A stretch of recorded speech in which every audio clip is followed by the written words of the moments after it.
seems that I'm caught every time you remind me. You're right to take away my pride, to burn it to the ground so we can start again. My crimes are left here to remind, to burn it to the ground so we can start again.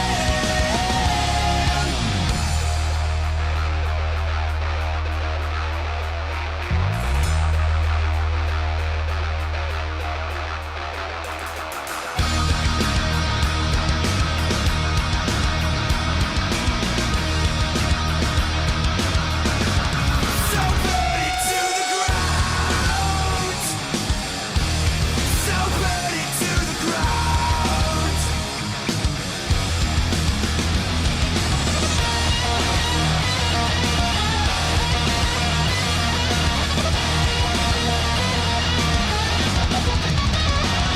You're right to take away my pride, to burn it to the ground so we can start again. My crimes are left here to remind, to burn it to the ground so we can start again. So burn it to the ground.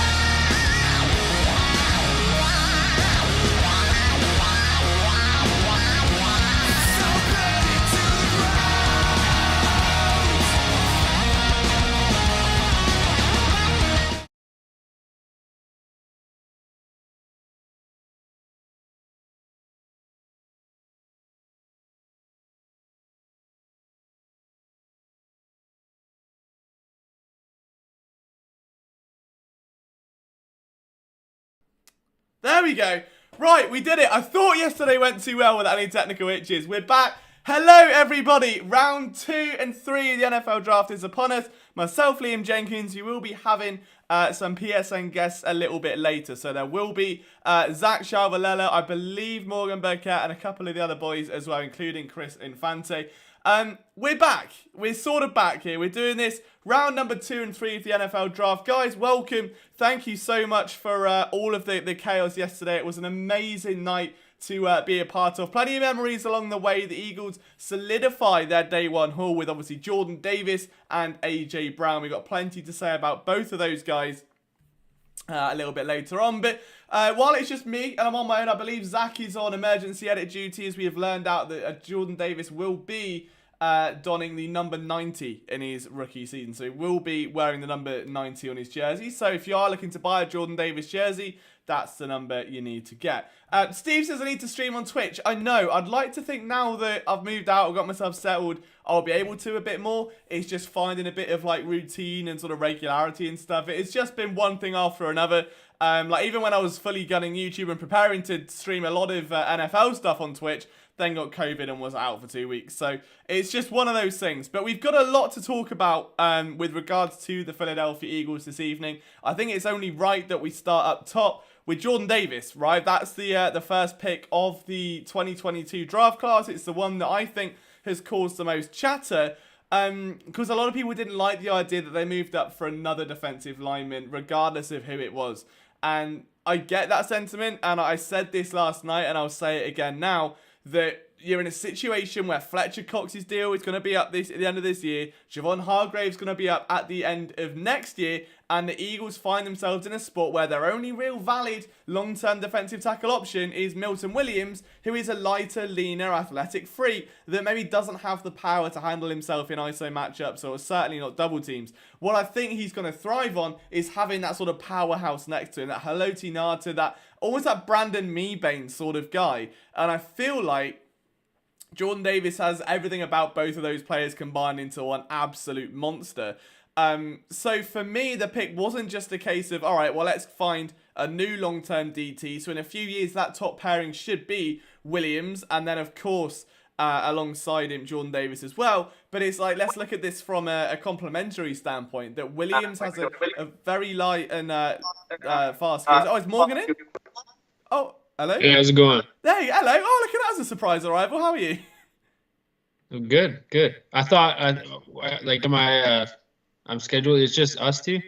I think so at the minute. So Brian's taking the night off with his family, but you might be Okay. on article duty. Zach's coming, but I've just tasked him with writing up the Jordan Davis information just because he's going to be wearing number 90 this year, and then he's coming on after that. So yeah, it's just been me kind of solo gunning the first 8 minutes, doing my own like Eminem rap god type thing of just Sure. waiting to see what's going on. But yeah, I suppose instead of me ranting on about Jordan Davis, I can get, because I've already recycled these opinions from last night's stream where a lot of you guys already heard them. Morgan, host of Flipping the Birds, I think one of PSN's longest standing members by this point. How are you feeling about, we'll start with Jordan Davis, then we'll do AJ and the total outlook, but how are you feeling about Jordan Davis and that trade up to kind of leapfrog Baltimore? Yeah, I feel good. I feel at first, when the trade was first announced, I thought it would kind of be for Kyle Hamilton, to be honest.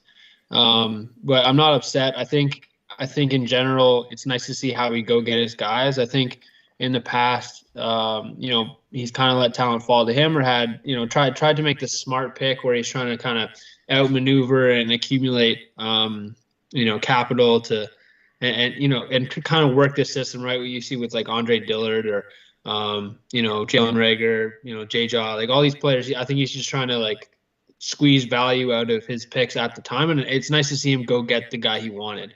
And it sounds like, he wasn't the only, it sounded like Baltimore wanted him. It sounded like there's another team involved as well that just got in this. But it's, highly coveted player. Eagles go get him. Athletic marvel.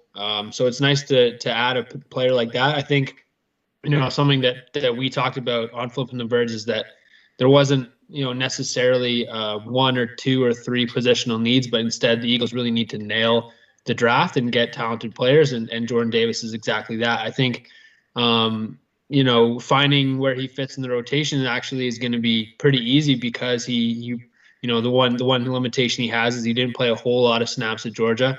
And so getting him into rotation early on and allowing him to grow into that role, it's really going to work well, and he gets to learn from Fletcher Cox. So all around great pick. I think that it's always going to be looked in kind of a fishbowl with what happens today. There's a lot of talent still needed on this team. So I think that today is going to be really important. After starting, the process with so many picks, now only having four total, you really need to nail these two today. Yeah, 100%. And one position they won't need to add to is wide receiver, though, after the astounding move to go up and get AJ Brown. And I'm still in two minds about it, and I think that there are a few different angles to it. One is obviously the direct pressure it's going to put on Jalen Hurts. As fantastic as it is that he's got a multitude of weapons like that, if he doesn't step up, there is going to be some big question marks because the excuses are going to run dry very, very quickly. The main, I guess, reservation that I have isn't about even the money, because I feel like he is worth every single penny of that $100 million contract. The question I've got is whether the Eagles are going to get $100 million worth of play out of him, knowing they've also got to feed the ball to Goddard, to Devonta Smith. It was the same thing we've had before. I think we spoke about this the other day, where trading up for a wide receiver to me felt a little bit too aggressive. And I feel that this may come back in a way where people are going to either look back at AJ Brown of, oh my God, he only had 600 yards, we only had this, or the same with Devonta Smith. And it's either go into this with the expectation that both of those guys probably going to have a little bit of a drop off in production to facilitate the other, and just be ready for that. Like, you can't go into this now expecting 2,000 yard seasons from both players. Right. Yeah, I think it's a good point. And I think one of the benefits of it being AJ Brown is he's found ways to succeed in a run-heavy offense for the last couple of years.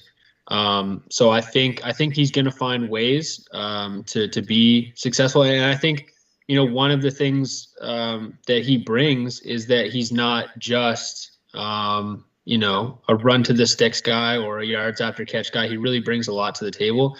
And the Eagles want to run the football. He's a great blocker.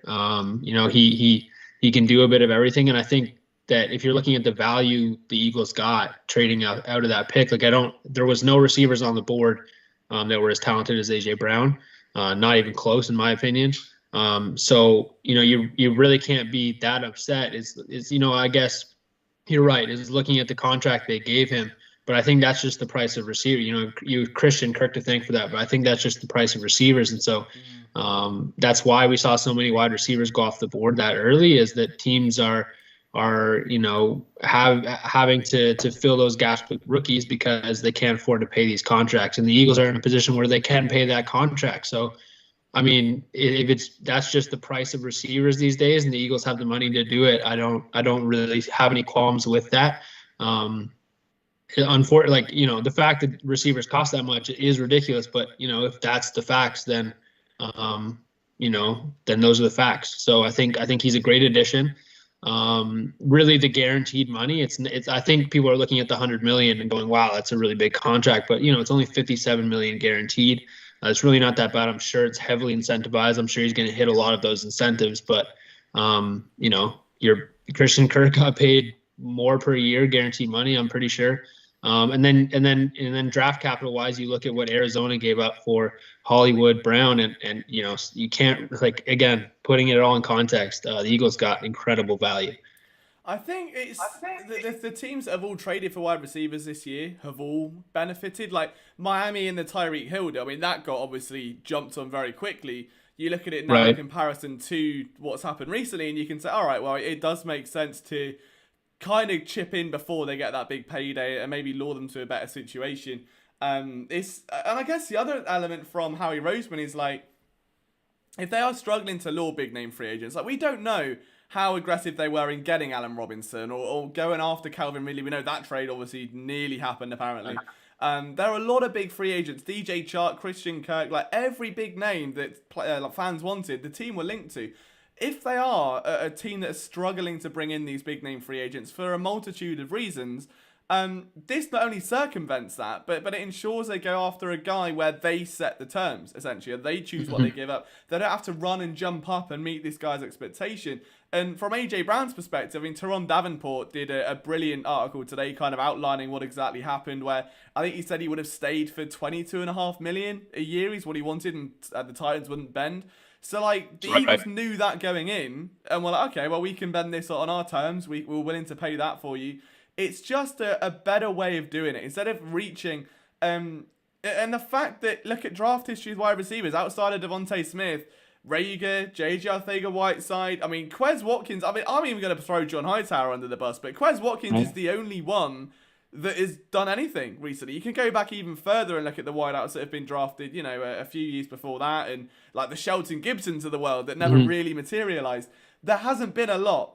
And I think that Roseman kind of going, well, we don't want to go the extreme of paying a veteran on a slowdown. We don't want to draft a guy we're going to waste assets on. So let's get a proven young receiver that is at the top of his game, that we know and are familiar with. And it just ticks every box. It's a very smart move. There's not a lot to dislike about it at all. Yeah, I agree. I think you make a great point. That really has to be emphasized is just how young AJ Brown is, right? This isn't, a 27-year-old receiver, and that's not even that old for receivers. But we saw what happened, AJ Green in Arizona and Julio Jones in Tennessee. You just can't count on that production, even with potentially Hall of Fame receivers. Obviously Julio's a shoe-in, but AJ Green probably on the cusp as well. It's no guarantee when you bring in a guy like that. And I think, the other thing that you have to account for is that, they brought in Zach Pascal for essentially no money at all. And so even though it doesn't factor into this, is you're still only paying your top three receivers, like some teams are paying two or even one. So, to have that kind of receiving core, and then you have Quez Watkins, I don't know what it's probably 1A, 1B, 2A, 2B with those four receivers, but a really affordable receiving room outside of this new contract. And again, if you're looking at that $100 million, that's one thing, but $57 million over 4 years is less than $15 million a year.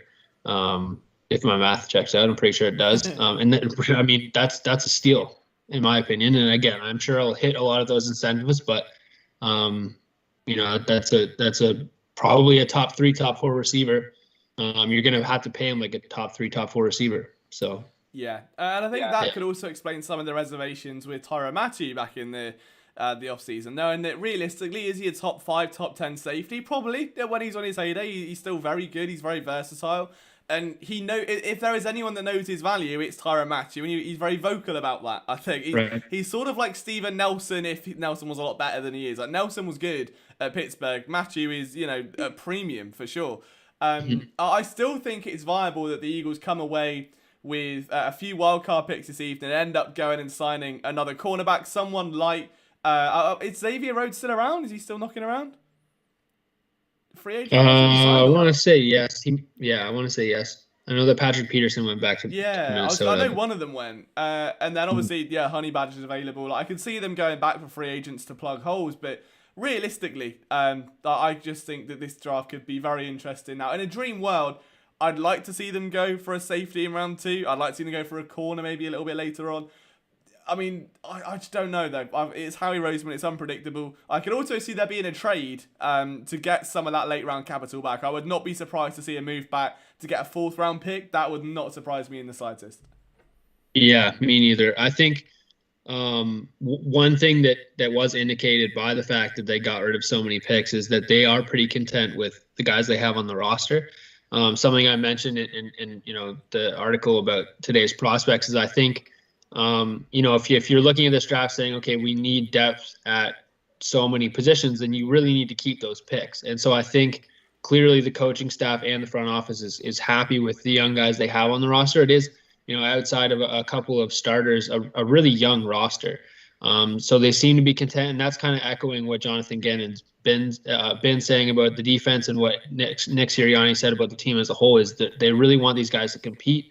And they really want to give their young guys chances. So I think, whether or not they add free agent corner or a safety, I think that you're going to see Zach McPherson get chances. I think that you're going to see Kayvon Wallace get opportunities. I think that they're really content with letting these young guys compete for positions.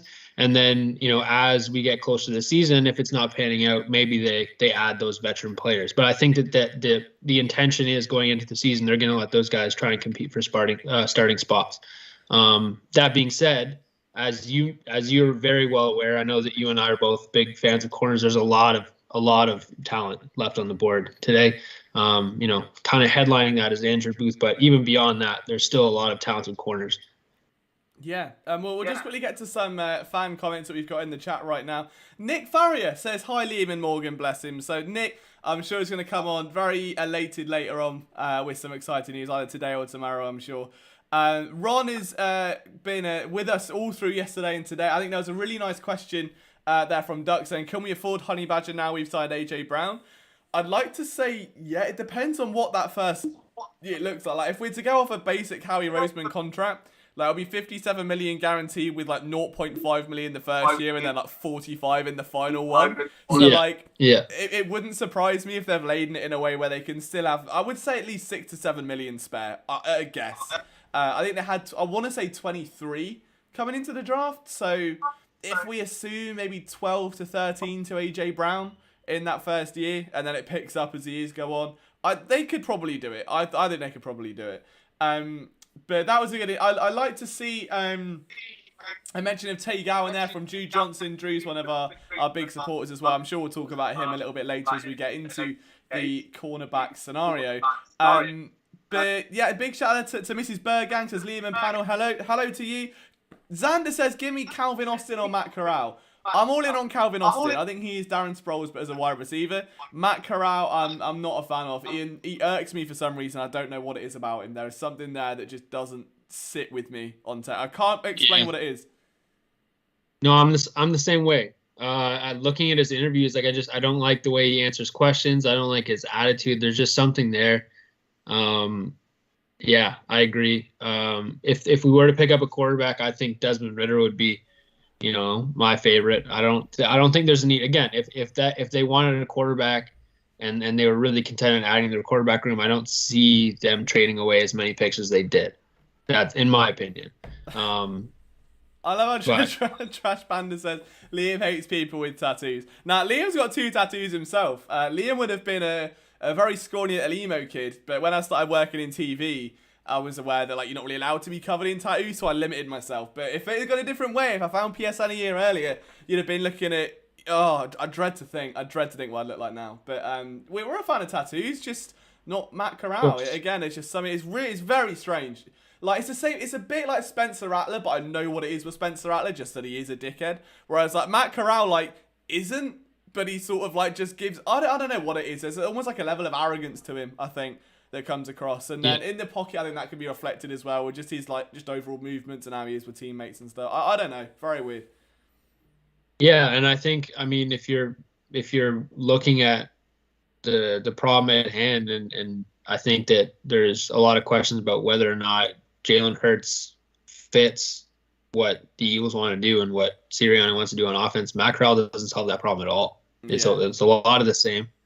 So I think that if you're going to see a quarterback at all, and I really don't think it's a possibility this year, is it would be because the fit is different. And so that's why I think you see someone like a Desmond Ridder. But I really hope they don't draft a quarterback. I think that would cause more problems than it's worth. And clearly with the addition of A.J. Brown, they're content on letting Jalen Hurts at least try to keep his role. So let's talk about that. So now the draft's actually kicking off. We've had one pick, I believe. Oh, we're about to have the first pick. I forget it doesn't start at 32. That's me being half asleep here. Let's talk Jalen Hurts for a minute then, because I think this is the big benefactor of this trade, obviously. And the only way I want to frame it, because everyone's going to feel differently, and I want to just, at the very least, first say, I think you'll be hard-pressed to find an Eagles fan who doesn't want Jalen Hurts to succeed. I think he's very likable. He's a very rootable guy. What he does as a playmaker on the offense is something very, very few quarterbacks can do. As a quarterback, though, what sort of step forward do we need to see from him in 2022 to keep him in 2023? Because now, like, there shouldn't be any room for error. Like, you have now got arguably the best receiving core in the NFC East, without a doubt. You've got the NFL's best rushing attack. You've got a dominant offensive line. You've got a lethal tight end who just kills everyone after the catch. I don't think you could add much more to that right now. So what do you need to see from him in 2022, whether it's on tape, whether it's stats? Like, is there a bar now that he needs to hit for Howie to continue riding this experiment? Yeah, I mean, it's a great question. I think the number one thing, especially when you talk about, you know, the offense, and I mean, you did a great job outlining it, is this offense really doesn't need that much to succeed. You just need to keep it in rhythm and keep it moving. And so I think the big thing is obviously turnovers, which he did a better job of cleaning up this last year. Outside of the Giants game, which I think you can just chalk up to kind of a one-off. You know, I think that the turnovers are big, but I think a lot of the problems that I saw with, you know, not seeing players over the middle, with arm strength, a lot of it's footwork, and a lot of it's, you know, upstairs is mental stuff, is just, you know, trusting his offensive line. And that really comes down to spending time playing, right? So one, I think that with the footwork, a lot of those problems you just can't fix during the season. And, you know, I'm no quarterback whisperer, but, you know, when you hear about, you know, quarterbacks going out and changing these kind of things, it doesn't happen overnight. It doesn't happen during the span of season. I always think back to Michael Vick, you know, and when he came back and played for the Eagles, as they did so much rehab to get him to be, you know, a better pocket passer, to use his feet and to really trust his feet in the pocket. And that's really what it is, right? It's about trusting your feet, setting them before you throw. And I think that that's something that Jalen Hurts is really going to have to work on in the offseason. But I think that you'll see if he is able to fix those issues and, you know, just trust his pocket a bit more, it's going to be leaps and bounds over what he was. And again, you know, we're talking about him like, you know, there is a whole bunch of room for growth. And I think that there is, which is why it's so exciting. But, you know, if we're talking about the floor, you know, the Eagles made the playoffs. He had a few bad games, but, you know, it's a starting quarterback, in my opinion, that you're looking at. So if he does take that next leap, you're looking at a really explosive offense. And if he doesn't, you know, you know what you have. And I still think he's a guy that can get you to the playoffs, and you just build up the defense.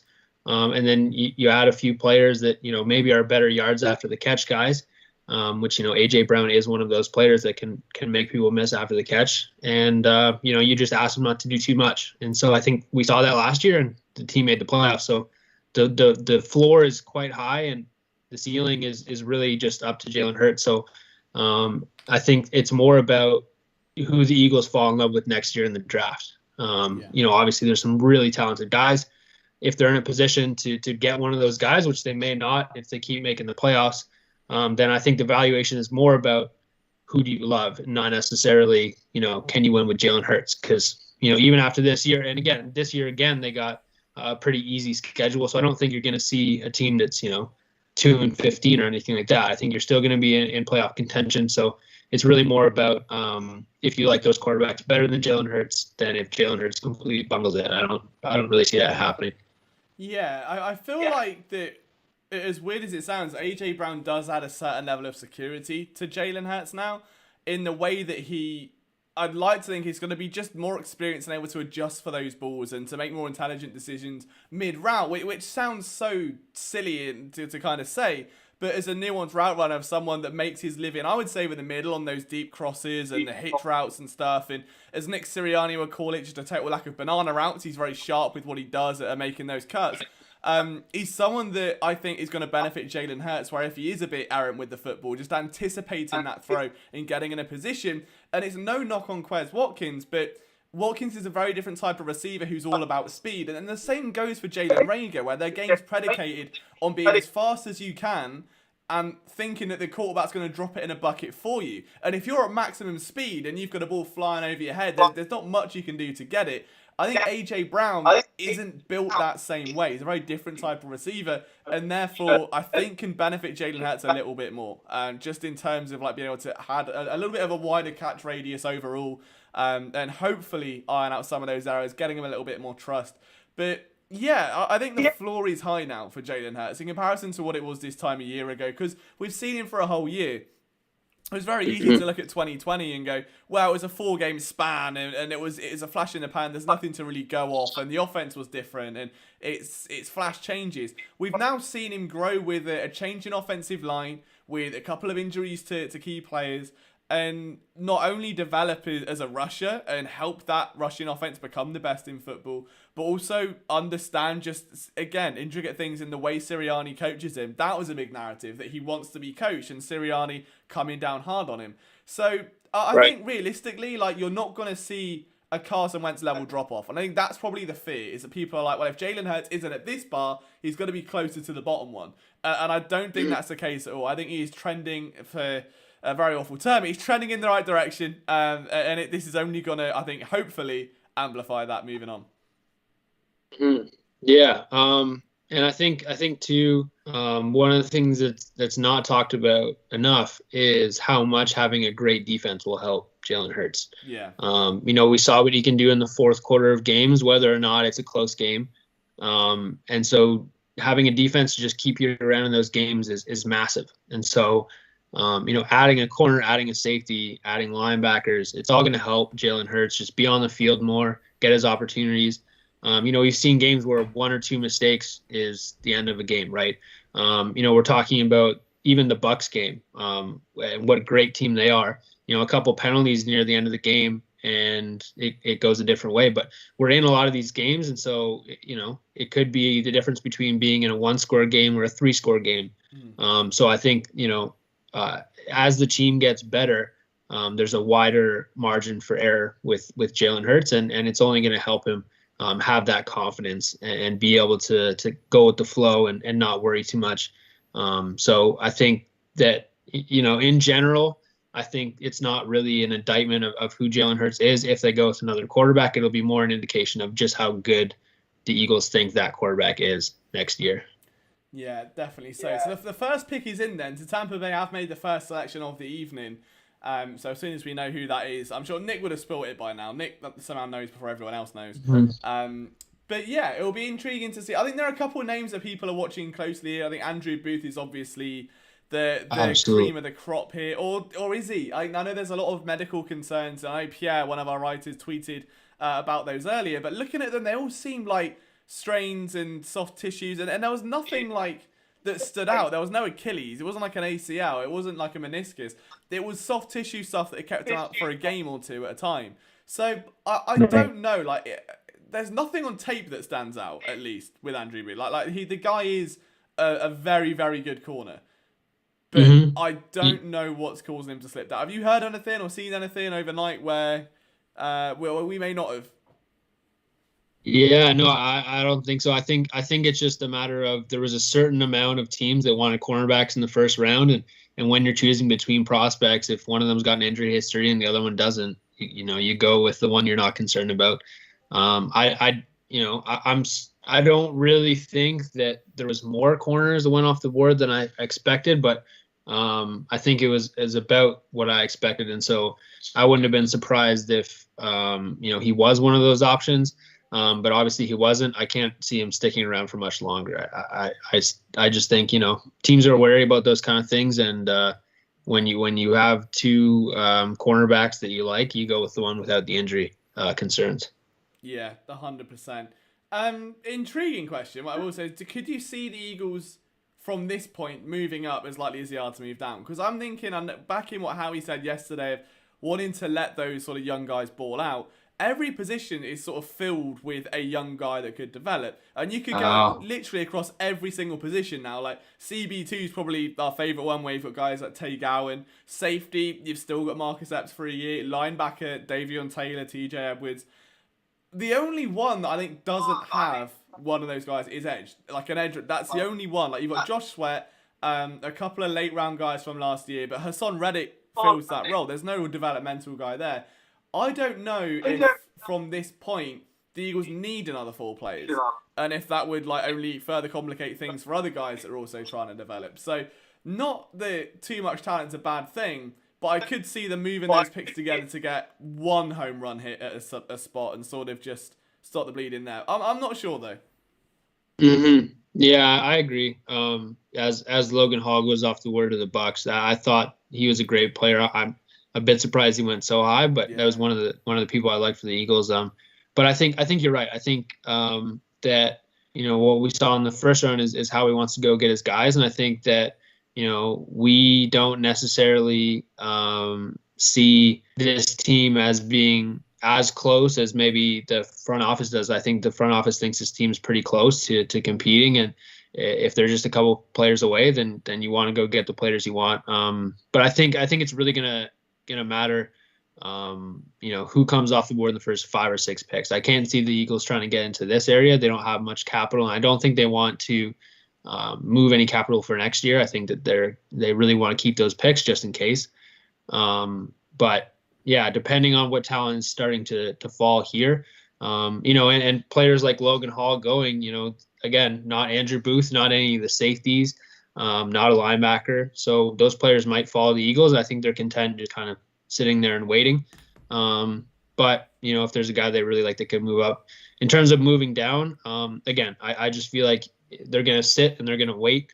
And then if one of the guys they don't like, or one of the guys they like it isn't there anymore, then might as well accumulate picks. I think Howie's starting to kind of come into his own and just being content and being patient.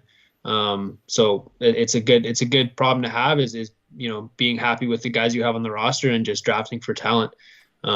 So yeah, I don't know about you, but I think that it might just be one of those days where they get a couple boring picks that are really good depth players. So interior offensive line would be one of those picks, and then maybe a linebacker that may not play for the first year. Like that might be what it looks like. I'm not sure what you're thinking. Yeah, I mean, I think it goes back to exactly what we said on Flipping the Birds on Tuesday, where it's the exact same thing of a couple picks where people will be like, who, like where, like who's that? Freak athlete, ticks all the right boxes, and will take a few years to become something. Really quick, I'll pivot back to that, but really quickly, I'm just seeing the Packers have actually traded up to pick 34. Noticing they've jumped Tennessee and New York, surely a wideout? It's got to be for a wide receiver, like Pickens or... Well, yeah, Watson, I can see Christian Watson. Yeah. I can see Christian Watson. Is that because he wore green and yellow at the same time, though? So it's just an easy uniform change to come through. Exactly.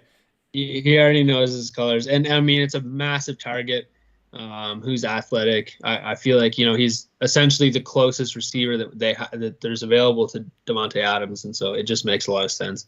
Yeah, I think the pick is Christian Watson. So, yeah, good, cool. There you go. So the green and yellow stays green and yellow. So Titans now, I don't know what the Titans are doing this draft. It felt like that whole first round was a tank job. I have no idea what happened from their perspective. I think the video of Mike Vrabel looking very visibly pissed off after the AJ Brown trade says a lot as well.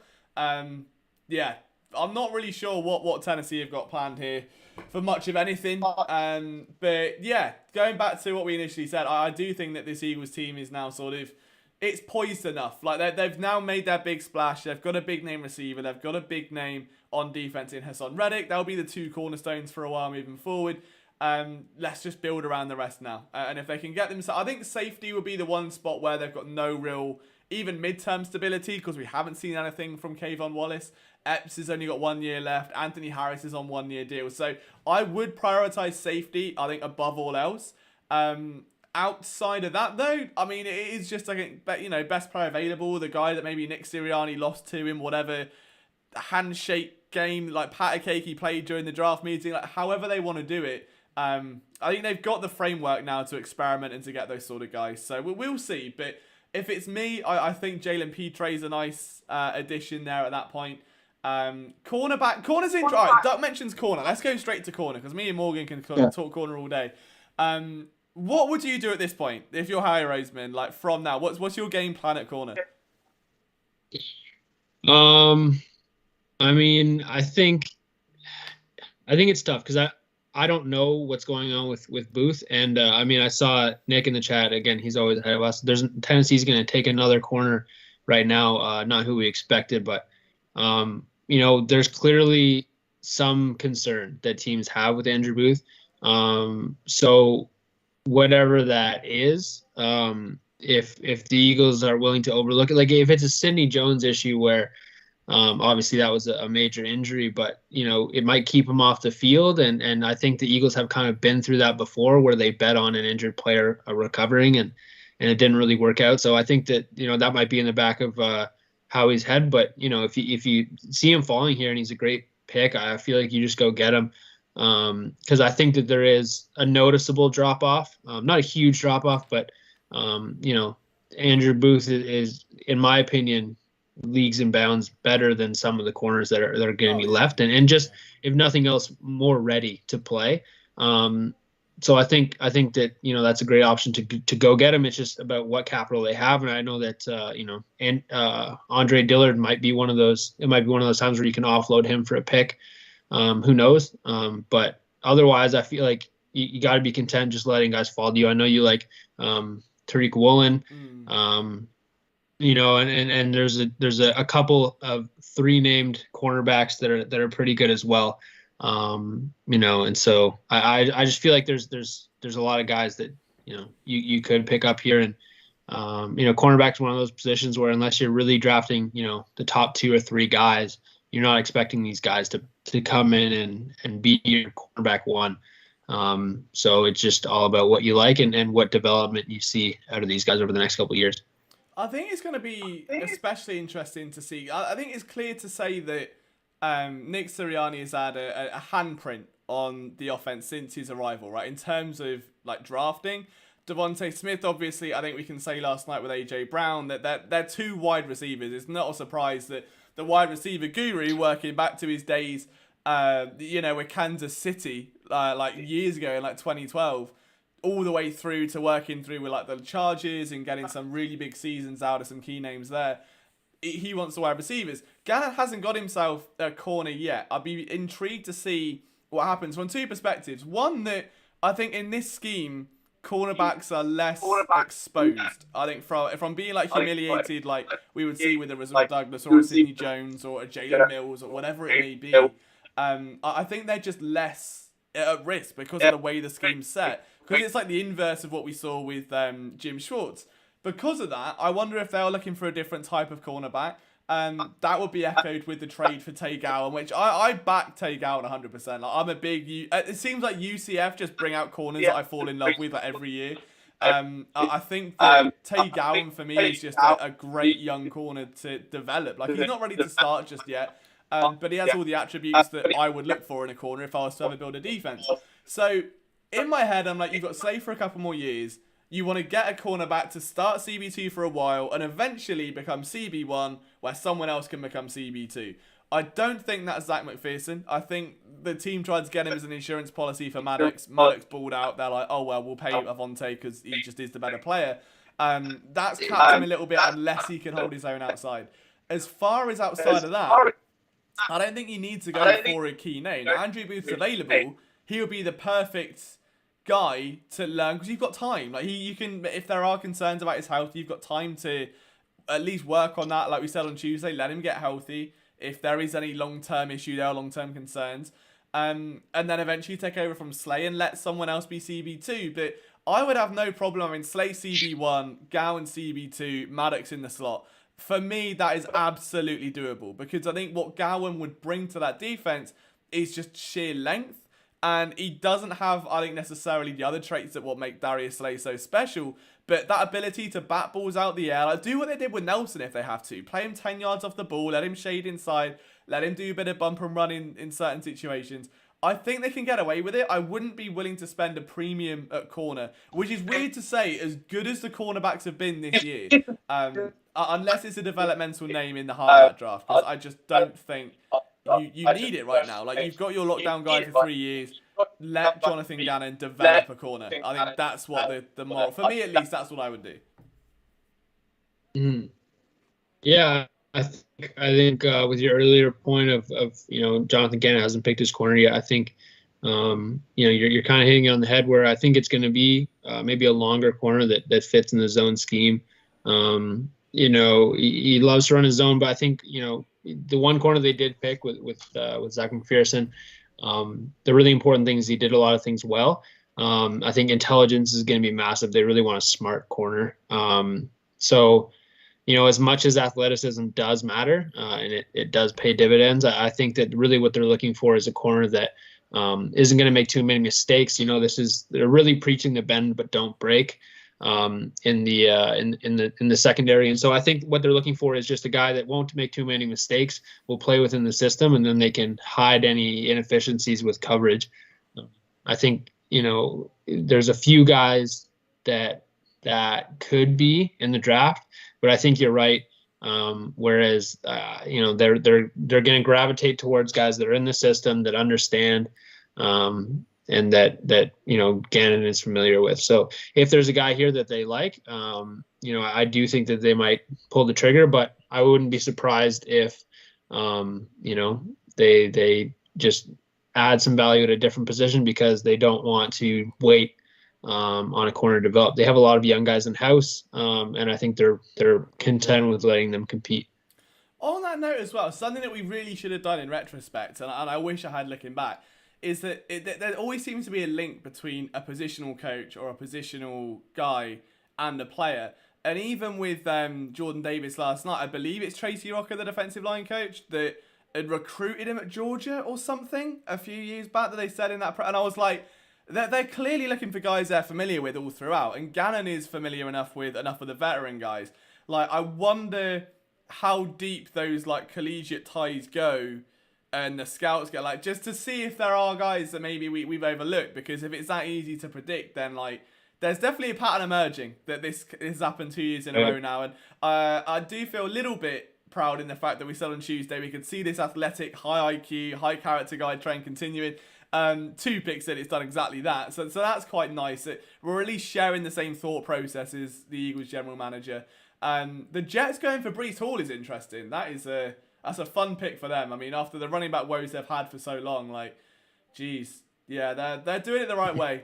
I think that will be their Miles Sanders level pick for a little while. So second round guy, but it's so weird, isn't it? Do you feel like if this was any other draft class, he might be a first round guy? Was he always a fringe player? Because he's fun to watch. Yeah. I think it's, again, more a statement of what the value of running backs is these days. Yeah. A first round running back it's just a tough way to spend a pick is grabbing a running back unless he's really a star. And I think as impressive as some of the running backs were in this draft, there wasn't really that one player that's a full game breaker that can do every single thing you want. And Breece Hall was probably the closest, but I'm not surprised that he's a second round pick. But I'm interested to see where the other running backs go, because I think it's actually a pretty deep class of running backs, and they do what they do. Oh, there's one of the Eagles' favorites off the board, unfortunately. Is it Petre? Yeah. Oh man, that Petre. sucks. Well, Brisker's still on the board. I think Brisker might actually be a better fit, even though I really do like Petre. Gets to stay in Texas, which is nice for him. But yeah. But yeah, with running backs, I think it's a pretty deep class of running backs. Actually, there's a lot of talent. So I'm interested to see where it always seems like in every draft in the mid rounds, there's kind of a run on a certain position, and so I do think there's going to be a run on running backs. Yeah. So I'm interested to see where that happens, and again with safeties too, and with corners, I feel like the run on corners is going to start pretty soon. Yeah, I don't think it will take long. We're just seeing what you guys are saying in the chat right now. Sir215 is manifesting the Kobe Dean or Andrew Booth fall into the Eagles. I think Booth will. I don't know, again, what the thing is with Booth, but very strange. As for Kobe Dean, I don't know. I mean, the Eagles are within reaching distance now if they do want to make an aggressive move up and secure someone. I feel like if they would, that would have probably been Petre or someone that they've been linked to quite heavily. Apparently we're seeing Atlanta for Malik Willis. That's what Drew said. I don't know if that's in yet or locked or speculated, but will make a lot of sense for sure. Agreed. That's a steal for them as well in the second round. Yeah, and you can't help but think back to the Michael Vick days in Atlanta. It would be exciting. I think having an athletic quarterback in Atlanta is, I don't know, it just fits for some reason. So I hope it is, and that would be really cool. Do you think he'll wear the number 7 as well and just go full Mike Vick homage and just it'd be such a way to pad to the fans? I hope so. That would be fantastic. Which I don't know why I'm blanking on which receiver they took in the first round. Was it? I want to say Williamson. Oh, Drake London. So it's a bit of a change in what they're what they've had. I think with Ridley, with more agile receivers, they're going back to the Julio style with a mobile quarterback. So it was London, wasn't it? At least they're picking.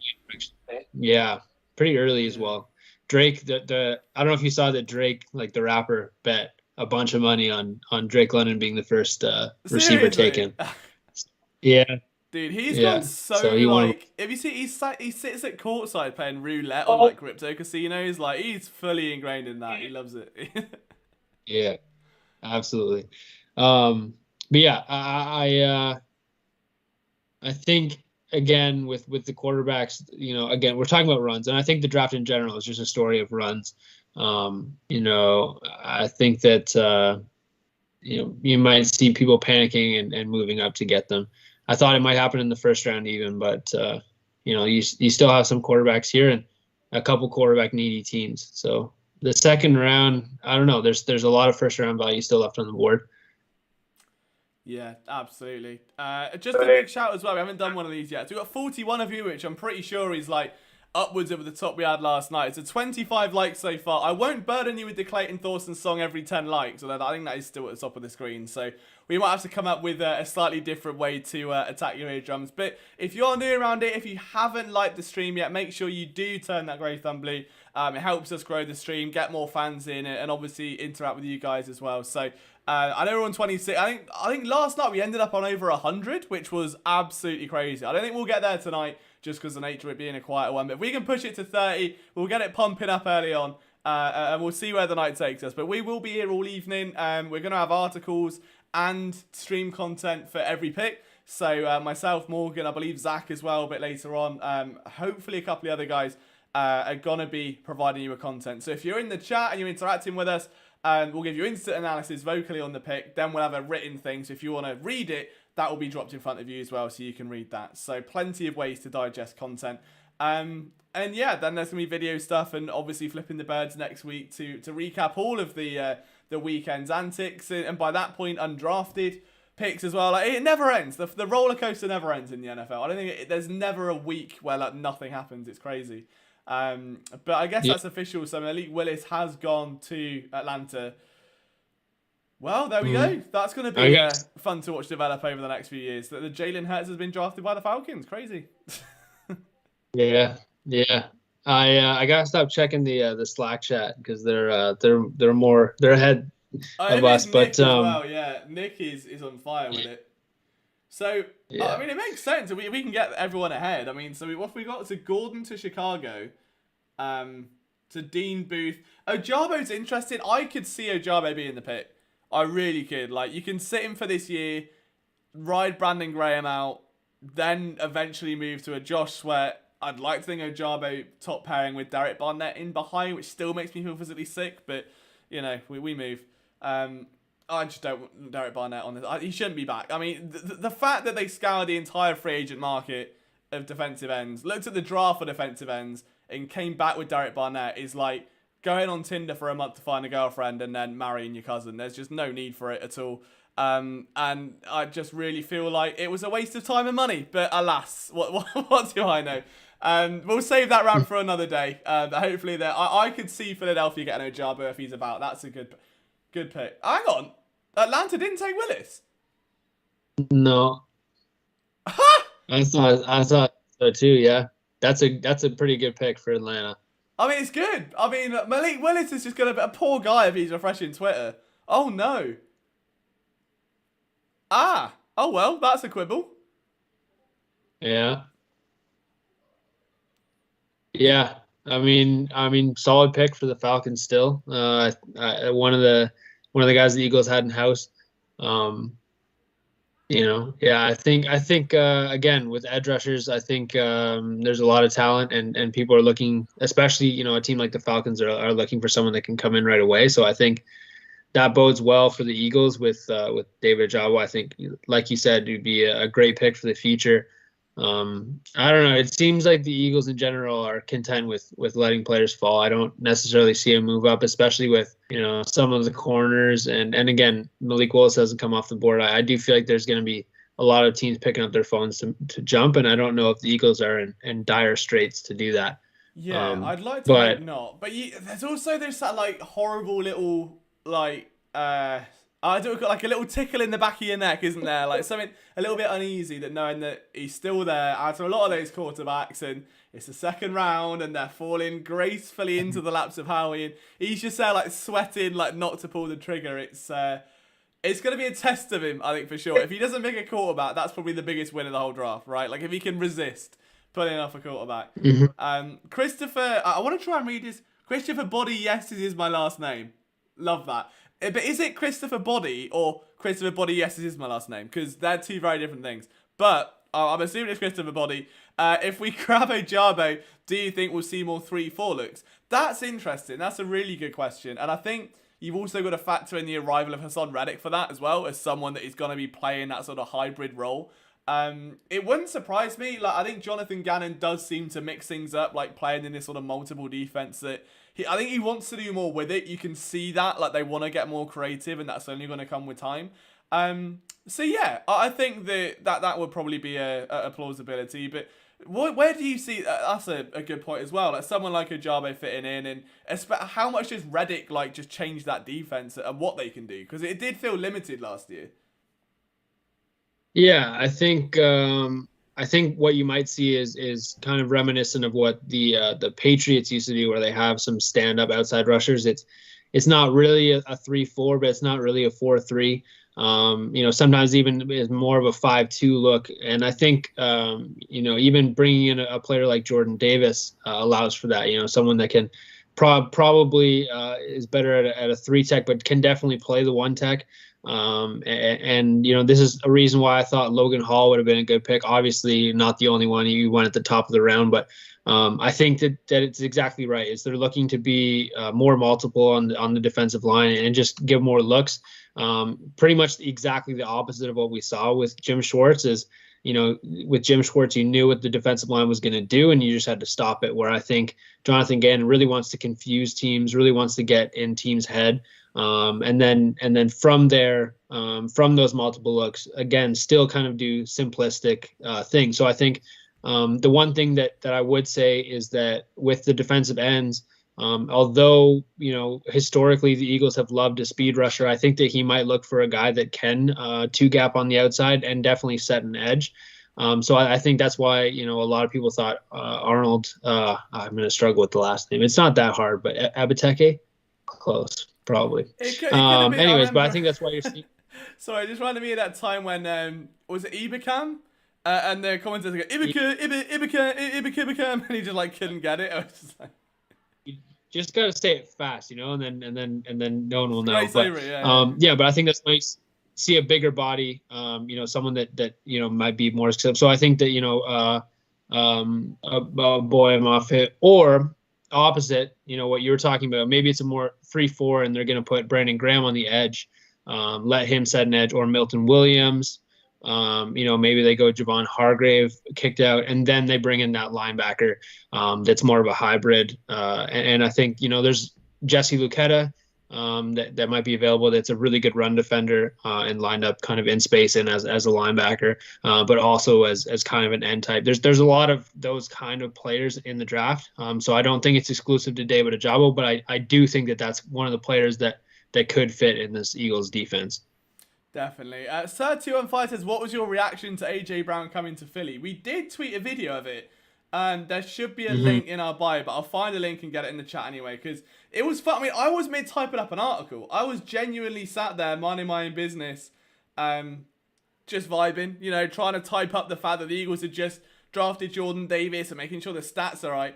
And then Nick just screams, holy shit! I was, oh my god, what's happened here?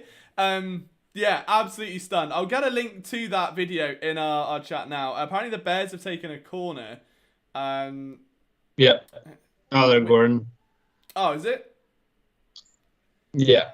There we go. Give me 2 seconds. Cool. So there's that link for you. So if you do want to check that out, that's all of our reaction to AJ Brown yesterday. Chuck us a follow if you want to while we're there as well. If you are just finding us, a note, go on phillysportsnetwork.com. Now's your time to start. We've got some exciting things coming. We've been covering Philadelphia teams for, I want to say, 8 years now. So I started this when I was 2019. No, when I was 19. I'm now 27. Jesus. Yeah, here we are. So it's now my full-time job. We've just recently been purchased by the company that owns Metro Philadelphia, Schneps Media. We've got some exciting things coming. Tailgate Sports on the right, that's the site that's also just started up, so we're going to be working with them quite a lot as well. Yeah, it's just been a journey, but the one thing we say with our coverage is that we try and just be like, we want to fill the gap. I think there's always been a divide if you've got print stuff and you've got blog clickbait stuff, and especially with Philadelphia, a lot of people play on that, and like a lot of the content that comes out just either isn't educational in what it could be, or it comes with a certain bias or a slander, and it just riles people up. Our opinions are always based on what we see, and if you disagree, that's cool. We want those discussions, and that's why these streams, the podcasts, the videos are so great. But it's always going to come from a place of wanting to have a discussion. Like, we can talk about Jalen Hurts and why one of us may not think he'll be the guy. Doesn't mean we're going to, fire off insults on Twitter or write an article saying per source or whatever.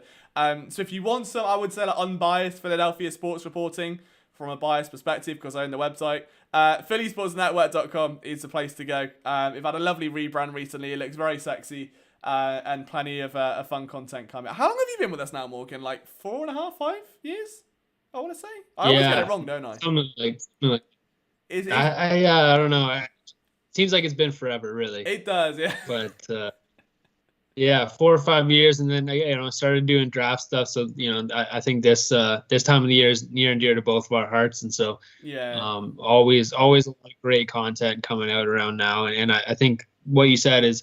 I'm not going to speak to myself, but I know that a lot of people writing for Philly Sports Network really do their research. I try to as well, but some really in depth, some really good analysis, and so always really proud of the content PSN puts out around this time of the year, and this year's been no different. So it's great to see the tradition continuing and growing. So yeah, always love covering the drafts at PSN.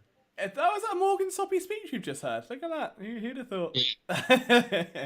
As close as I get. I was a little bit different. But, yeah, I think, I think that's one of the things with AJ Brown too is it's one of those things you gotta kind of pinch yourself. It's like I woke up this morning and it's like, wow, that really happened. And then I feel like I'm going to be doing that for the next couple months.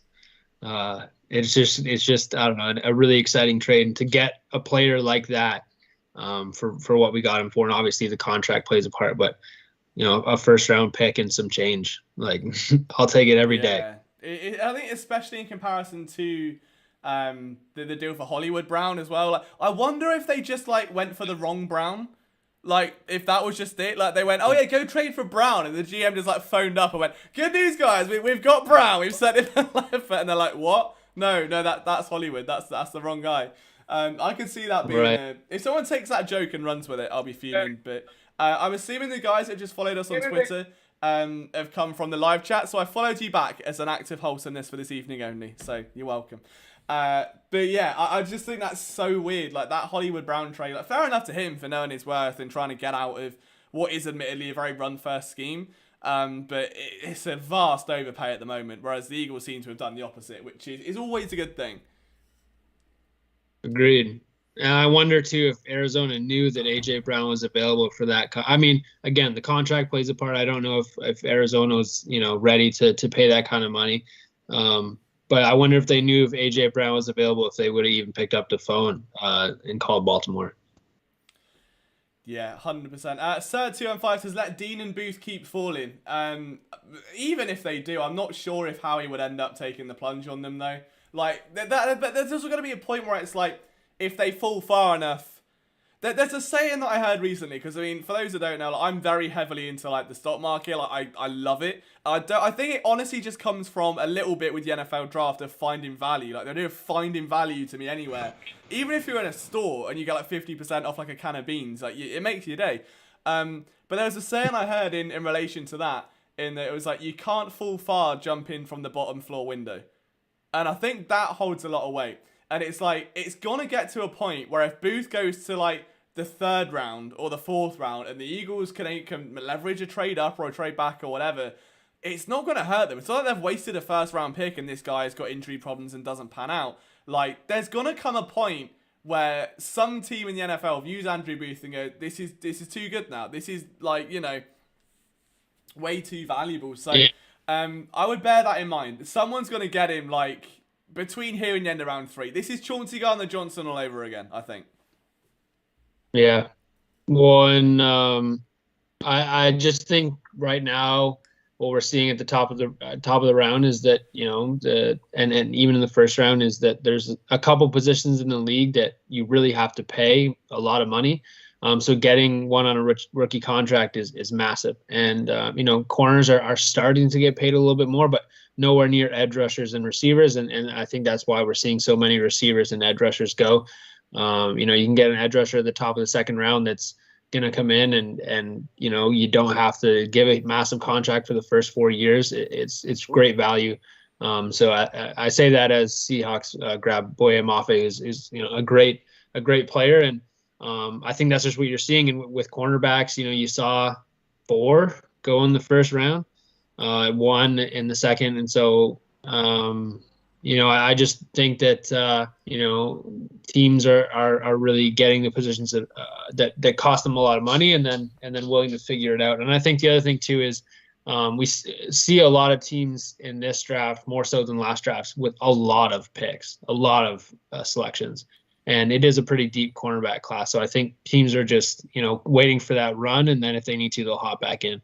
Whereas right now that I think they're recognizing they got to take edges, and then. Apparently, the Seahawks want a running back as well and grab Kenneth Walker.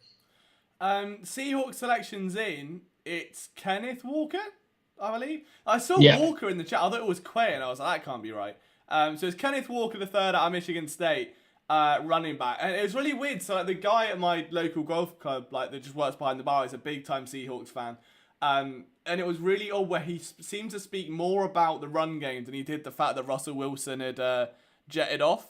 And I was like, it's so weird, because obviously to an outsider, when you see always like Chris Carson and the damage that they've been able to deal over the past few years, like, I don't know. I mean, fair enough if they get their guy and they think that that's now the way to go and they're just going to gradually build that program back up, fair enough. But Seattle have just fallen off a cliff so much. It's a really unfortunate slope to fall down.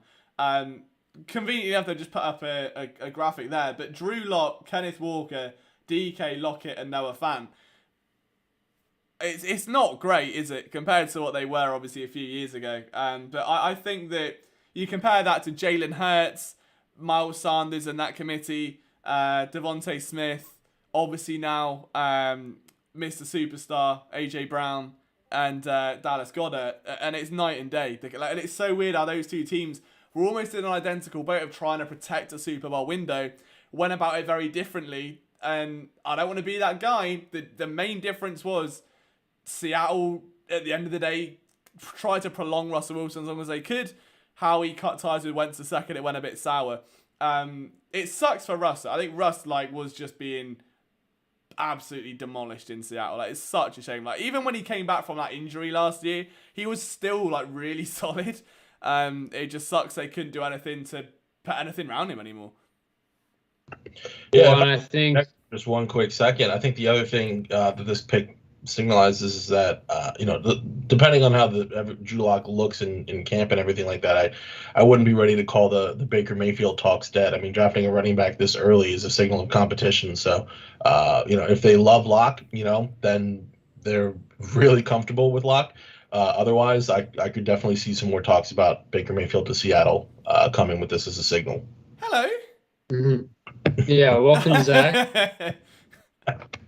Well, I'd say first and foremost, I just want to hop in and say, A, your video works today, so you've actually got 3 of us on screen at the same time, which is an immediate jump in success over yesterday. And B, how are you? I am good. Much better than yesterday. You know what? Let me just talk about yesterday for a quick second. I think that between the Phillies sweeping the Rockies, this is a 4-game sweep, the Sixers moving on to round 2, everything that happened, Jordan Davis and the trade obviously for AJ Brown, excluding championships, I think yesterday might have been one of the greatest days in Philadelphia sports history. Can I just say? I'm excited to see what today has to follow up on that. So I'm feeling good. How are you guys doing? We're good. It's been a bit more relaxed today, I think, for sure. I think there was so much tension and excitement and fear and all of these things in one. As soon as it got to, I want to say, pick 10, and it was, they can trade up now. This is Howie range. It was literally this is Howie territory. This is where he can make those moves. That people started to get a bit antsy, and then obviously emotions were sky high. To come into today, I think Morgan's the best person to have those calm player discussions with, just because he's got such a balanced and informed take about every draft prospect. It's just brilliant. So I think to come in today and just kind of recap yesterday, very calm, deep breaths, no Clayton Thorson music just yet, and just vibe. It's been good fun. But excited to see what is in store for the Eagles soon. 41 likes. Thank you very much, gents. We are flying this evening. What a vibe that is. I mean, we've got 100 to beat. I think we just passed 103 after the stream went off air. So the target is there, right? We've got 40 of you in. Thank you for joining us. If you are new, do check us out, phillysportsnetwork.com. We will have a lot of written and video content for you over the next few days, including non-stop streams. My voice may sound like it's gone through a cheese grater by the end of the weekend, but it will all be worth it. Interesting. Let's go. I know we're seeing some Andre Dillard chatter in the chat, funnily enough. I'll pitch it to you guys first. How do you feel about Andre Dillard? Is this an opportune moment to move him? Have they missed the boat? And what realistically is a good recoup at this stage? I think with Andre Dillard, you wait for teams to call you. I don't know if I'm actively shopping it. I think backup left tackle is a really valuable position, probably the most important backup position outside of quarterback. So I think if a team picks up the phone and says, "Hey, listen, we'll give you a 2nd-round pick for him," that's something you consider at this point. It's starting to get close to your pick anyways. So I think maybe it's just time to have a really, really good backup left tackle, but it all depends what the package is. And so I think if you can get a pick now and maybe recoup a pick in the mid rounds, that's a pretty good value. Or you might be a later pick and a player. So that would be also good value. But at the end of the day, if I'm Howie, I'm not actively shopping Dillard. I think that he still provides a lot of value.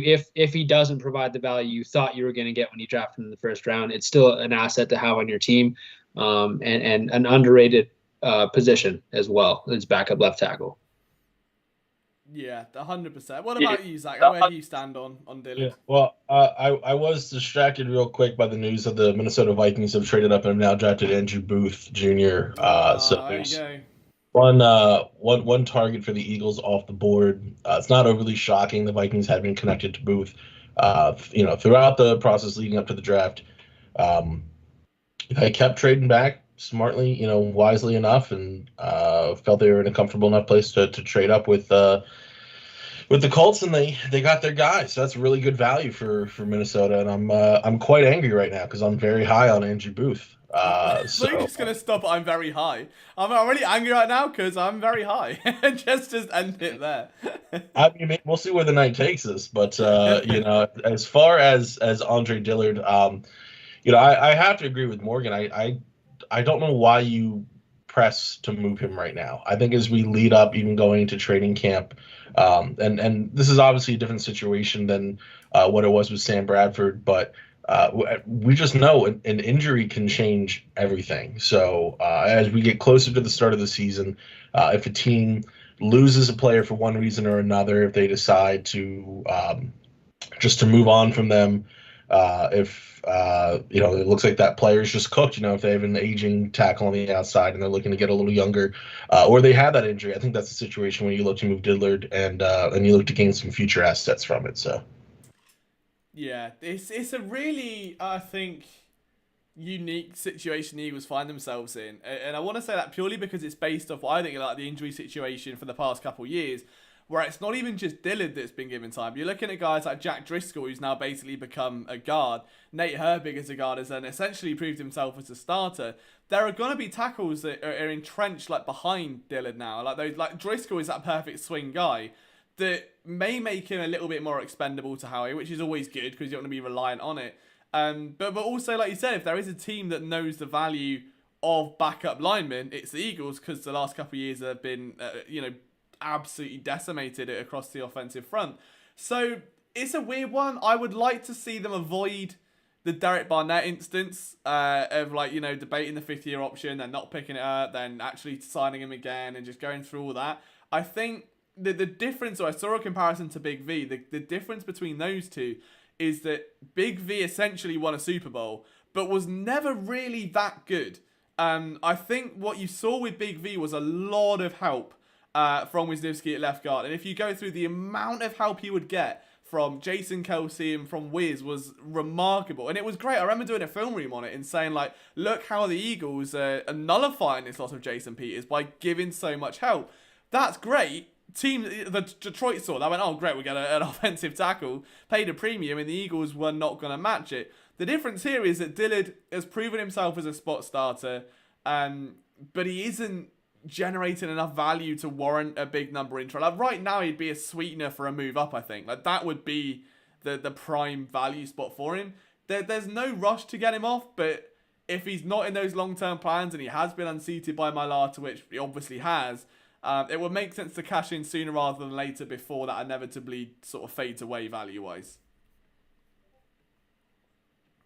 Ron says, I don't think we can pick up the fifth on Dillard. We aren't paying that much for a backup there. I hope not. I mean, but then again, it's Howie and it's first-round picks and it's emotional attachment issues. Hopefully they come to an end, but we never know. Reportedly, they're not picking up the fifth year on Dillard. So it looks like they're very aware of the situation and they're not fooled by anything. But I do want to talk about the most recent pick real quick. The New York Giants selected Kentucky wide receiver Wan'Dale Robinson. Now, when you say a range, this is all the way back. If you ask me, at this range, he's a very feisty wide receiver, and it's not that I don't necessarily like him at a prospect, but they could have had him in the third round.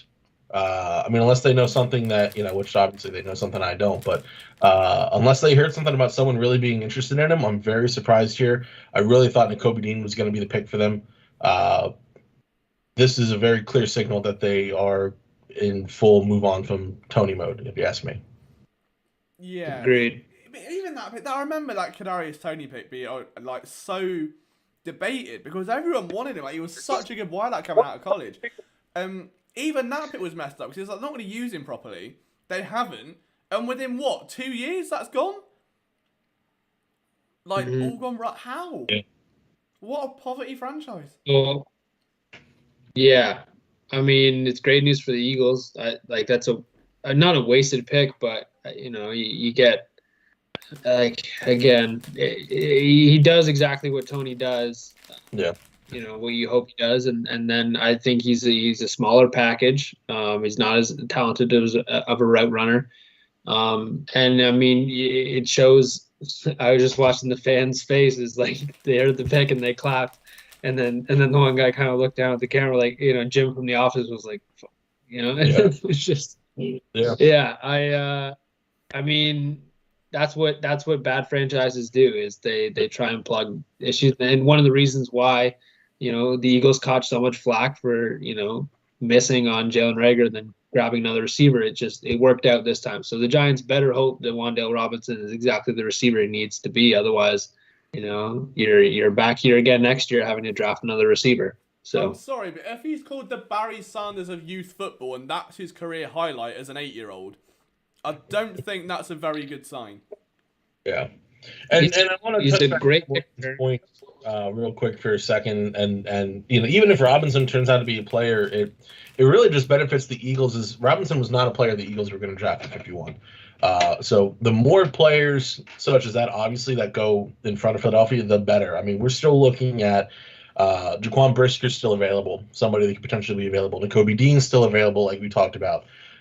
David Ojabo, which if Ojabo's there at the Eagles pick, I find it very hard to believe that Howie Roseman does not target him. But there's a lot of, to use Howie's favorite word, optionality going on. So looks as though the Houston Texans are now picking 44th after a trade with the Browns. What I will say really quickly is I know there's been some chatter there about Jalen Reagor being given permission to seek a trade.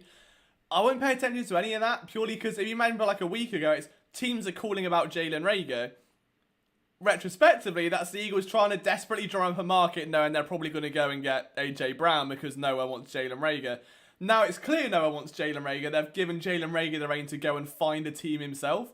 That's the Eagles begging someone to just come and get Jalen Reagor. Like, that's the big thing with stories like that, is that there is always a purpose behind them coming out. Otherwise, they don't want to get leaked in the first place. Which is why you'll very rarely find anything like that on PSN. Like, it's just a waste of time because you'll tweet something 1 minute and then I've been bitten in the ass before, and then a day later something else happens. And I got hit home that the first time it happened, I want to say it was 2018. Vinny Curry was going into free agency, and I had a connection to his trainer, like in the off season, and he told me that there were 3 teams interested, and Baltimore were interested in pursuing him. I put a story out as an exclusive saying that the Ravens are interested in Vinny Curry, and I shit you not, about 8 hours later, he was signed to a massively overpaid contract in Philadelphia.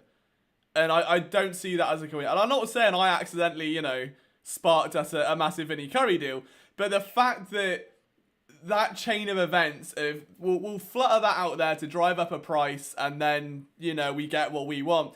It's the oldest trick in the book, and that's unfortunately, for better or worse, the way that the media has to be. So there you are. So with Jalen Reagor, I just see that as desperation of please someone get him. Like we'll give him away for a 7th, just someone get him out of it.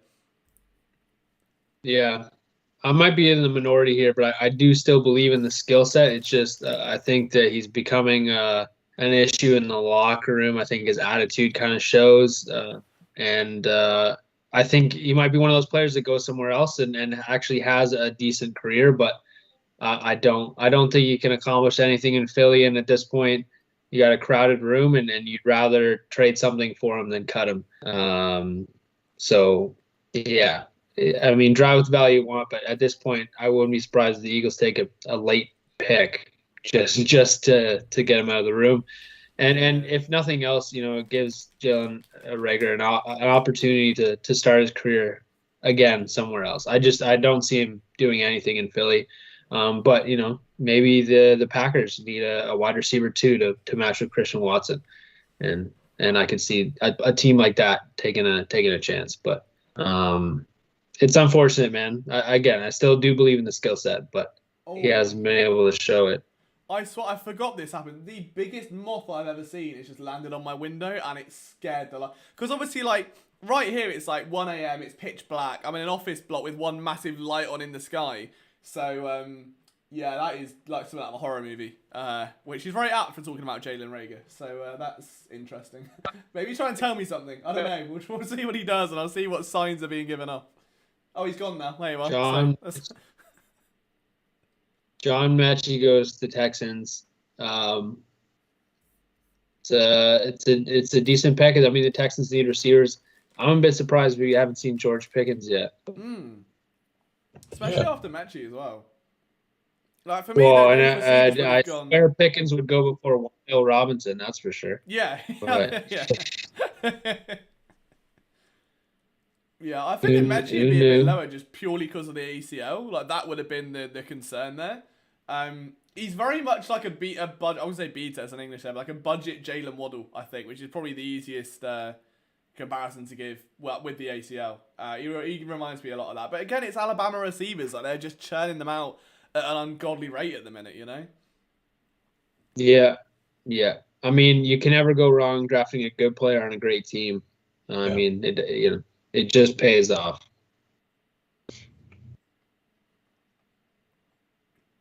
Again, though, I think David Ojabo might be the pick. If he keeps falling, I don't see why you don't take him. It's a mid first round.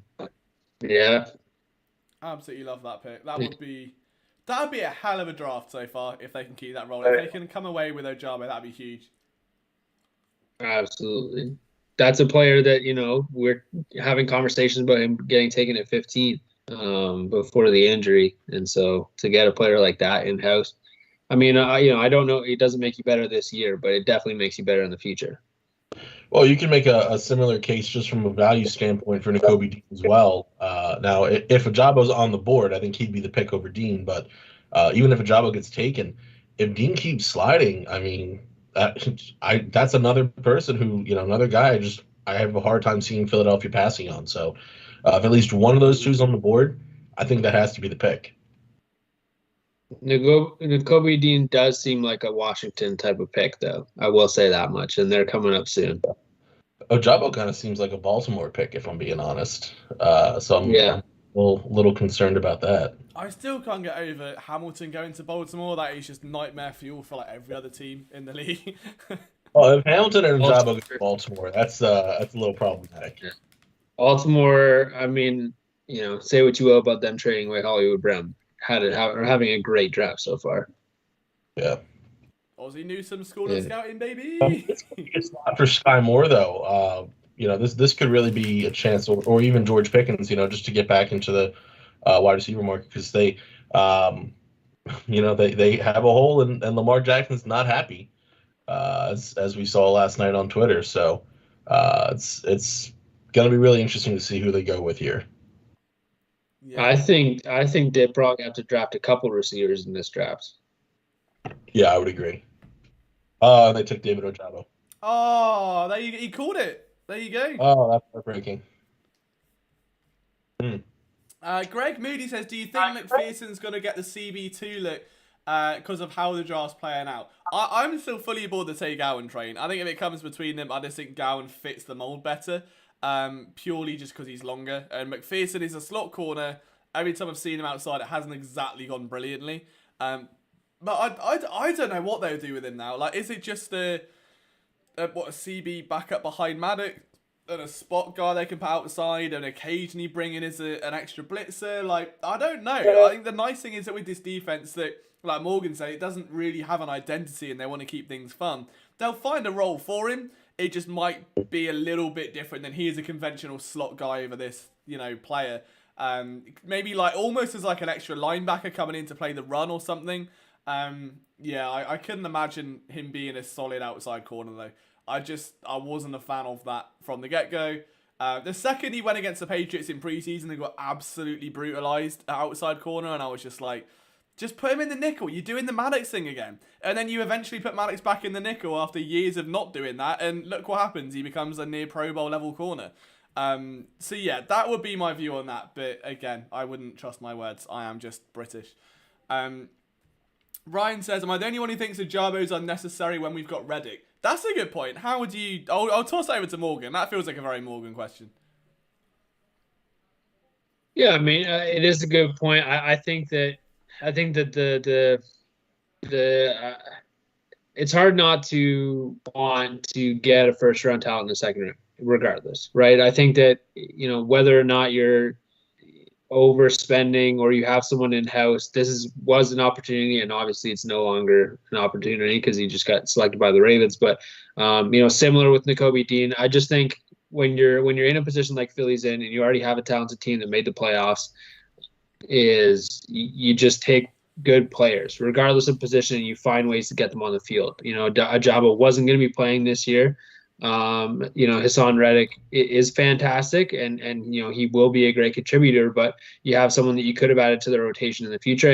And I think even still, again, we're not talking about David Ajabo here, but there's a lot of hybrid linebacker, edge rusher players that can kind of do, that can rush from a lot of different looks and might even be able to be a stand-up backer for you in some circumstances and rushing down and stuff like that. And so I think with those kind of players, you can never have too many of them, and they give you the opportunity to show a lot of looks, which I think Gannon really wants to do. So anytime you can add a talented player like that, I feel like you just do it.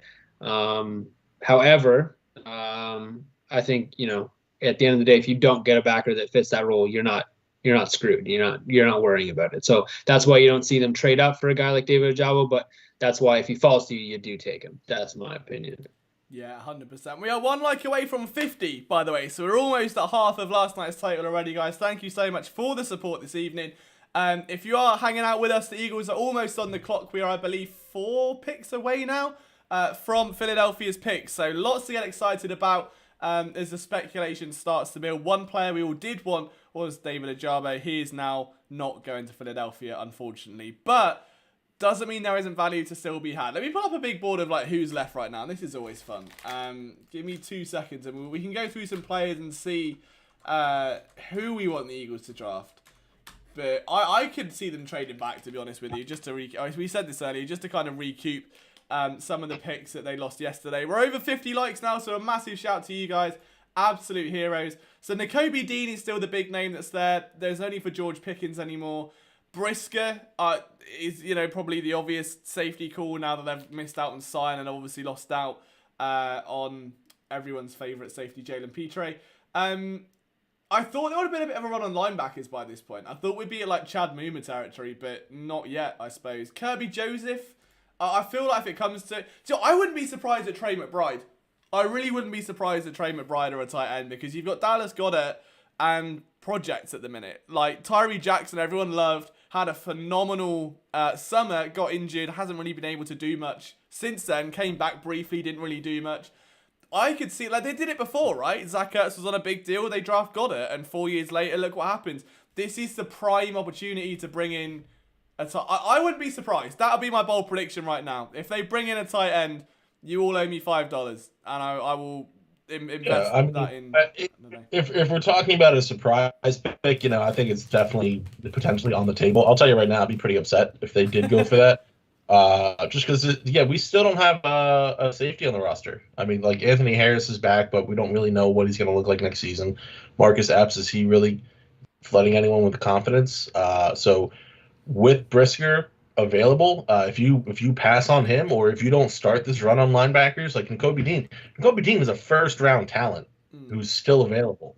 Obviously, there's the size issues, but there's a history with the Eagles with Howie of loving the converted safety to linebacker. So Dean is a very much Philadelphia pick. Now, the concern that I have is the fact that Malik Willis is still on the board. Yeah, it's not good.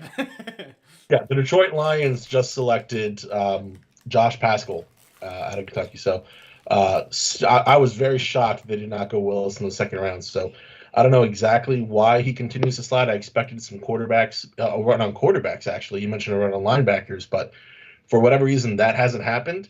And I'm just hoping history does not repeat itself here. Yeah, I mean, Ryan O'Leary makes a comment there saying, did he miss something with Kayvon Wallace? And I think that's literally the same question everyone's asking because he was so hyped. And I think we spoke about this last night. Someone that was linked and got the endorsement of Brian Dawkins that played a similar way, out of a big school, hard hitter, just hasn't really been able to do anything. And you can attribute it, I guess, in year one, Jim Schwartz, year two, Jonathan Gannon, schematic change may not have helped him. We see that sometimes with players. I believe there were some minor injury concerns as well, just like through last year. But yeah, he's one guy that just hasn't really been able to step up and carve a role. I can't believe I'm going to turn this into a live stream defending Marcus Epps, but I do think that he's going to be given an expanded role this year just because he fills what the Eagles want him to, which is he doesn't miss tackles and he makes a lot of them. And you've got Anthony Harris, who's by far better in coverage, and they bounce well off each other. It is sort of Jenkins and McLeod 2.0, but if Malcolm Jenkins was like, I don't know, the Barry Sanders of youth football or something, and just that guy instead. But yeah, it's that's how I view it. I think Epps fills a niche, which the Eagles need right now. Yeah, I think Jonathan Gannon wants to show more too high safety looks, and I don't really know that Kayvon Wallace in his young career fits that ticket. It's something that he can grow into. He's definitely athletic enough to do it, but it's more instinctual. It's more about really knowing your role and your responsibilities. And so I think that's just something he has to learn. Got derailed by injuries, has looked good in some games and kind of disappeared in others. And I think it's just a matter of consistency and getting some actual run in a position that's suited for him. And I think, this is the first year of Jonathan Gannon's defense, and he really needed to show what he had.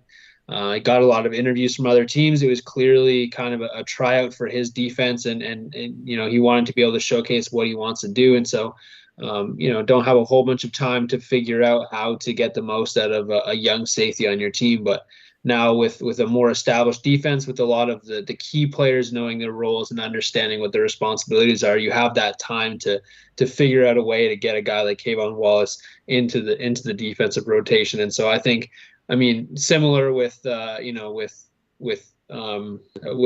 players on the defensive line, you saw Fletcher Cox complain about his role, and then that role got changed. So I think that was your main responsibility, is get your stars doing what they should be doing in your defense and find a way to make them happy, and then you can worry about players like Kayvon Wallace.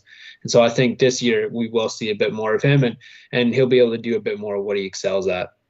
I just want to say, so JLom12 says, here's the real question. What's with these backgrounds, boys? Someone's in a closet. Liam has the most ghetto backdrop ever. Be better, guys. Be better. I just want to announce, look, my green screen, okay, I knocked it on a radiator. Right, so it's so bad. I literally could have burnt a building down. So I knocked the green screen onto a radiator and forgot the radiator was on. And I left the building for a weekend and went away. Came back and it was singeing, and that's what the hole's from. So it's burnt a hole through. Somehow didn't catch fire. It just turned into this horrible green powder.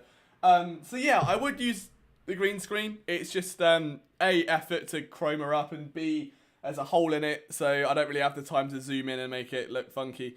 But look, we're not ESPN, we're better, okay? We are relatable. Okay? And just as you're typing that from your bed while knocking one out, eating a pizza, we are typing this, knocking one out, not eating a pizza, and that is okay. So, there you go. My only question is, Morgan, are you in a closet or am I? Yeah, I'm not sure which closet. But it's okay. I don't have a backdrop, but my face is what you should be looking at anyways. Exactly, so yeah. Don't focus on the back. Yeah, look, you've got Morgan, who's become the handsome devil of PSN. Zach's got the world's greatest moustache, and I've got a dodgy haircut. I don't see why are you looking at green screens, lads? Come on, behave yourselves right now. No excuses, Liam. Play like a champion. But yeah, we are approaching Eagles territory. I'm a bit surprised to see Mathis off the board before Perry and Winfrey. I thought Perry and Winfrey was a really good prospect, and another one of those names that's kind of falling here. Yeah, I mean, even lesser Yeah. so, I kind of felt a similar way about Marvin Leal. He's kind of specific player type, but I think there's a lot of potential in him. And it wasn't that long ago that he was thought as a first round prospect. Mhm. And that I know that the commies have been picking up the phone trying to sell Payne. And so they just drafted a defensive tackle. So that must be real. They really are trying to get him out. I don't understand that. He played fantastic, but then again, it's what bad franchises do. Yeah, what are we saying now then? So realistically, Dean's still there. It's horrible that Malik Willis is still there. That's what I don't like. Um, Sam Howell's still there. I don't I like think that. But if my I heart think it's says tight end, my head says safety. I think it's gotta be Brisker if he's still around. But I mean, you have Kansas City right there, who's On Brisker.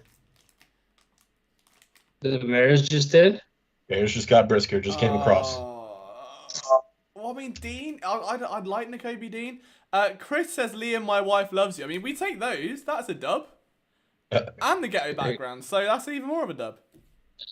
The wives aren't concerned about the background. But we love you, Chris, and that's the main thing.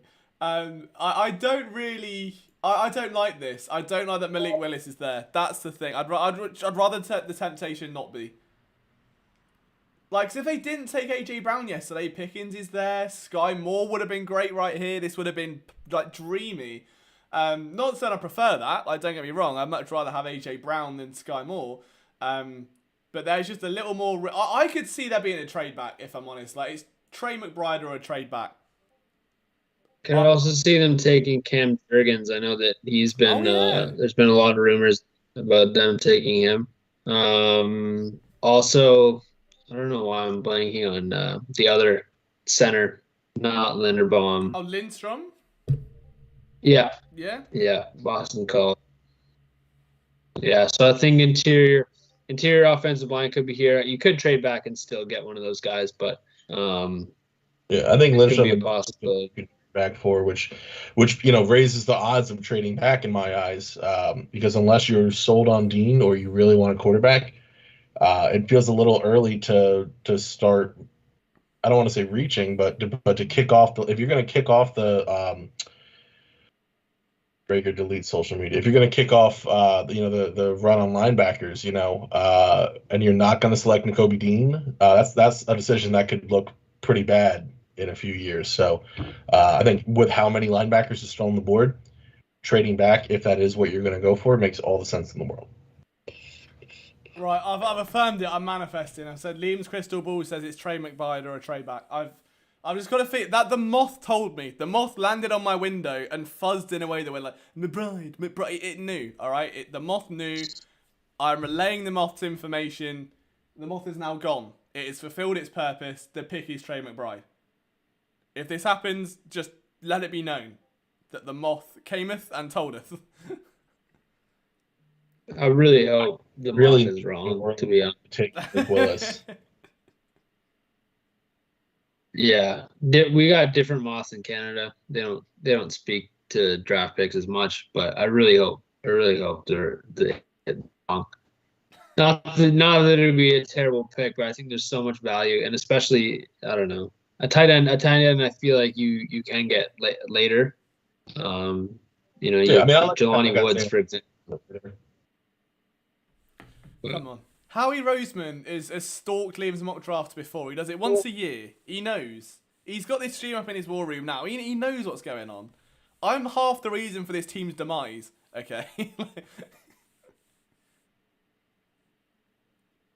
I just hope he waits until the third round to make his Howie pick. That doesn't make sense to anyone. Oh, so Matt Corral in the third round, is that I guess it's better than Malik Willis in the second? Yeah, as long as he takes a Nakobe Dean here, we'll let him have Corral in the third. Yeah, I'd be fine with Dean. I would take Nakobe Dean all day. It takes a massive position of need. I've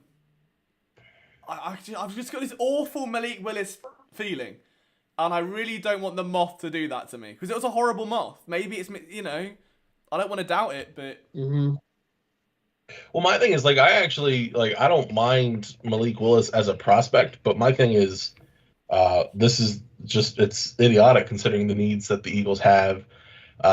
He doesn't like maybe he ends up being a bit better than Jalen Hurts as a thrower, as a pocket quarterback possibly, but it's not a marketable difference to the point where it's No. worth getting another QB controversy on your hands, or even just selecting him over an actual need like a Nakobe Dean again to bring his name back up.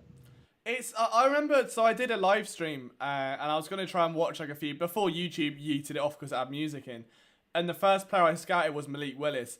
And there was no pro that I saw over Jalen Hurts. It was like watching like Jalen Hurts as a rookie. And I was just like, why? Why would you want to mortgage that? Like, you've got Jalen Hurts at home. Don't go and...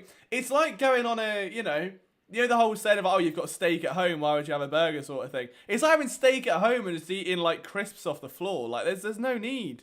There's no need, all right? You don't need to entertain it. And I know I brought up Malik Willis, but the other thing we have to consider, like, let's just say quarterback in general, because obviously there's Malik Willis, but it seems as though the Eagles preferred Matt Corral, but then there's also Desmond Ridder still on the board. So it's the fact that like 3 of these top quarterbacks are still on the board that particularly scares me. Yeah, I don't know, but I don't like. I would rather see them double down on defensive tackle and grab Perry and Winfrey than a quarterback. I'd rather them And take that- out Arietta in the second. Yeah, grab a punter. They do need a punter, to be honest, but hopefully it's later. Actually, someone bet me that they're going to take a punter in the second round or a quarterback. So I really hope that that's not the case. I don't like this. Alontae Taylor's pick for the Saints. Well, yeah, the Who? Saints could ruin it. The Saints could take Will it? I mean, they won't. No, they just took a lot. They wouldn't, but I mean, they could have. They could have saved us the issue. Which one did they go for? Alontae Taylor. Oh, I like Alontae Taylor. He's a good corner. I would have liked him in Philadelphia. I don't think it would have worked, but he's a good corner. Yeah. I refuse to believe a moth made a prediction. Just wait. I'm telling you, it's Trey McBride. Honestly, I'd even reach on Kobe Ryan at this point instead of taking one of these quarterbacks. I'm just so afraid of that possibility. But, and I think, Morgan, when you said about doubling up on D-line, I wouldn't hate that, honestly, just with the talent that's on the board. Yeah, absolutely. Jones. There's explosive wide receivers still on the board, too. I know we just traded for Brown, but if you're going to weapon up, Agreed. I mean, yeah, again, I think that the most important thing is the Eagles hit on every pick. And Malik Willis is not a hit, in my opinion. Even if he turns out to be a really good quarterback, I think for this year he doesn't make your team any better. And, we talked similar about David Ajabo, and, he doesn't make your team any better either. But, yeah. I don't even want to speak it into existence because I feel like the more we talk about it, the more it's going to happen. But there's a lot of talent left on the board, and I feel like it's better just to get a player and find a need for him. Unless you're going to put Malik Willis and Jalen Hurts out on the field at the same time, it's really not the best player available at that point. I would even go receiver again over getting a quarterback. You can get George Pickens. Why not? I'd go anywhere. I'd draft like a CFL team. Just bring them in, and then that's fine. Just not Malik. There's literally. Do you know what? If they're gonna take a quarterback, just anyone but Malik Willis, so they can justify, hey, this guy is a pocket passer, and we want a pocket passer. Don't get a guy with Hurts' skill set like as a mirror that has every strength and weakness other than the fact he can throw it very far and Jalen Hurts can't. Other than that, there's no separating them. Like, there's no need. If you're going to go for a quarterback, it has to bring something different to the table. It has to. Yeah, I think there's a real possibility they go interior offensive line here. Yeah. I think like it just that. makes a lot of sense. They talked a lot about Cam Morgan. Who Yeah, I don't know if it's going to be... Sorry. Pardon? Who would be No the worries. first guy up now? Like, because I mean, it'd be a reach for. I mean, Lindstrom's got to be third, right? Surely, like third or below, like a bit later. So it can't be. Probably. Yeah, I think Lindstrom is probably the best available. You have some guards, but I think center is probably more of a need. So you have some guards, but I think Lindstrom, or you can trade back and still get Jurgens probably. And it's tense. I don't know what it is, but it always seems like the longest 5 minutes of my life know. every time there's a new pick. Especially when we're getting so close, but It just drags. I swear, like every time I look up, I think, oh, I've stared at the screen for 5 minutes. I'll look up and see who's next. Oh, it's been 3 seconds, and I'm just constantly going back and forth, waiting for this Phantom Moth prediction to prove me right. We're 1 pick away. I mean, Okay, so the Saints have just traded for the 50th pick, so they're now picking back to back. okay. Oh, but what? Who would they jump So the Eagles must- for? Who would they jump the Eagles for? That Malik Willis. I was Kobe thinking Dean. Malik Willis. But no. Oh, it'd be great if they did. That'd be better than the Eagles picking someone else. I'd rather someone else like pull it away from Howie. I'd be Yeah. mad if it's N'Kobe Dean, but I think Morgan's on to something. Patriots traded up or the Saints? That's what Brian said, but I had Albert Breer saying Saints. Well, someone traded up. I feel like it is for N'Kobe Dean. Yeah, kind of feels like it has. Unless it's for or Jones. All right, rap sheet. Patriots. It's actually the Patriots. Yeah, N'Kobe Dean feels like a Patriot for sure. Yeah, Hmm. we'll see.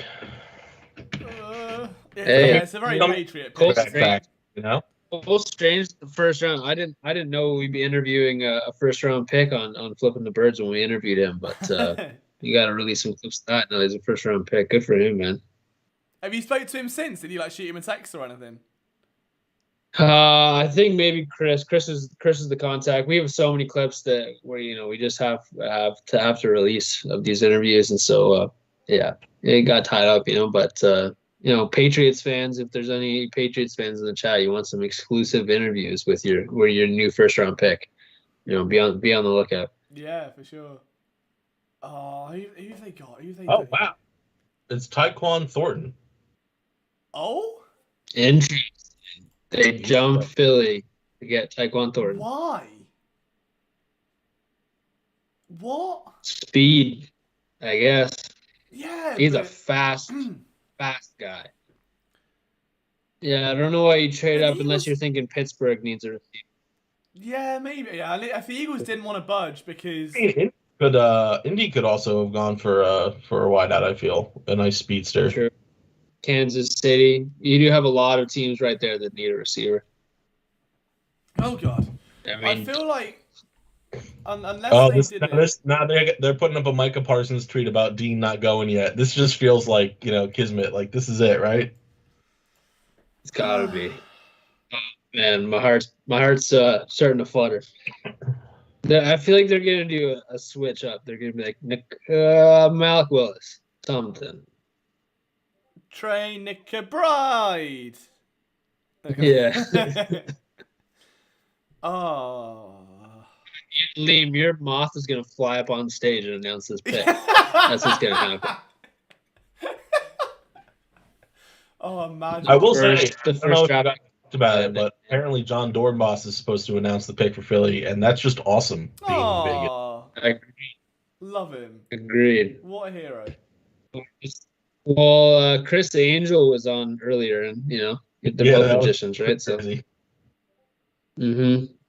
Was that whoever was like doing the spins in the air? Was that the same thing, or was that?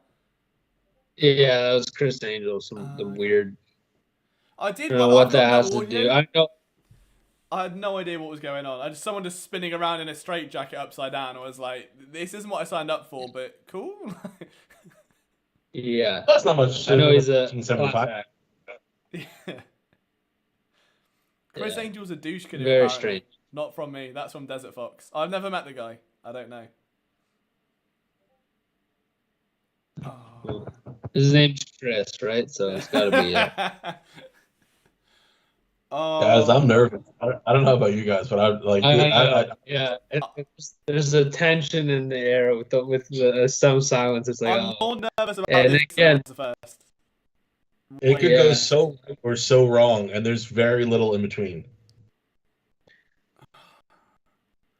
Why is Oh. it worse than the first round? This shouldn't be the case. It's meant to get lighter as it goes on, and less risk.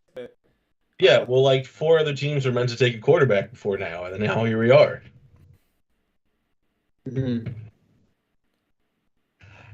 There's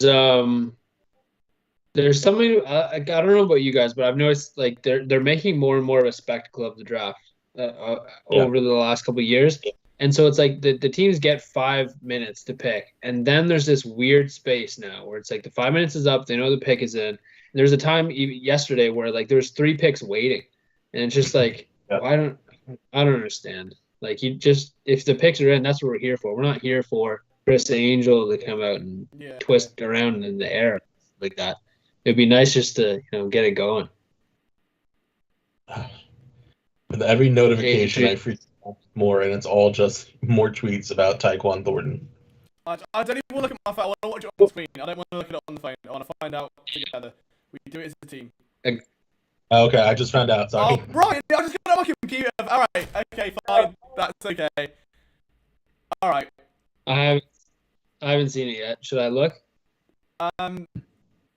Yeah, it's fine. I mean, you'll be happy. No, it's a good pick. Yeah. It's a good pick. What I thought.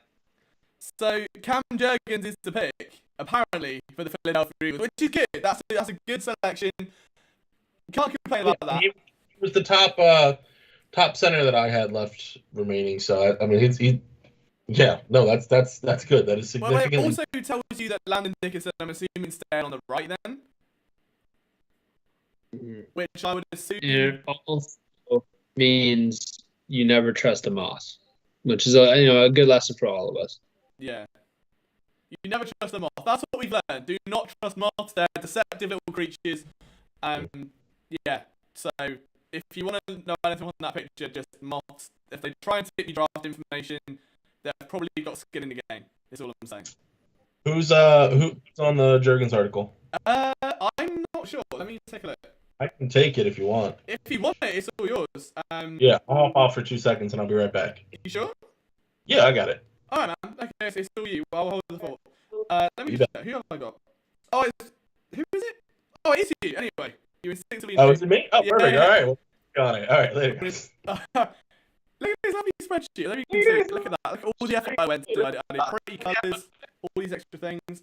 It's a smart pick. I mean, so Cam Jurgens is a selection. I'm breaking up apparently. Oh, no, that's not good. Can you hear me, Morgan? Yeah, we are breaking up a little bit. Oh, okay, that's not good. I think. Let me hang on. Oh, dear. Hello, you got me now? Oh no, I'm really. Why is it breaking up? My phone? I'm not sure. Is Morgan okay? Can you hear Morgan? I'll do the image. I'll do the image. Right. That's what I can do the image. That's fine. Hello. Hi. What's going I'm here. I'll leave for 5 seconds and I don't know what I've done. What'd you do on your way out? I mean, if you guys want to hold the fort, and I'll figure out the internet sorts out. I don't know what I'm doing. Yeah, I'm back because Brian's taking the article. Okay. So, Morgan, what are your initial impressions of the selection? Yeah, I think it's a smart pick. I mean, earlier on, me and Liam were talking about how it might be kind of a boring day today. I think the splash was kind of made in the first round. And so I think it's a smart pick. You don't know. I think, if Jason Kelce decides this is his last year, like he's kind of rumored for the last couple of years, you're in pretty dire straits. So I think it's a really smart move. You get I feel like, if the Eagles, if they have to pick one position to develop, it should be offensive line, right? So, you get a guy similar to last year with Landon Dickerson who, really is one of the better prospects at his position. And then you bring him into what I think, and I'm sure a lot of Eagles fans think, is probably the best position coach in all of football, in Jeff Stoutland. And, it's not a sexy pick, but it's a necessary pick. And I think it's one that's going to pay dividends for a long time. So I'm happy with it. I'm content. Yeah, there's a lot of reminiscent feelings of the Landon Dickerson pick last season, just from the standpoint of, well, you continue to build through the trenches, but not only that, but you're focusing on linemen who are not just technically proficient, but are very good athletes as well, which is just, it's crucial for what the Eagles do. How many times does Jason Kelce end up in the second level? That's something that I don't think they're going to look to just throw out of the game plan once he retires, So, an athletic center like Juergens, I have a lot of hope for. It's not the sexy pick, like you said, but somebody yesterday, I can't remember who on the stream, talked about the Eagles and Howie Roseman not outthinking themselves, and that's what they showed in the selection of Jordan Davis. And I think you see that here again today. So I'm over the moon with it, if I'm being honest, just because I was legitimately concerned that we would be looking at a quarterback here. So I do wish we drafted Kobe Dean, but that being said, to get Juergens, I did like Lindstrom out of Boston College, but I like Juergens' profile better. So to get him now, just to make sure that you do get the center, because there wasn't a ton of center depth left. So to get him here, I just think it's great just to secure the position of need, and just move on, because this draft has not fallen the way that anybody could have predicted. So you kind of have to work with what you have, and you got a pretty good result. So I think it's a B plus. Yeah, I think, is he the best player available? I'm not so sure, but I think it's a safe pick. And the thing that I've been saying all along, and I think that everyone's, been kind of talking about, is the Eagles just really need to get these picks right. And like you said, not overthink themselves. And so I think it's a really smart pick. Athletic as all hell. He's gonna make plays 40 yards downfield for you, right? And so I think that's just it's a Eagles type of pick, and especially with the dedication to running the football, they need it. And it just goes back to Howie Roseman really thinking with his head, not his heart, and knowing that he needs to build this team through the trenches. You have an aging line on both sides of the football, and he's addressed both of those positions with the first two picks.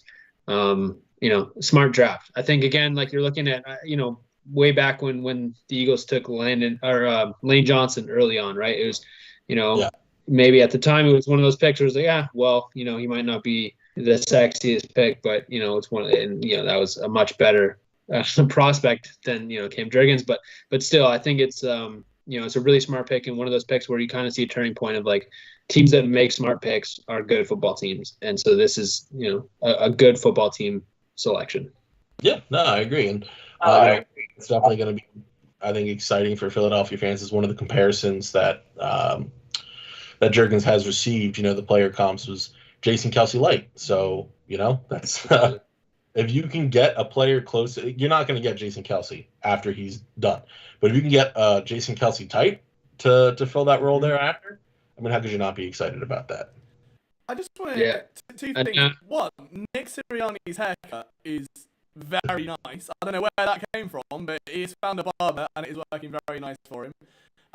Secondly, Carly Lloyd announced the Eagles pick, and I just want to extend the offer. If she ever wants to kick a football at my head, the offer's there. Won't say no. So just take me up on it sometime and we can have a chat.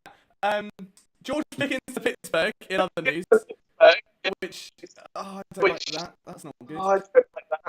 Oh no. Yeah, not a fan of that. No, sorry. There's run on wideouts going on, but bad Sixers news, unfortunately. Oh God, okay. Okay. Yeah, so we can save that for another time. This is supposed to be a happy time, so But yeah, Sky Moore to the Chiefs. There's really I'm surprised that there's a direct run on wideouts, but with the top end running out, More to the Chiefs. I think David Bell could even be active at this point. Who did the Colts take? They took.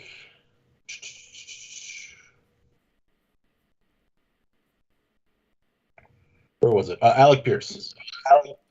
Oh, Okay. nice. Can That's a you hear good me pick. now? Is that better? I don't know what I've done. Maybe anything? No, I can hear you. Okay. Apparently it's breaking up on the stream. If it's better, let me know. If not, I'm not really sure what's going on. So my microphone's broken. My horrible Carly Lloyd joke was told by no one, which is probably for the best. I think Not better. I think Alec Pierce is one of the most underrated receivers in the class, and so that's a really good get. I feel like I wish Frank Reich the best. I don't have any negative feelings towards the Colts, and so it's nice to see them get like a really good player. And then with George Pickens to the Steelers, I mean they know how to draft receivers. They always have.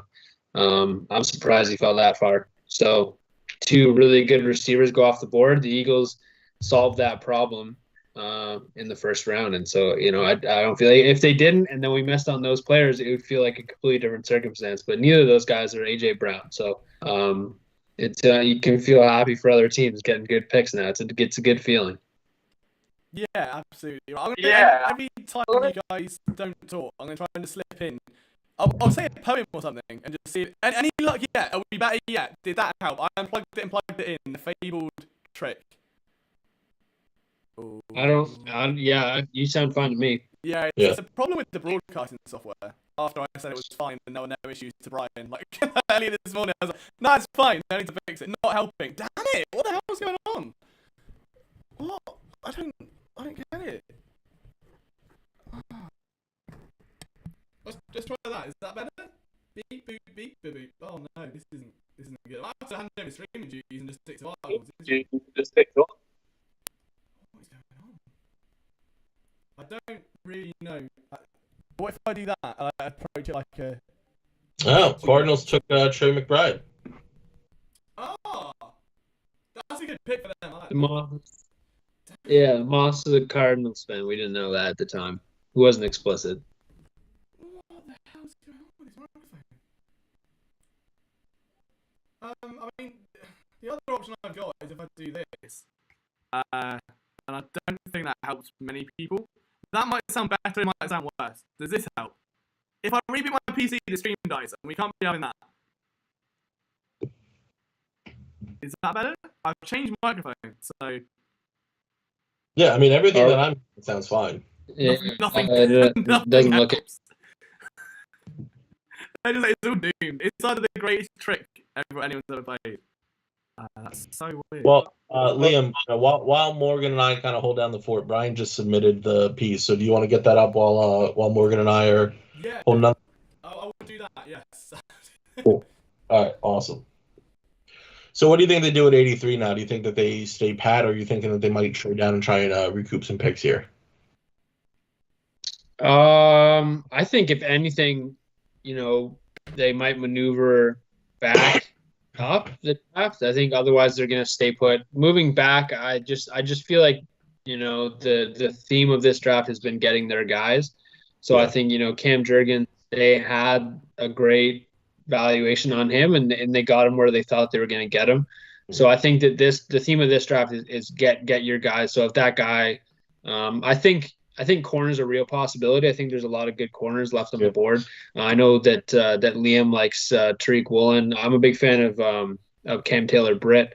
And there's a lot of other corners too. The Kobe Bryant is another one. Kobe Bryant. Where there's a lot of talent left at the cornerback position. And so I think that there's, an option. And I think too, you talk about Zach McPherson being a mid-round pick. I think the mid-round picks in this draft at corner are a bit further along, and maybe can actually, whether or not they start can push Zach McPherson, and I think that's what they want. They want competition. So I think corner is a real possibility, but then I also think that linebacker could be a possibility. I know they didn't want to draft one early on. They have other needs, but I look at Christian Harris from Alabama is still up there.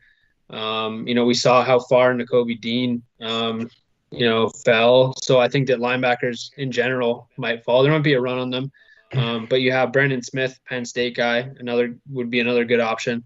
And then, you have Jesse Luketa, also Penn State. You have Channing Tyndall. So there's a lot of good linebackers.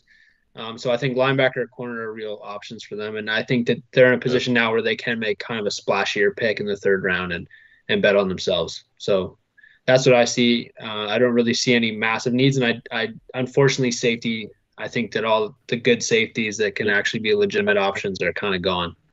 Yeah, no, I would absolutely. I think that as far as players who look to be available, I think you kind of hit it right on the head. It's corner and linebacker are going to be some of the top players available, and both of them are positions that need for as well. So I do think that they could definitely go with one of the linebackers. My wonder is, you mentioned the possibility of trading up.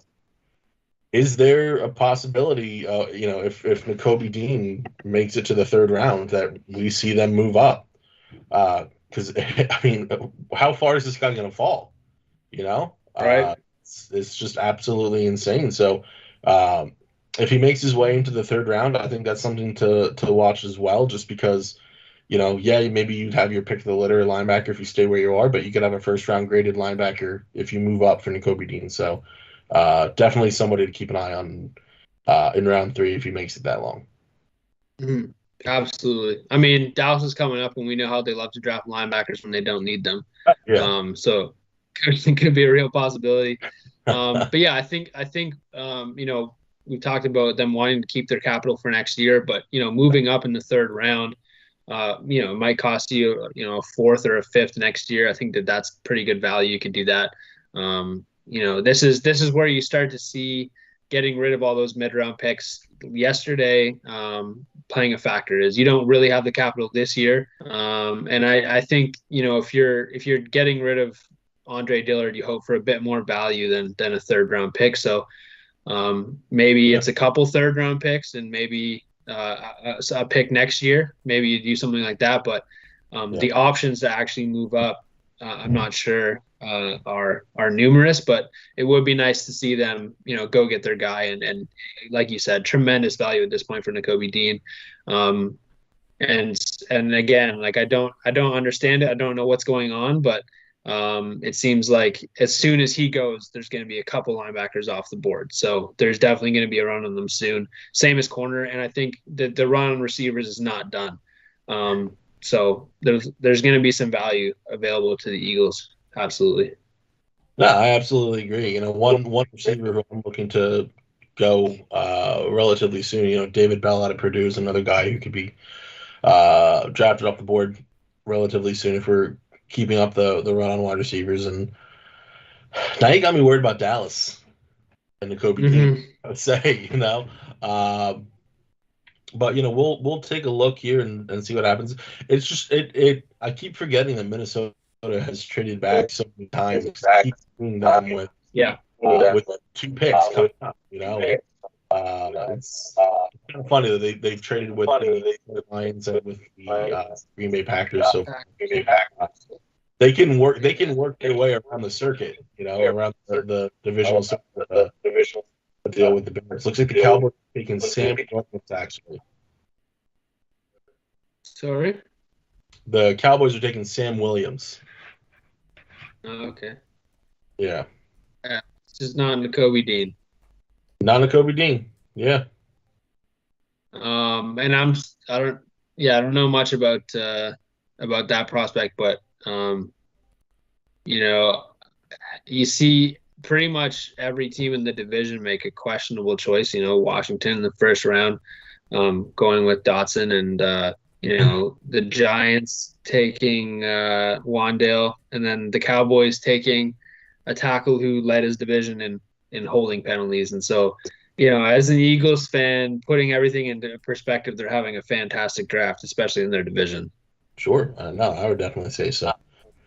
Sam Williams, one way that it was put to me recently was ability, uh, very strong. With him, it was more so an issue of off the field. So um, Mm, if he, classic Cowboys. yeah, yeah, got it. So it's not overly surprising. So um, they could have a player on their hands. Uh, Time will tell. You know. Yeah. Yeah, I think I mean I think the Cowboys, as favorites to win the division, I think they're farther, I think the Eagles are closer than a lot of people give them credit for. And so um, it's again, Micah Parsons is a great player, but it's really hard for him to get better on the season than he did last year. He might repeat it, right? But I think the Eagles got a lot better, and I think, the Cowboys lost Mari Cooper, who's a big part of their team, and so I think the Eagles are catching up in a lot of good ways. And then who knows what's going on in Washington and New York? They might get it together eventually, but I don't think it's going to be this season. Right. I got even took now. Hang on, my bad. That was not the return entrance I wanted. Does the microphone work now? The chat will ask you. Sorry, my voice doesn't though. Good news, mic might work. Bad news, voice doesn't. So Liam sold his voice to the mic. Yeah, the article's in the chat, so if you want to read that, you can. That was what Ryan's just read. Liam Jenkins. There's a little bit of a synopsis on him. I need a drink. My voice is disintegrated over the past 5 minutes. And the mic's gone anyway. Brilliant. Excuse me, right, I will fix this. I'll fix this. Yeah, I think I can actually hear what's a repeat of stream itself. So I don't know if the YouTube page is up and the volume's up. That could be. What I could also tell is I believe it's still kind of. Let me hold this. Hold on. Alright, what if I do that? Alright, can you guys hear me now? Does that help?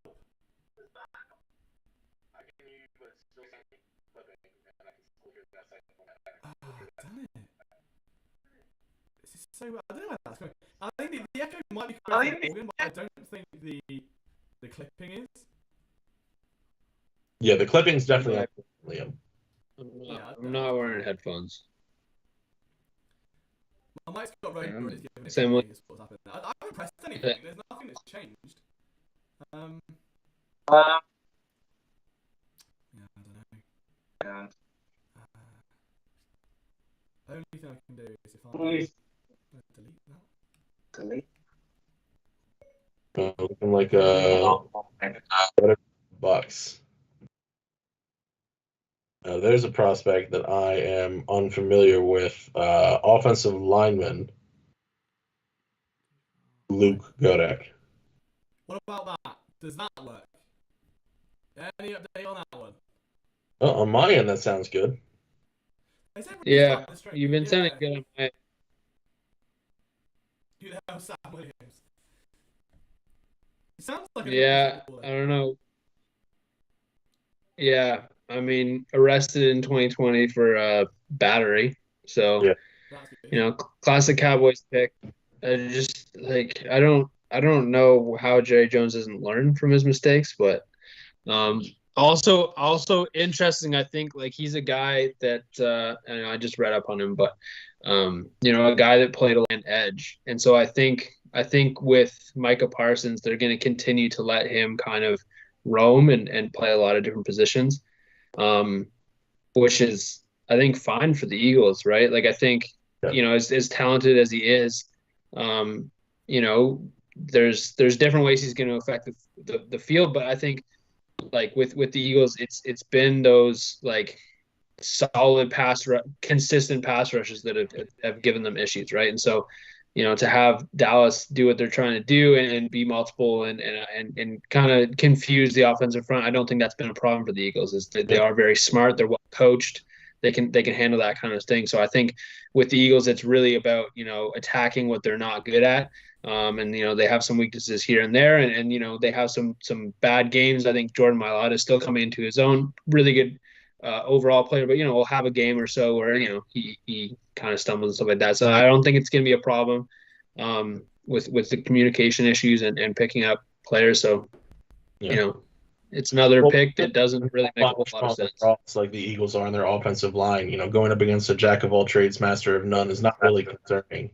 Mhm. Kind of like you said, it's or even to kind of change it, but it's like the specialists who, you really have to watch out for, the people who can really dig into the weaknesses of the offensive line. And I just don't see Sam Williams being able to do that. So that could be proven wrong. Hopefully I'm not.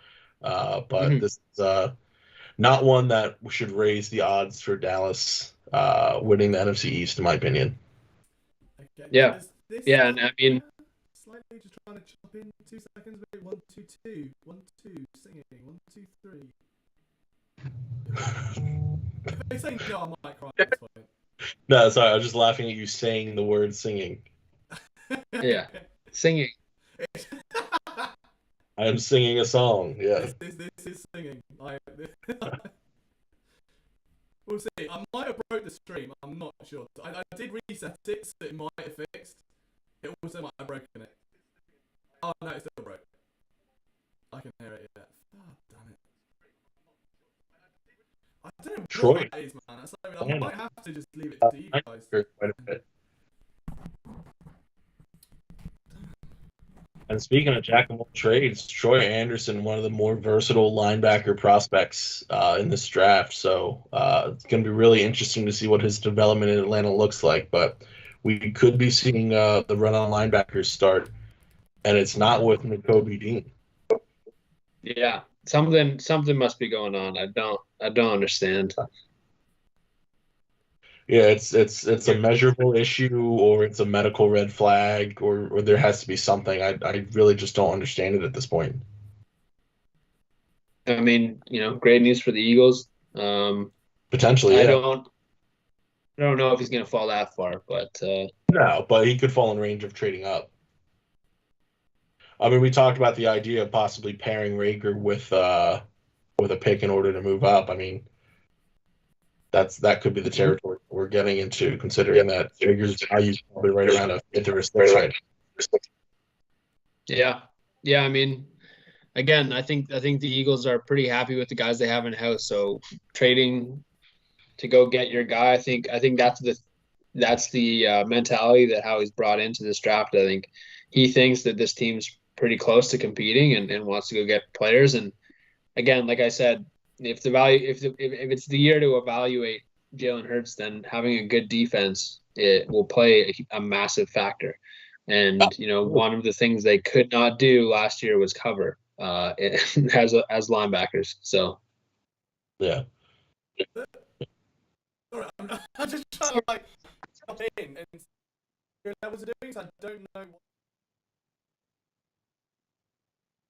Yeah. Yeah, Well, bits of really good analysis I from me certainly help with that as well.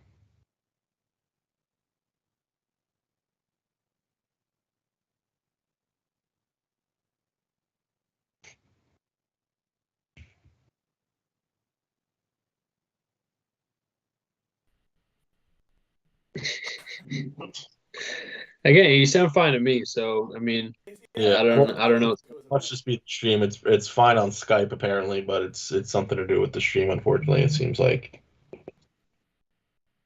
Is Cam Jurgens again? Yeah, right. We'll talk Cam Jurgens, and I'll try and figure out what's going on with the microphone. Yeah, I mean the short answer is yeah, he's a good pick. It's obviously not exciting to go O-line for the second year in a row at the second round, but this is an underrated need because how many years can you play chicken with Jason Kelce coming back? So to get a guy who comps similarly to him, who's highly evaluated, I mean, how could you not be happy? Like it's clearly there's something going on with Kobe Dean. I think he's the only other name that was on the board that was yes, this is a second round target. So whatever's going on with him, we'll find out at some point, I'm sure.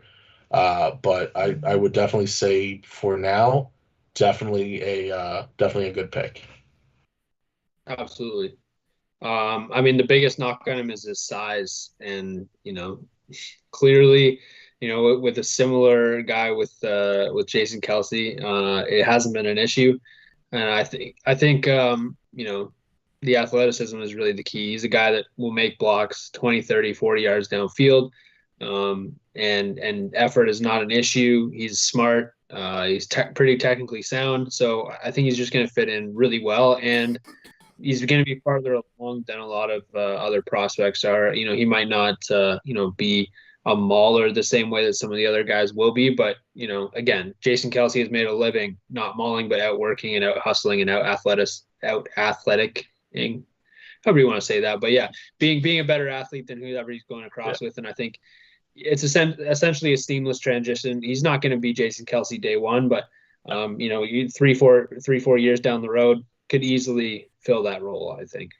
Well, and expect him to work closely with Kelsey throughout at least this year, and then if Kelsey comes back next year, or if Kelsey retires and potentially takes a position within the Eagles organization, you never know. That's a possibility still on the table. I think that these two are got to be close for quite some time. According to Elliott Short-Parks, Jason Kelsey actually helped the Eagles scout him. So like that, kind of a big deal, So yeah, Jason Kelsey's big fan of Cam Jurgens. So should you. Absolutely. Yeah, it's interesting to see the Eagles kind of take this approach where, they're not necessarily filling their team with potential talent. Instead, they're replacing players that they know might not be around for a while and getting better at positions they know they're good at training and drafting, right? So like they're continuing to make a strength, and then they're going to figure out the rest by adding veterans, by adding free agents. I'm not sure, Liam. I think Liam's trying to. You're definitely cutting in and out now, Liam. Yeah, I don't know what I've done. I can hear everything like 8 times. Interesting. Yeah. So again, I think it's something to be said for, they could have taken an Nakobe Dean, but as we've seen, just not a great team at figuring out what to do with linebackers. Similar with receivers, instead of trying to draft receivers. I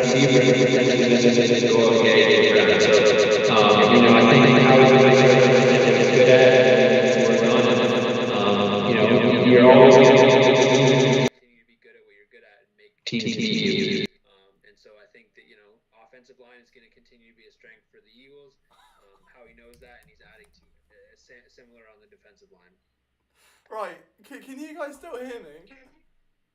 I have no idea if that's just worked. I literally just went on some like acid trip. Like I don't know what just happened now. Like a million Morgans going I have no idea if this has fixed it, but like Jesus Christ, if that has. Oh my God, it has. So all it took was us going on some weird like time portal.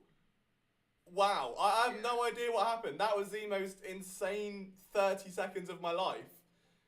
Sorry about that. I'm glad we went on that together, though. Yeah, Liam's been on a journey.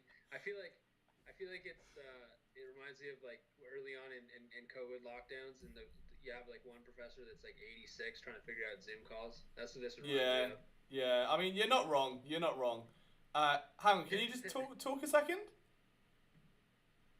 Okay, right. So we've still got something to figure out. There is still some echoing somewhere in and about, and I'm not sure where that's coming from. Right, we'll get there. We'll figure it out. We'll get there.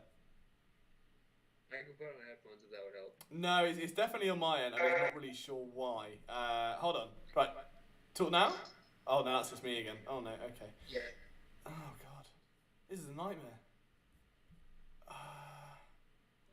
We're getting there. We're fixing it. I'm echoing for people on the stream too. I think it's just. I think the whole thing's echoing. I've got 2 of the same microphone up. I think. Don't know what I've just done.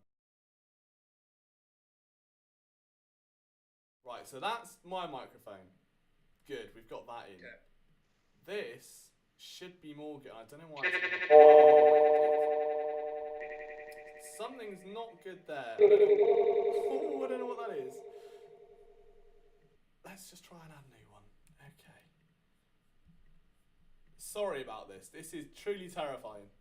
26 people are watching this for professional draft analysis, and it is just absolutely shocking. This is what it is. I can fill gaps. So, I'm not sure if if I'm echoing or not. But I'll keep No, talking. you're good. I just don't know if it's coming through. Okay. This is so weird. While Liam's Morgan, I did have one question for you. The only quarterback picked so far, right? Yeah. Day one, Pittsburgh Steelers, Kenny Pickett. There's not been a quarterback selected yet. Uh,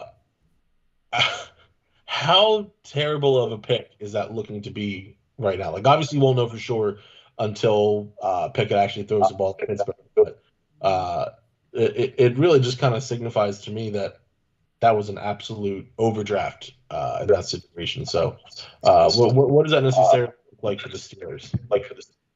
Right, are we in? I think I Yeah, might have fixed all of it in one. Just before Morgan answers, hold on. I need. We might have fixed it. If you can hear me clearly, Okay. Morgan, this is on Yeah. you. You can carry on. I think I've got it. All right, perfect. Yeah, I mean, it's a great question, Zach. I think, unfortunately, with quarterbacks, you got to get the guy you like, and if they like Kenny Pickett, then he's their guy. The fact that they probably could have gotten him in the second round isn't as sure as I think it's look like right now. It looks easily you could have gotten a quarterback in the second round, but who knows, right? I think a lot of teams were pretty high on Kenny Pickett. He does a lot of things well.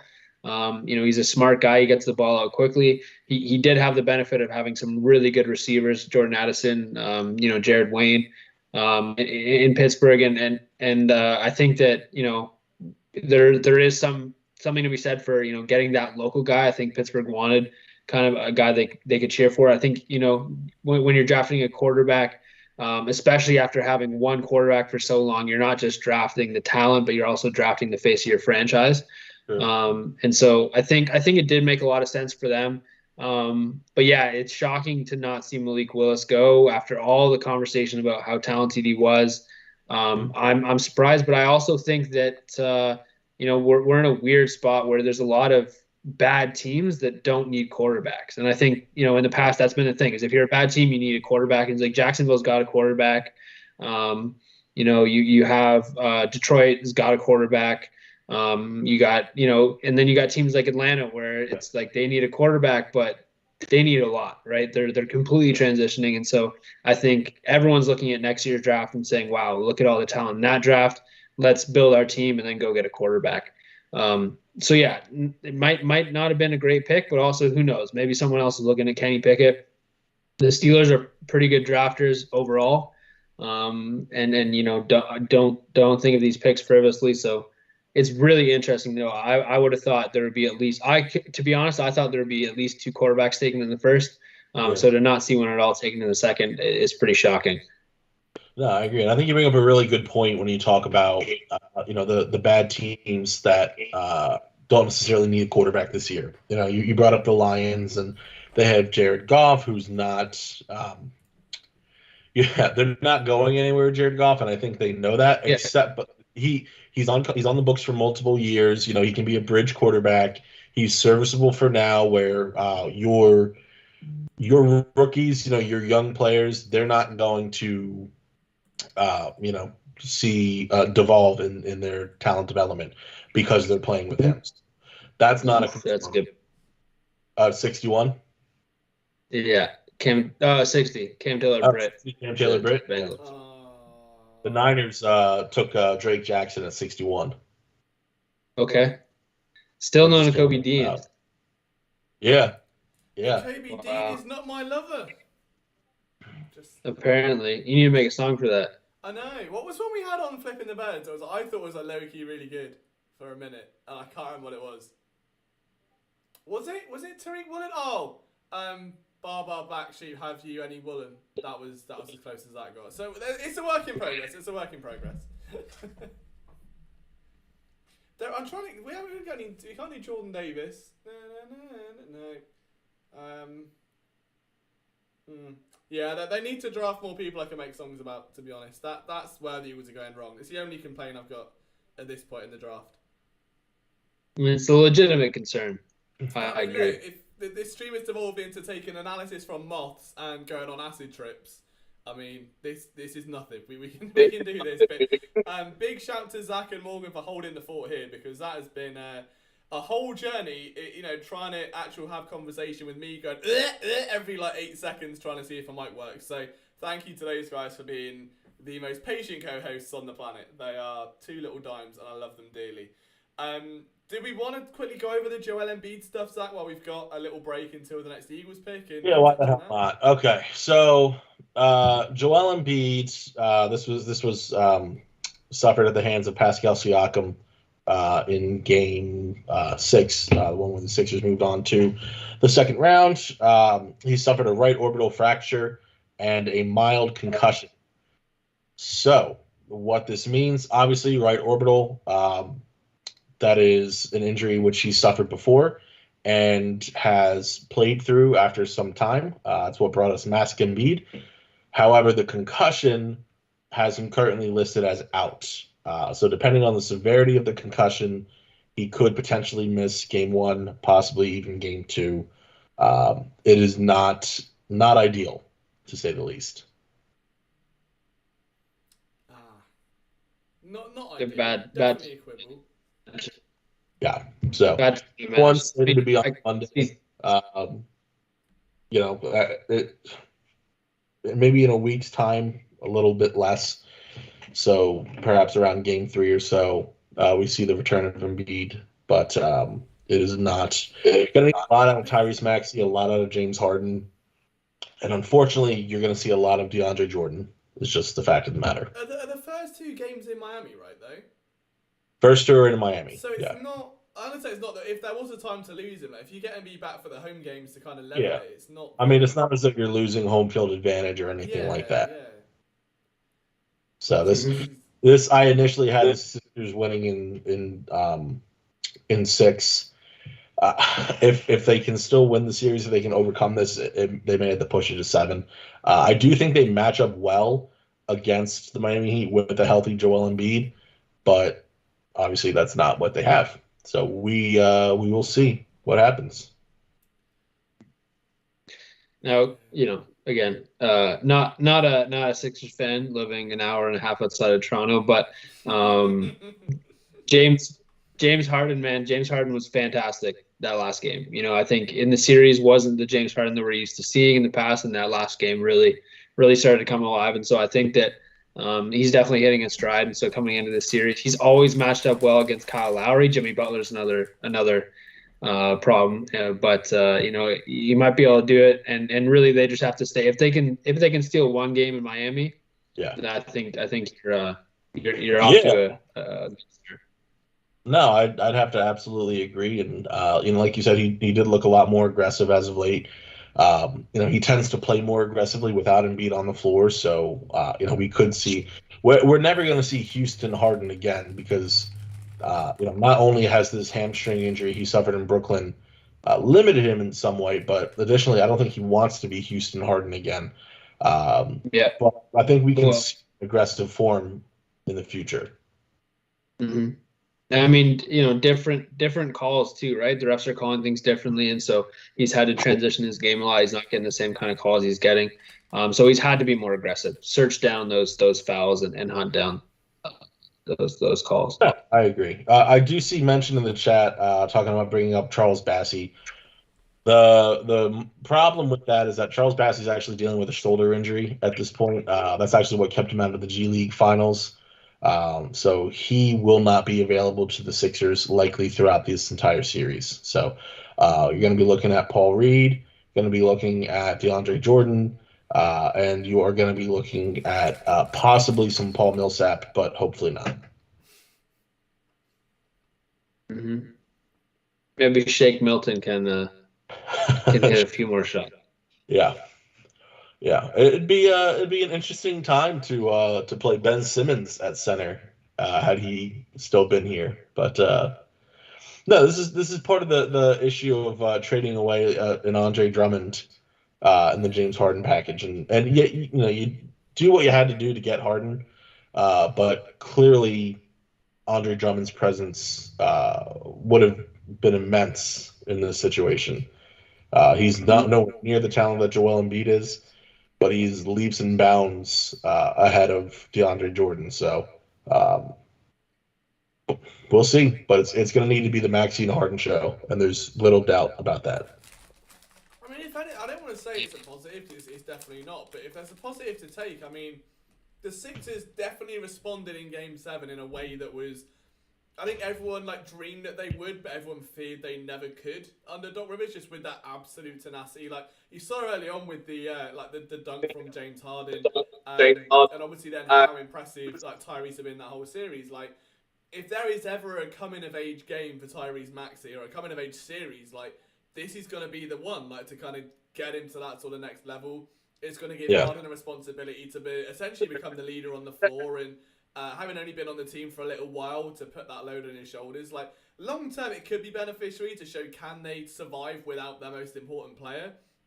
But it's something they're ultimately going to have to do, and it's always going to be a concern with Embiid's injury history. So it's obviously not ideal in the playoffs, but then also the fact that he took an elbow to the face. Let's just to clarify, let's not act like some kind of weak muscle or anything like that. It's more frustrating because it's not something like that. It's not some kind of lingering knee issue or back issue that he's dealt with. It was an overly aggressive elbow by Pascal Siakam that has now potentially knocked him out of half of a series. So it's extraordinarily frustrating. But I think what you said about Tyrese Maxey is really key. We saw him really kind of take off in Game 1 of the first series against the Raptors. Then he wasn't consistent with it. He had a good first, I'll say 2.5 instead of 3 games. And then he was eventually able to bring it back for Game 6. But really, if he has the chance to solidify his standing, basically what Jordan Poole has done, Tyrese Maxey has the chance to do so in this series against the Miami Heat. And I think that's what they have to hope for, as opposed to replicating Embiid's production at center.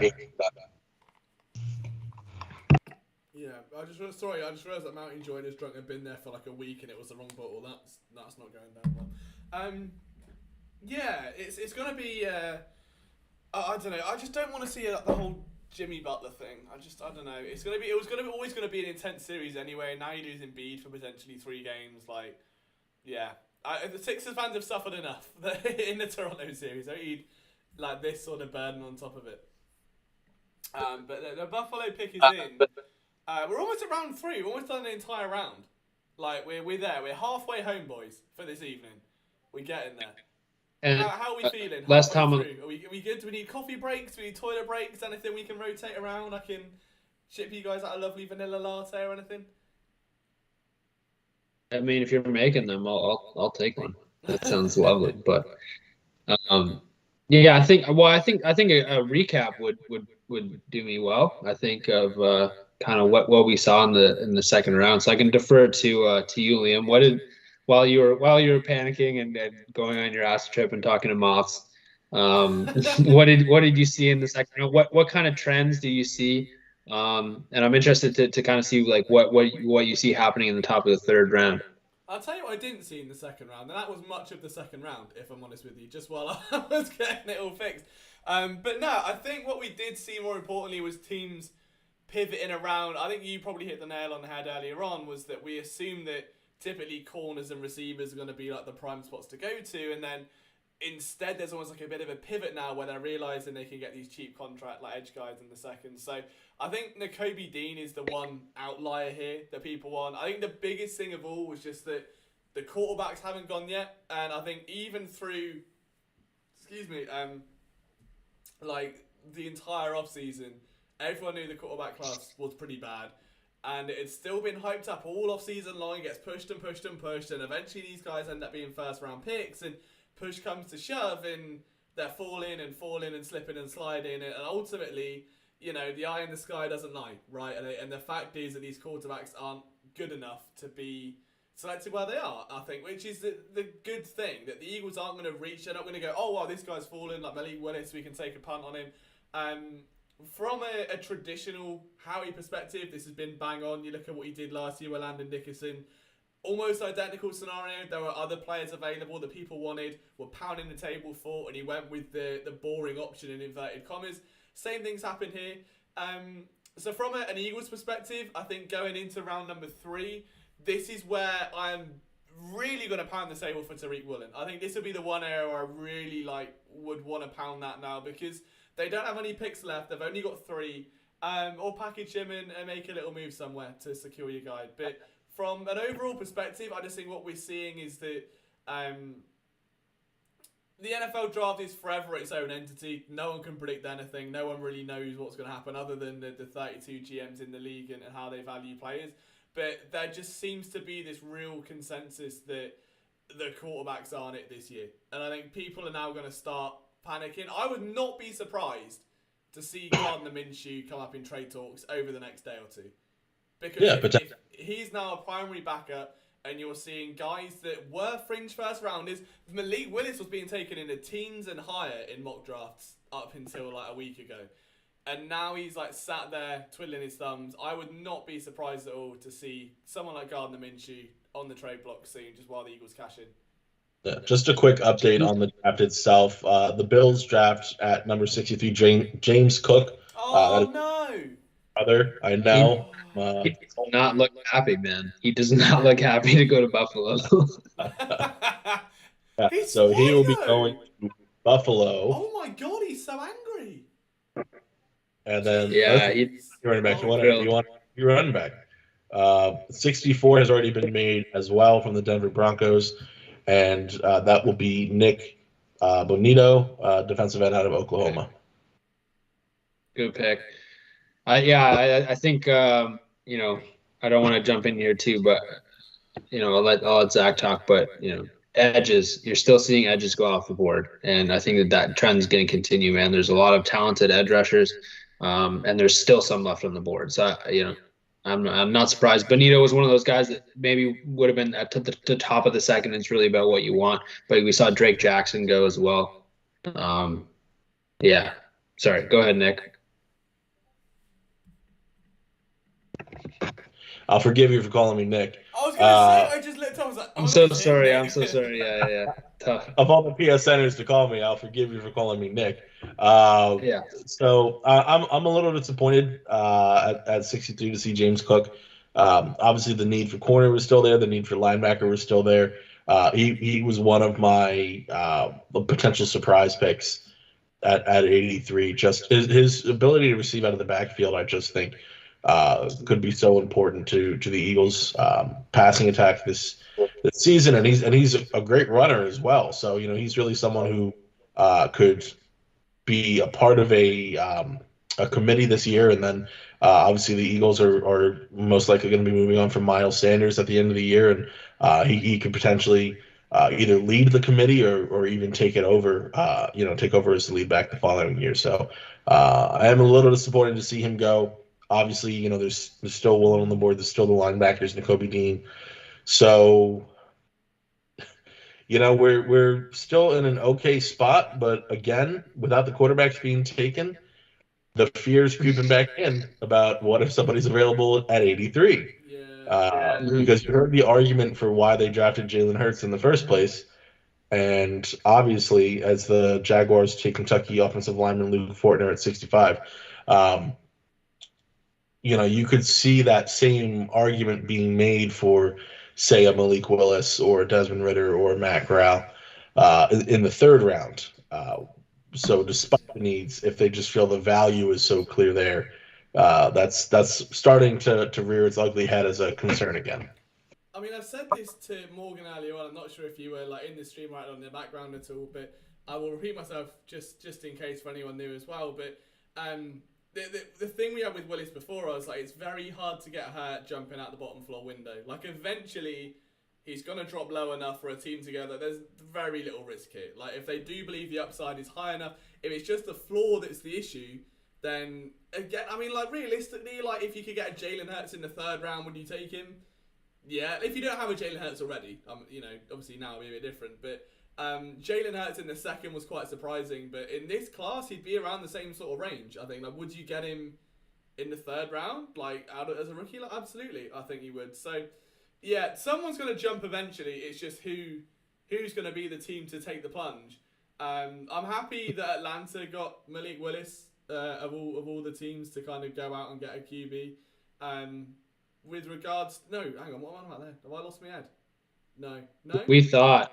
We thought. No, I know something went wrong. My head just went. I stopped and just stared and was like, "What just happened there?"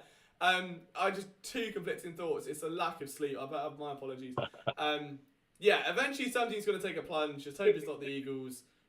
Well, I think that I could actually start as early as the Giants. They didn't pick up the 5th-year option on Daniel Jones. Now you're in the 3rd round. The Giants are up in 2 picks. I think that could be where you see the first quarterback go. I mean, people have suggested Minnesota just because Kirk Cousins, yes, he signed the extension, but it really, obviously, a long-term commitment doesn't seem to really apply. But I definitely think that the Giants could be, or even the Tennessee Titans, since, again, we're in round 3, try and pick up the successor for Ryan Tannehill. So, there are a couple teams, and I don't really as much see it with Seattle. Obviously, Cleveland, Chicago, they're not going to be looking, but Indianapolis is right after that, and then Atlanta again. So, within these next, 8-ish picks, we could finally start to see that run on quarterbacks happen. Yeah. One of the factors about taking a quarterback in the first round is you get that 5th-year option, right? So I think once you kind of pass that, like for these contracts now in the 3rd round, it's a pretty quick evaluation if you're not going to play a quarterback in the year 1, right? So, for example, like we're talking about Detroit, well, okay, if you're not going to play him in year 1, and then who knows how long you're going to keep Jared Goff around, like it really doesn't make sense. And so I think that's what we're kind of seeing now. If you don't see him as a 1st-round value, then and you got a quarterback in house, then it's a bit of a confusing fit, and you're really shortening your window to evaluate. So that's why I think, I mean, I know Zach said Seattle, might not. I think that's a great target for Baker Mayfield. I think Baker Mayfield might end up in Seattle, but alternatively, this could be a spot where you see a quarterback go. It might not be Malik Willis, but Desmond Ridder, Matt Corral. I think that those are probably the next 3. Sam Howell's an all right quarterback too. I think that he played really well at the Senior Bowl, and so there's a couple options. It really just matters who you like, but it's interesting that no quarterback was taken even in the late 1st round, just so you have that extra year of evaluation. I really like Ron's comment there. And watch the Commanders draft Willis to be Wentz's backup. Like, imagine the flashbacks he'd have. Yeah, I would love to see that.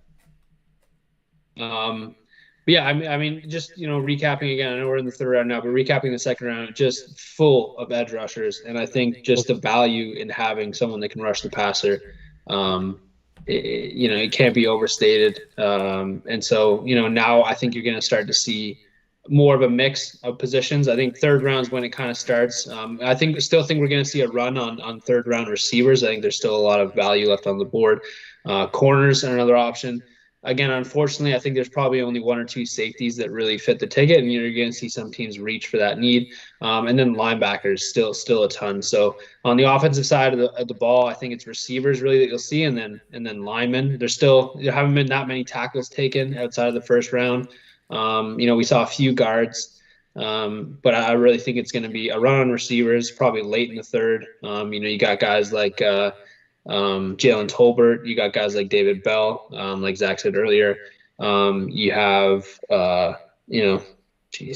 who's some other, there's so many. Calvin Austin is still up there. So you have a lot of players that could still be a 3rd round picks, and then outside linebackers, there's so many. Yeah. Well, one actually who's one linebacker rather in general who's off the board now is Brian Asamoah, who just went to the Vikings. So there's one linebacker off the board, and the Giants actually took Josh Azudu. So they go with the offensive lineman there, out of North Carolina. So obviously Giants trying to build up that offensive line. That's not overly surprising as well. Maybe the thought is to give Jones kind of in a way that the Eagles are trying to give Jalen Hurts no excuse. They're trying to do the same for Daniel Jones as well, but just in a worse way. I'll say. Yeah. But it's clear as day they need to build the offensive line, so it's not overly surprising. But again, still no run on quarterbacks, and um, you have to wonder when's the first quarterback going to be taken. It's just borderline shocking at this point. It's also another linebacker Yeah. over Nakobe Dean as well, which is another shocker. So something's Yeah. dramatically wrong there. Yeah, I mean, Kobe Dean, he actually does kind of feel like an Atlanta pick to me if he does continue to fall. So we could see him coming off the board, at some point within the next 8 to 10 picks. Atlanta, I think, has 10 or 2 picks rather in the next 15 or so, 2 picks in the next 15. So I say look out for Atlanta when it comes to Kobe Dean if he's not selected. But again. At least Giants fans were very much behind the Kobe Dean. So I was a little surprised to not see him go to Big Blue also. That's weird. I just reached out to a source about Nakobe Dean and asked what was going on. And he said that from what he's heard around the league, Nakobe Dean is someone that puts his milk in his coffee after the coffee and the water's been poured in. So he puts the milk in afterwards, and that is why he's falling. So... That makes sense. Makes a lot of sense. You can't be doing that, and I think that would be UDFA then. Huh? I said he'll be a great UDFA then at that point. Yeah, exactly. Great UDFA pickup. They'll get him in. They'll start teaching him like coffee, sugar, water. It'll be fine. But you can't be putting the milk in last. It's like who had to have the ball taped to their hand. There's an Eagles quarterback. I can't remember who it was. Was it Vic that they did that with for a little bit? But they had a fumble issue, so they. Taped the ball to his hand around the facility. But you gotta teach them how you make your coffee right, because that says a lot about a person. There you go. So that's an exclusive PSN bomb. There you go. But no, in all seriousness, it's just one. There's always a player, we say it all the time, every year where they unexplicably drop and something comes out after, but. Yeah, a few surprising trends. Quarterbacks one, and the Kobe Dean being a trend in his own right, it's just very odd, very very odd. But we shall see. We are getting into deep value Howie territory anyway. So they're next on at 83. We're now 67. Well, the Browns now take the quarterback out of Mississippi State. They take Martin Emerson Jr. So there's one corner. I can just see Woolen just every time it's corner, I'm just like I get scared. Mm-hmm. Ezeudu's a good choice. Ezeudu. That's the Georgia. No, sorry, North Carolina one for the Giants, isn't it? Ezeudu. Yeah, Giants. Yeah. Okay, I'll get that right. I'm really bad with name pronunciation, to be fair. It's not great.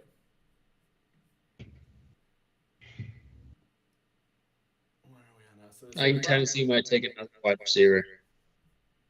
Yeah, they had to double up at some point. And again, David Bell is still on the board. Yeah. Right, I'm going to quickly run and get a drink a sec. I'm debating a coffee, but I don't think I'd sleep till 10 in the morning. So I'll be 2 secs. Sure. Yeah, we're starting to see Philly's pick on the far right, so we're getting closer.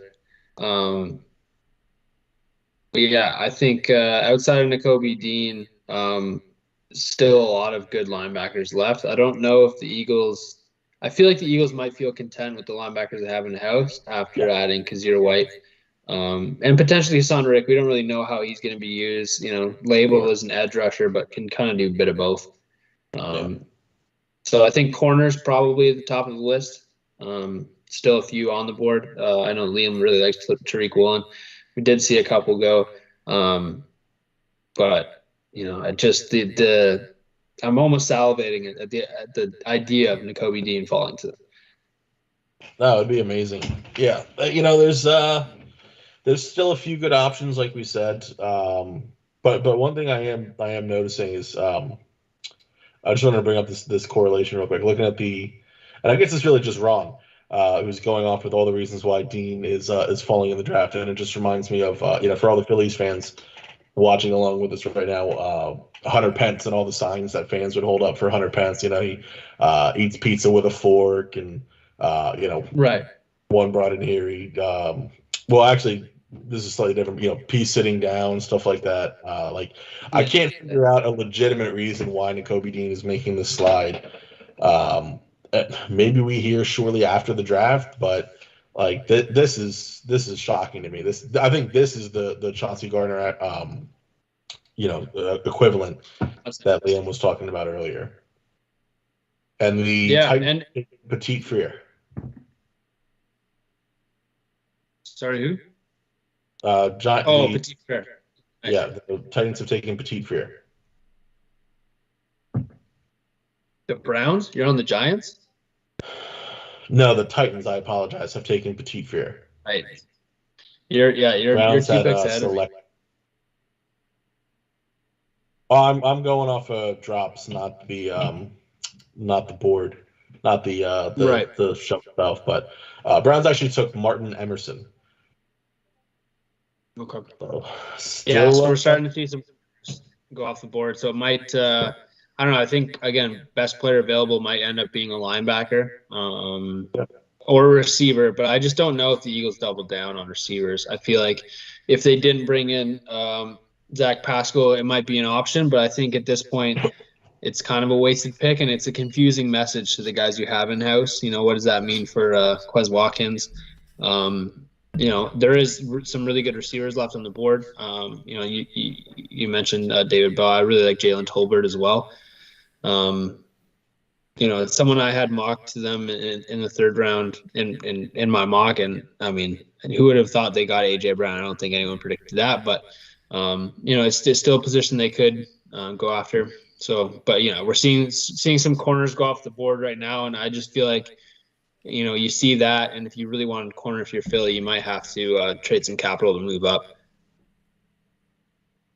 Yeah, I mean that's kind of the way that it's at the moment. And, I mean, there's still some names that I can't see them doubling up on D-line, but just with Travis Jones still available, Vidarian Mathis is still available. Arian Winfrey. Yes, still available. Real. Like, it's just again, we talk about best player available, and that has to be in the conversation.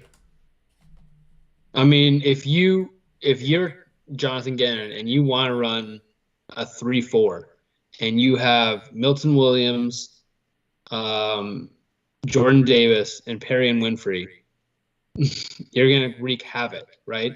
And so, again, like, I think that one of the benefits of having such a versatile defensive approach is you can just draft good players and find room for them. So I think, ideally they get a corner here, but it looks like a lot of corners are coming off the board. And again, how he feels about drafting linebackers. Unfortunately, I would love to see him draft a linebacker, but it might not be the case. And so, if best player available is another defensive lineman, I think that you just adjust your scheme to accommodate, and then you're not, throwing a bunch of money at Javon Hargrave next year. Well, so I want to take this moment. I want to apologize to Joshua Ferris. So, for what feels like 15 plus minutes, he's been talking to us about this pec injury, and I thought that he was stating that Charles Bassey actually had a pec injury, not a shoulder injury, just based on the initial timing of which I saw it. That's apparently what's going on with Nakobe Dean. That he has a pec injury. He does not want to get surgery on it, and that's what's turning teams off. So shout out to Josh Farah for getting that info in here. That makes some sense. I will say, as we get towards this Eagles pick as well, because now we're 10-9 away now. Josh Joby could be a player that I see purely because they've tried to get a former LSU safety before and then converted him down, and that unfortunately didn't pan out well. But Joby's he's basically a nickel corner that can play safety, that's very light, very quick. He's sort of Avonte Maddox-ish in a way, if not a little bit better suited over the top. That wouldn't surprise me at that point. I don't think he's going to be the guy, but I could see it being someone where, obviously, if they're still preaching versatility, he is basically a corner that could move to safety, a little bit shorter and speedy. So another linebacker's off the board. At number 70, the Jaguars take Chad Muma out of Montana. It's a good pick. Yeah, that's a really Devin good Lloyd. Devin Lloyd Chad Muma is a really good 1-2 punch at linebacker. I mean, when Jacksonville was good, they had really good linebackers in house, and obviously Jalen Ramsey. But it's a good start. They're having a good draft. I love how this chat is just like all these things Dean's done. Like Dean will see listening to Taylor Swift. Look, there is a lovely karaoke video of me singing Love Story by Taylor Swift. I've got a theory, I will put this out there right now, and I've said it for many years, that every man on planet Earth knows every word to Love Story by Taylor Swift and will never admit it until they're drunk and it comes on and they'll belt their hearts out. And every time I put the song on at a party, it has gone down. It's like a banger, like everyone knows. It's just deep rooted in you. You sing it about whatever pain love has brought you in the past. It gets out. It's a lovely song. Big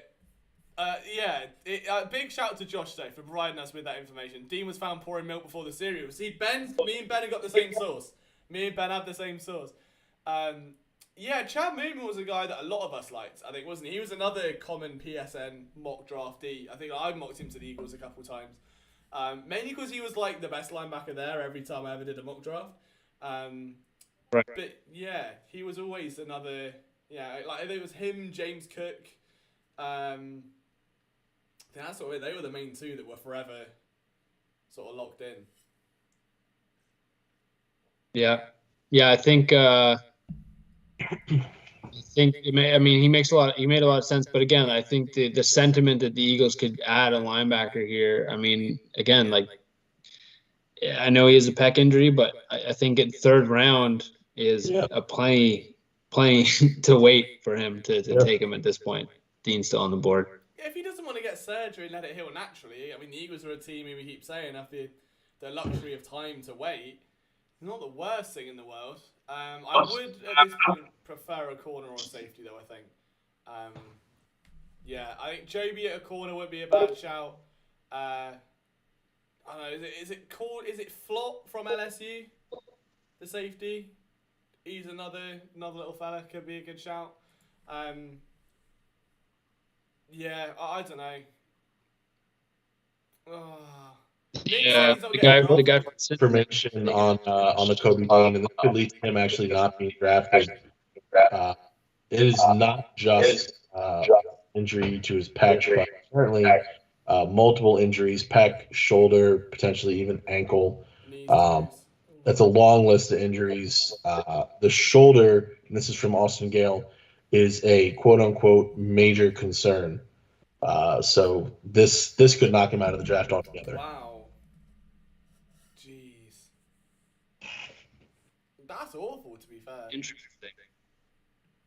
Well, it's interesting because, you talk about Jameson Williams, injury didn't seem to cause him to fall. And it's a shoulder. I get that that's, a part that you need in football, but it's nothing like your legs, right? And so I don't know. It must be something really bad if he's falling that far, and it's a major concern. And the lack of or the rather him declining surgery on it is certainly adds to the equation. For sure, it's interesting. Someone's got to take a quarterback. I think it might be Seattle. It might be Atlanta. I mean, maybe they do, yeah. And that could very well be a signal that they are not going to be pursuing Baker Mayfield anymore. If they do, because who would have thought that you could practically have your pick of the litter at quarterback at pick 72? Yeah, it's true. And even still, you could still grab someone here and bring in Baker Mayfield and let them develop. You see, Baker Mayfield was on a podcast the other day with the rapper's just called Mike, but he was called Mike Stud. If that ever rings a bell, he's a bit of like a mid rapper, and he was just talking about like wellness and just getting through the off season, and ended up talking about a peacock in his house. And I was like, it was just so weird how he's just so dissociated from the situation, just talking about general things. It's a good listen. Like he just seems really down to earth and sound, which, given the grand scheme of things, is probably a very hard thing to do. So that was quite nice. Totally separate note altogether, but it was very nice. Felix Jones. I almost walked into the Eagles a couple times, and then I discovered Khalil Shakir, and then I stopped doing that. Yeah, I like Khalil Shakir as well. Interesting prospect because he does a lot. Interesting prospect too, Khalil Shakir, because he does a lot, right? He ran out of the backfield for Boise.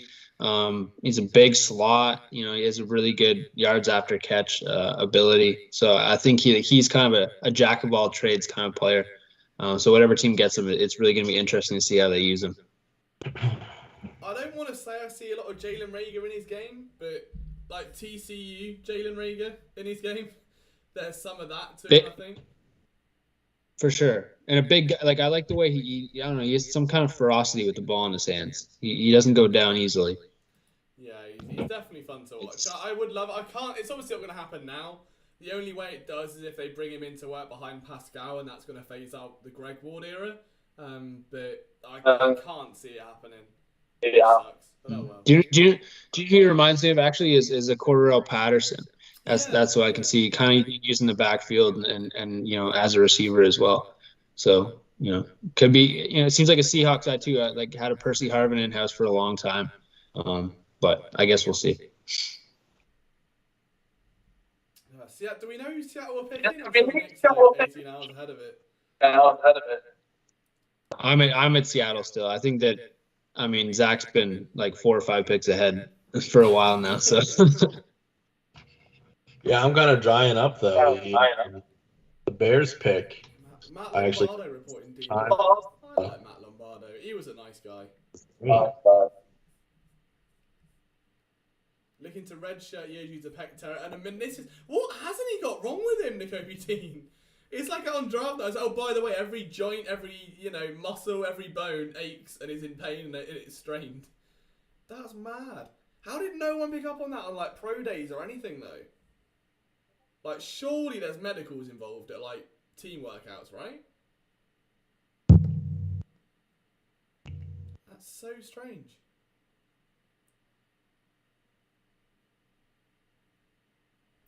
Yeah, not a Scooby-Doo. Good reason to walk away. Yeah, definitely. It's dumbfounding though how no one knew until this, unless everyone did. But surely something that big would get out. Like in me, that's quite a significant development. That, by the way, there's 18 muscle joints and none of them are very good. Yeah. Really odd. Really, really odd. Oh well, we can rule that out then and turn our attention back to the secondary where it deserves. I mean, I think if the Eagles can come away with Jordan Davis, AJ Brown,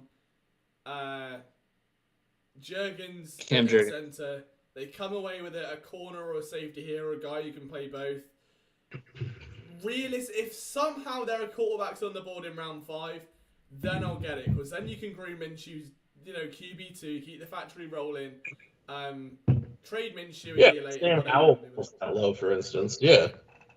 And then, if you want to move up from the very bottom and you 2023 pick, whatever. But I mean, even now, like the Eagles have done such a solid job where they can afford to go a bit risque here.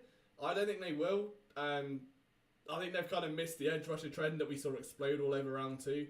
A few nice guys left, but at this point, again, this is that prime Roseman looking for 10 out of 10 athletes, but haven't really produced or done much elsewhere. So if there are any of those knocking about, then I'm sure he'll be, sprinting to the podium.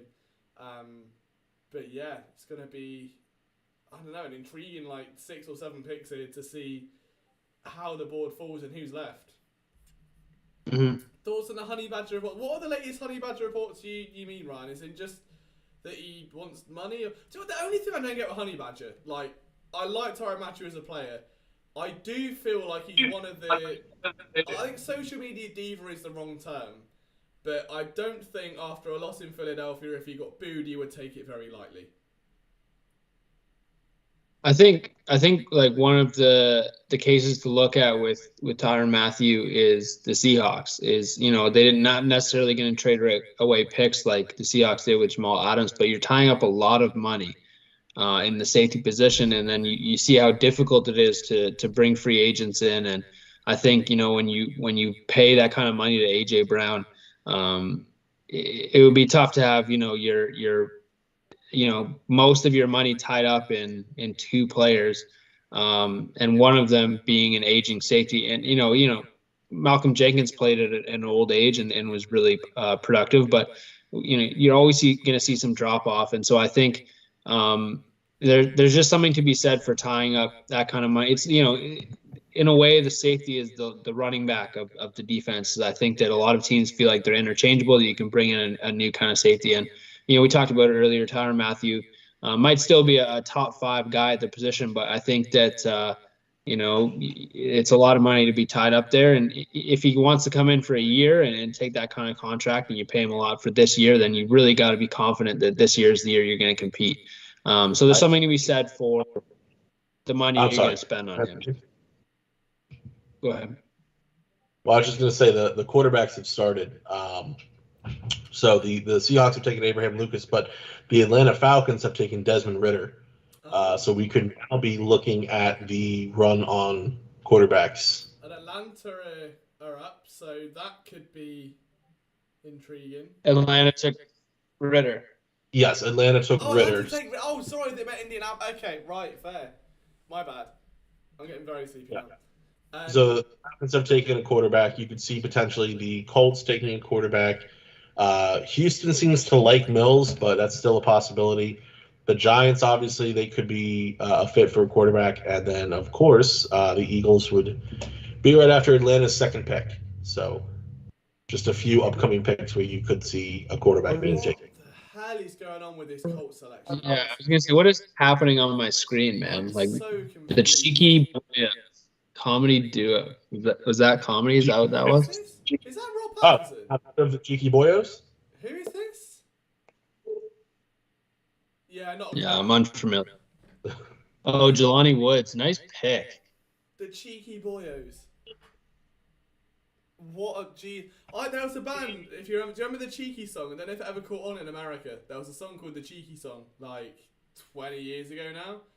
They were like, we are the cheeky girls, we are the... No, anyway. I met them on holiday and had my photo taken, and 7-year-old Liam they were like twin Spanish singers called the Cheeky Girls, and it was a time of my life. Cheeky Boyos may be related, not entirely sure. Ron says, Jenkins never got hurt, somehow. I'm assuming he means me, and I got hurt in all the worst ways. All the worst ways. Ryan says, so the rumours around the league... believe star Tyrann Mathieu and the Eagles have agreed to a deal in principle. I mean, it would make sense, but I can't see that being leaked in the draft because it would just give a hand that they're not going for a safety and obviously give leverage. So I can see that being someone adding 2 and 2 together. It's been rumoured for a little while, but I wouldn't put weight on it just yet. Depending on obviously who said it, that's obviously quite telling as well. I don't know where that's come from, so I don't want to discredit anyone. But yeah.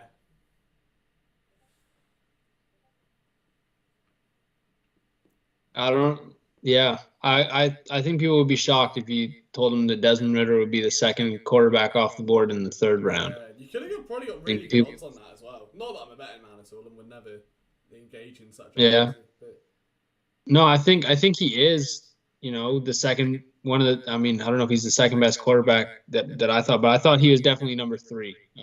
I like Desmond Ridder a lot. I think he played really well at the Senior Bowl as well. And so really smart with the football, has some athleticism, tall, long arm. So yeah, I think he's a great pick. It's interesting to see Atlanta go in that direction, though. It just made so much sense to see Malik Willis in Atlanta. Yeah. Mm-hmm. Oh, there's a trade, it looks like. Yeah, the Broncos are moving back.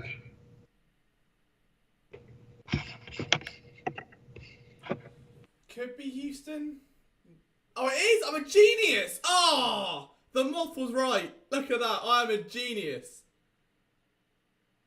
Right, so let me conjure up the moth. That is Malik Willis. Oh, yeah? Oh, yeah, awesome. The moth has said they're trading up for Malik Willis. Is who they're trading up for. I can't believe I got that right. What a move. Wait, you said he'd be going in the 3rd round to Houston? Yeah. That's the one. No, but that was quite good though.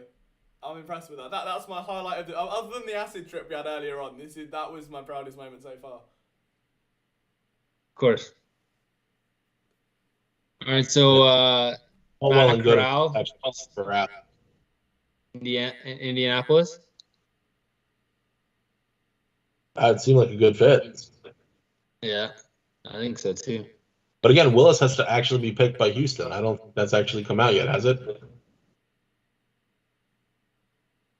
I mean, he seems like a choice for the next quarterback, but nothing has been obvious in the way this has played out. So could be Corral, could be Howell. There's shockingly still a level of uncertainty going on around these quarterbacks.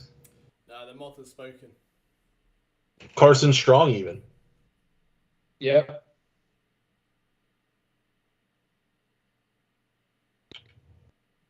Christian Harris is the pick from the Texans. Well, that was the other person the moth Good. said, actually. He said, be wary of Christian Harris.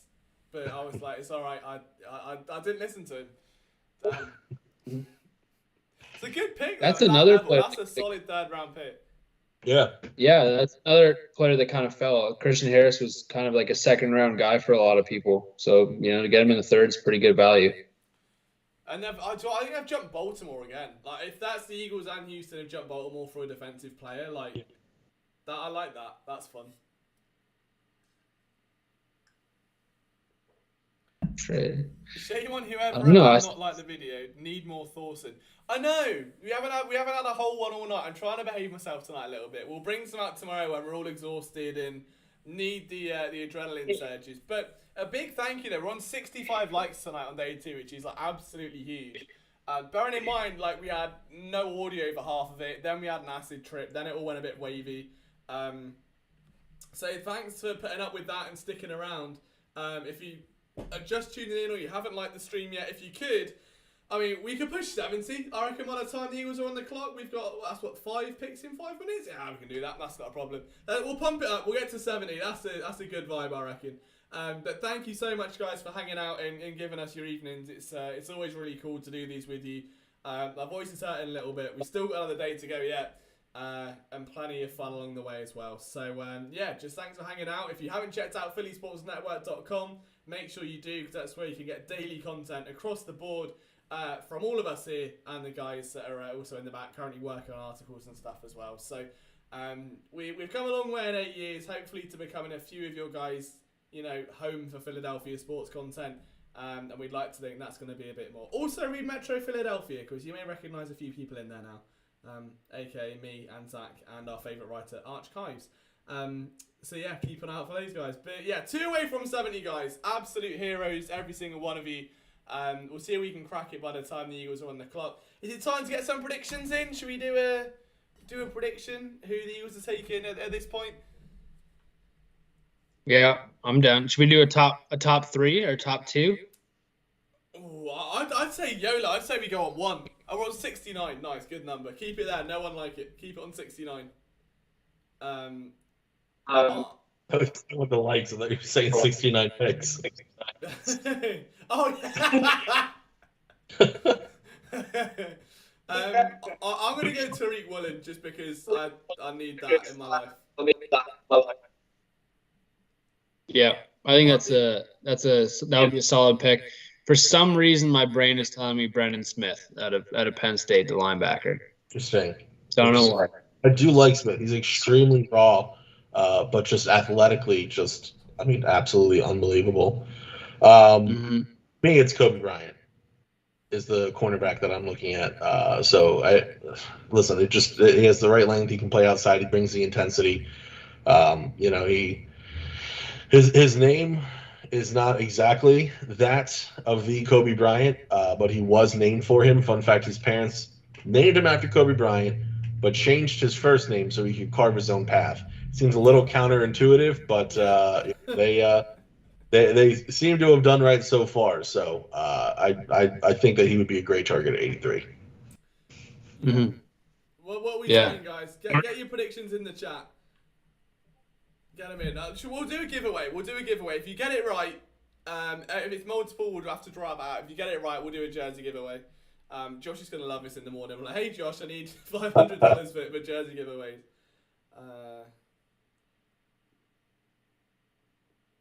I think Travis Jones, I think, is still available.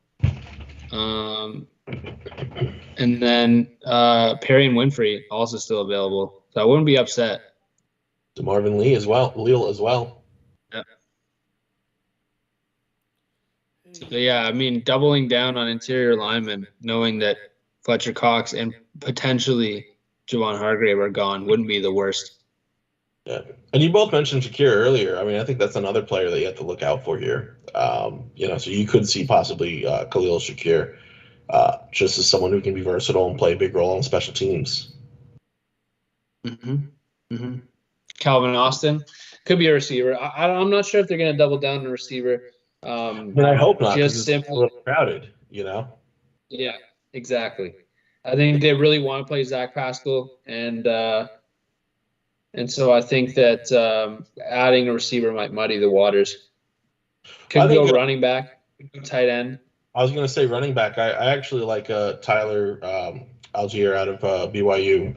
A little bit high from where I placed him, but he was a fast riser. And at this point, when you've gotten rid of so many picks, maybe you trade down and you try and still pick him up. But, that's somebody to still look for out of the running back room.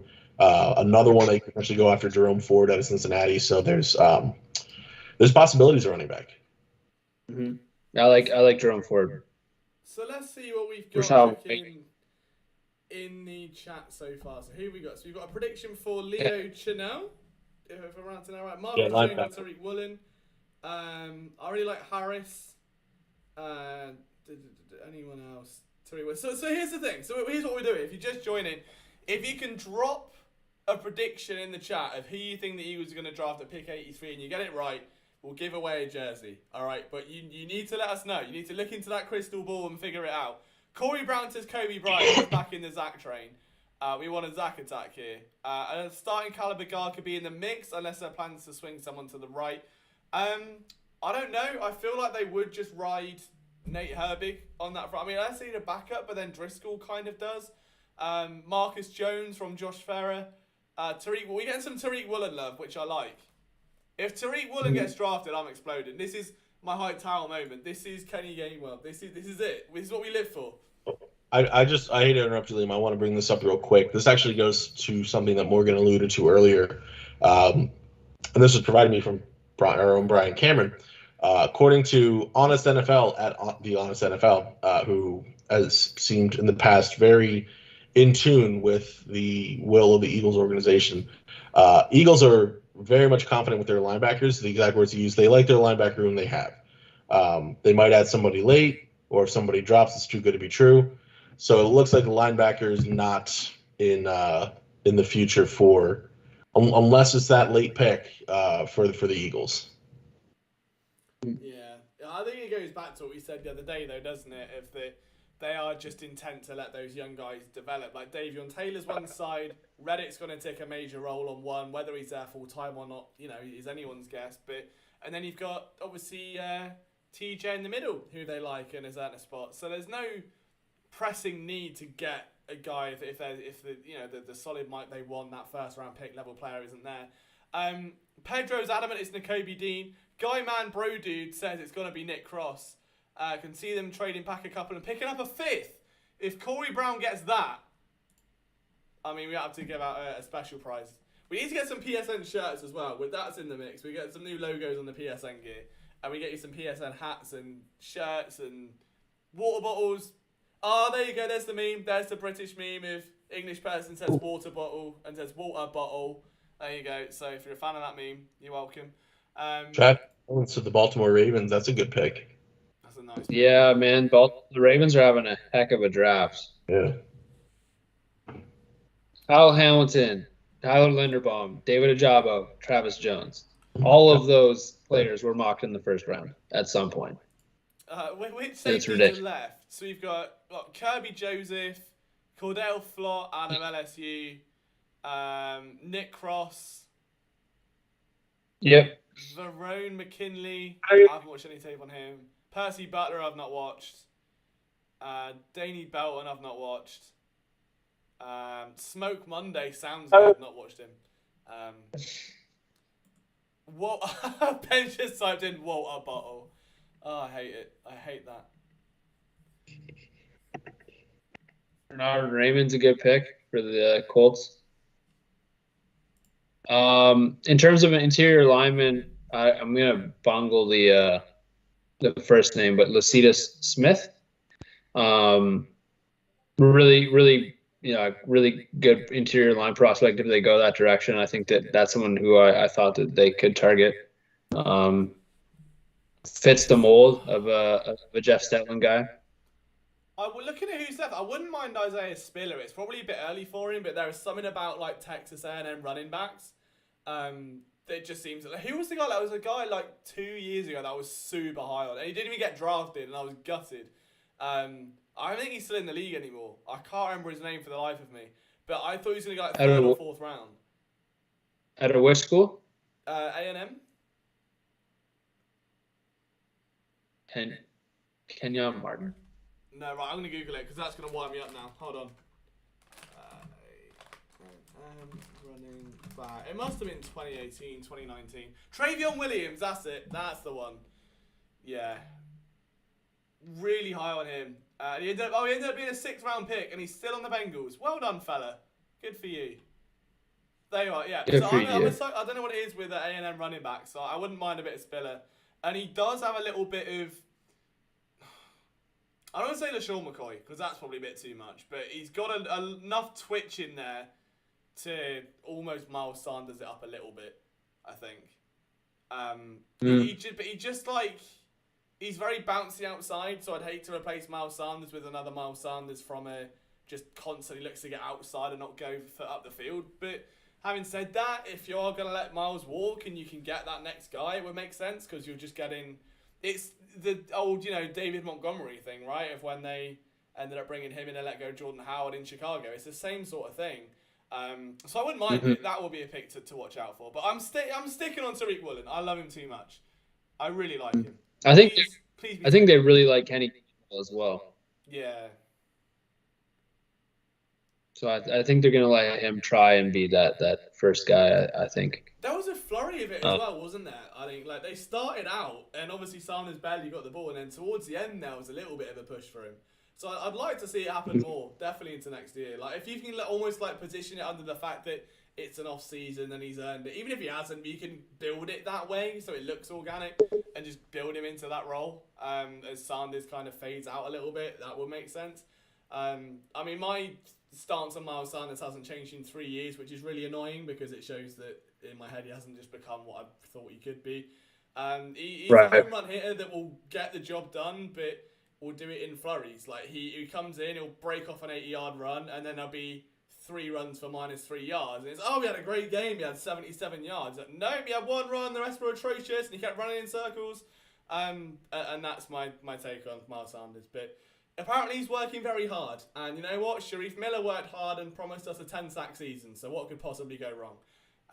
We'll see what happens. Alex Wright out of UAB, another edge rusher. So it's basically impossible the Eagles select an edge rusher because it is being depleted so heavy, I think, now. Mm-hmm. You have hybrid guys that can still rush the passer, but they're mostly stand-up linebackers.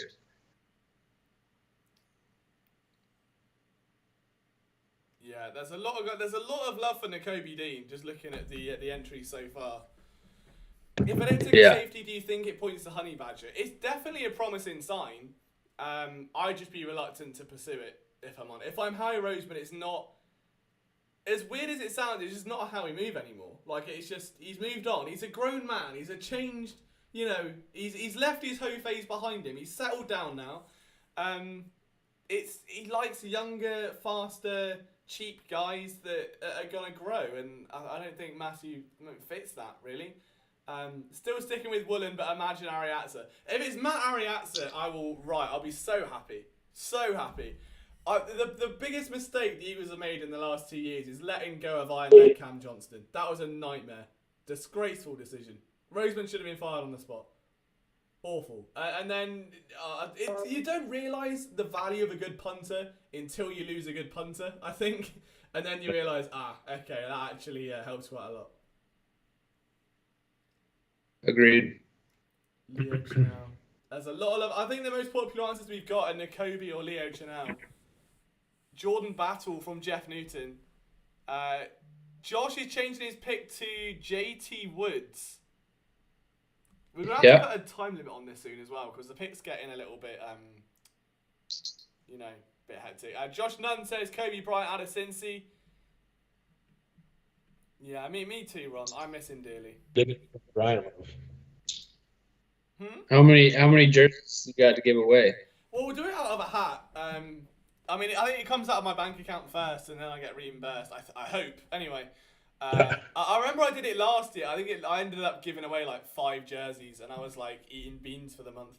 I would love Matt Ariazza in the 5th. That would be so good. Oh, it's getting emotional now. Mm-hmm.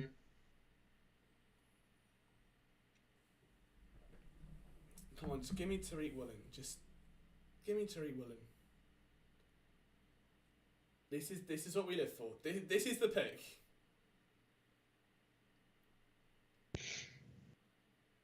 There will be more than a hole in that green screen if it is Tariq Woolen. There'll be like European soccer level flares around the office. I'm here for it. At this point, I don't see why it's not worth it to take Nakobe Dean again. Like, I know it's it sounds like a bad injury, but it's a shoulder. I'm very confused as why that. I think part of it is that reportedly it's not just a shoulder. It's a shoulder, a pec, and also an ankle. So the shoulder's the most serious, and I definitely do agree. Like, to a point, like if you can get like definitive knowledge of like, hey, maybe he misses the entire season. That's fine, But as long as you can get this guy back, even if he's back at like 8%, 3rd round, that's still pretty good value. Yeah, absolutely. To be playing head, shoulders, knees, and toes. I can't believe that. Well, David Ajabo isn't going to play the season most likely. He didn't fall that far. And that's an Achilles. That's a dreadful injury. Yeah, I mean, what it sounds like is there must be more info that's still not out yet. Maybe something about his reaction to not wanting the surgery or something along those lines. But, if it's as simple as he has a shoulder injury, I mean. Yeah, I don't see why you don't take a chance. Yeah. We're up to 80 likes as well on the stream. Massive applause to you guys. We won't burden you with the Clayton Thorson song, but a massive thank you for the support tonight. On day 2 of the draft, that is huge levels of support from you guys. So massive thanks. Again, if you're not familiar with PSN, phillysportsnetwork.com is the place to go for the best Philly sports coverage. That's free, pretty much, I'd say. I think that's a nice... Why is FaZe Rug there? Wow. There goes JT Woods. Okay, so who's out? Who had JT Woods? Let me scroll back through. I'll eliminate you one by one. Oh, Josh changed his pick to JT Woods. They're back. Oh no, he had Marcus Jones and he's changed it to JT Woods. The scenes if we pick Marcus Jones now. Dean believes in using homeopathy to fix sprains and tears. Dean believes in astrology to fix sprains and tears. That's why he's slipping down the draft. He's like, I'm a Scorpio, so I'm just going to go with it and it'll fix myself. Yeah. He's asked to be paid in crystals, in healing crystals. He got asked to be paid his wages in like Dogecoin, and they were just like, nah, he's slipping. Oh, yeah. Well, Spencer Dinwiddie wanted, in the NBA, wanted a contract to be paid him in Bitcoin. I don't blame him for that. Yeah. It's a shout. Didn't Odell do it as well? Who? Odell, like Beckham. Oh, maybe. Mm-hmm. There was a lineman that did that as well. Yeah. Love it. Oh, I'm not sure if you saw it. What were you saying, Morgan? Broncos trade Russell Wilson and draft Malik Willis. Yes.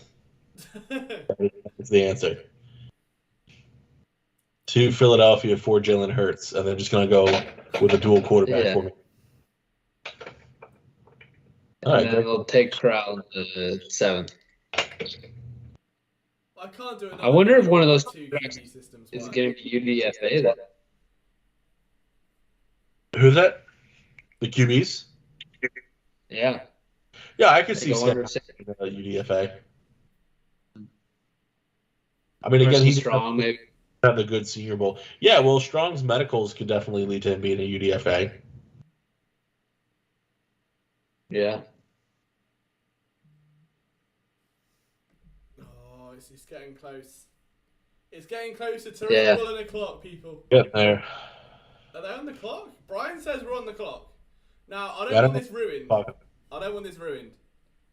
But No. I Yeah, also got I'm Slack going open. to do not disturb this. Yeah, Brian, Yeah. behave yourself. Yeah. Brian. Mute channel. Right, Brian is muted until he DMs me. He goes, Liam! And I'm like, God damn it. Just fire him to make sure, Liam. Brian took the night off the stream to spend with his family and has been tweeting and sharing every single pick on the way. for Jurgen. Yeah. Like the article that they've drafted Wahab. Yeah, they've drafted Wahab. That's going to be the pick. Lot. Okay. There's another corner off the board. Who was it though? Cordell Flott. Oh, see, I said he's good. He's Yeah. alright him. He's a very Eagles pick, but I don't think he'd do anything though. That's the thing. He's just another like. I feel like LSU DBs are either Derek Stingley or Jalen Mills, and there's nothing in between. Yeah. All I'm noticing from these highlights is that he is remarkably small. Yeah, like he's literally a slot corner that can also play safety. He's basically like Avonte Maddox without as much speed, is what I would say. Yeah, I'm not too into that, so I'm pretty okay with the Giants getting him. Yeah, that's okay. You guys think Davis is a day one starter or rotation guy? Well, he's gonna be in behind obviously Cox and Hargrave to begin with anyway, but year 2 I presume he'll be. I think talent-wise he could be a day one starter, but just not with Philadelphia's D line. Yeah. He's also only really a 2-down defensive tackle at this point in his career. He didn't play all that. Pardon? Allegedly. We'll see if Yeah. he can turn it around. Yeah. So, yeah, I think he's going to be part of the rotation, but I think it's going to be Cox and Hargrave that start. No, you're absolutely right though. Like, it just, if you watch how Georgia used him, he was a 2-down lineman. So that's, you think at least year 1, that's how Philadelphia is going to try and use him as well on the rotations. Because why would you have him there on the pass rush when you have Milton Williams, you have Devon Hargrave, you have Fletcher Cox. Okay, another edge gone. D'Angelo Malone for Atlanta, which means Tariq Woolen is on the board. Oof. This is it. Last chance to get your picks in, boys. Last chance. I mean, good luck running the football against the Eagles near the goal line if they decide to put in Hargrave, Cox, Milton Williams. Yeah. And I agree. It's like the opposite of a NASCAR package. It's just like an 18 Jay wheeler Edwards package. as the linebacker there. moving truck package. Yeah. Yeah. Right. Here we go. No one ruin it. Okay. All right. Hey, Angel says, or Angel, apologies if I said that wrong, says Nakobe Dean. I'm saying Woolen. I'm saying it's Tariq Woolen. I've manifested that the moth is not wrong again. It's only been wrong 4 times tonight. Howie Roseman's all about appeasing the Philadelphia masses, hence why Kobe Bryant will be the pick. That I could so see it as well, just based on that alone. They haven't drafted a Penn State player yet, so I'm assuming it's going to be Brennan Smith. This all makes way too much sense. I hate how all of us have a genuine argument, none of it related to the actual player as well. So Malik Willis is still on the board. Yeah. No one said Malik Willis. He missed either, it. actually. Miss on Russell Wilson will not miss on Malik Yes. Willis. Yeah. Oh, there you go. Ooh. It's not even saying they're on the clock yet. D'Angelo Malone was picked like 3 minutes ago. They're Yeah. thinking. They're thinking. Could be Yeah. we'll trade down in the works. Yeah, it could be a trade. They've got to call Tariq, and he's hard to get hold of. His phone's probably on, I don't know, answer phone or something. Malone to Atlanta. Okay, right. This is right. Angels saying the Kobe, and I don't know if that's because of the jersey, and they're getting excited. I don't know. I hope it's not Nakobe Dean. Well, I don't hope it's not Nakobe Dean. If you're looking at the chat, you may get it spoiled for yourself. I'm just warning you right now. Yeah, I'm trying not to. Oh, they're right. Pick- The pick is in. Right, the pick is in. I'm not looking at it. I'm just gonna look at TV. Yeah, I'm not looking either. Right. Okay. This Genuine is real. It's definitely. It's okay. Okay. Zach, Come on. give anything away with your emotions. Stone face. Anytime the ticker changes, I'm having a mini heart attack. Oh man. Let's see who it is. Come on, Tariq. Come on.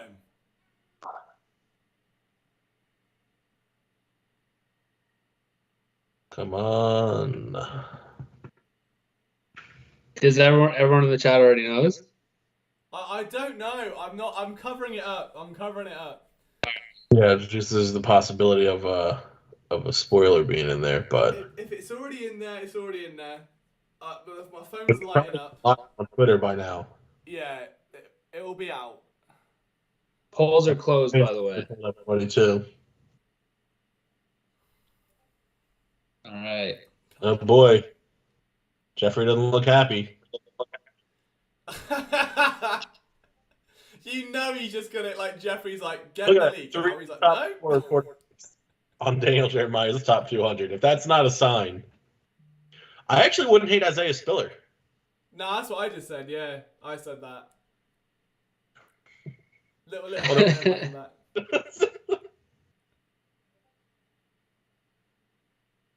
Right. Come on, guys. Oh, That's really. I love you, Rich, but there's Dornbo. As much. Oh! I subconsciously went on Twitter and almost saw it. Oh, I almost sorry. Sorry, glimpse. Well, thankfully it was tweet text, so I saw half the tweet. All right, here's Doran Boss. Here he comes, white suit, and that's fine. Because W is also the start of Tariq Woolen's name. Long snapper and magician. I love it. Yeah. Come on, Tariq Woolen.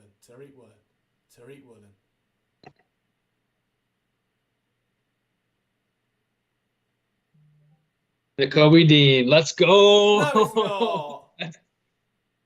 Yes, sir. Wow, fair enough. Wow. That's He was massive, taking a man. linebacker. Jordan Hicks 2.0, baby. Okay, right Wow. then. All right, Brian's on Damn. it. But Brian's is Brian on the article, did he say? Yeah, he's already on it. Oh, wow, okay. Yeah, wow. Brian made the same article Wow. for Nakobe Dean before the second round. Yeah. What a Nakobe pick, Dean man. It is. It's a dub. It's a dub and a half. It is a dub. Yeah. It's a deep value pick. Like we said, I hope Brian uses my quote of "You can't get hurt jumping from the bottom floor window." Right? Use that quote, Brian. Use it in the article. I will edit it in if you don't. It is a beautiful quote and it's very apt. It's a big pick. It's a first round talent who's just playing head, Yeah. shoulders, knees, and toes for injury.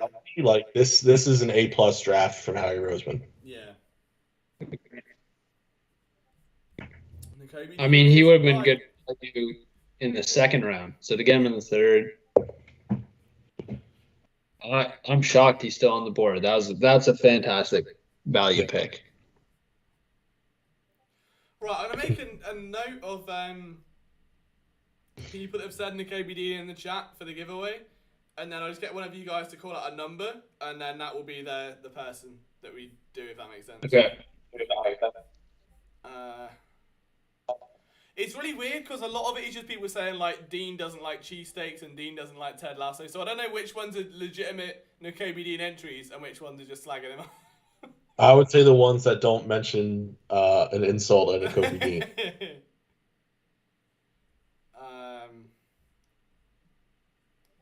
Let's have a look.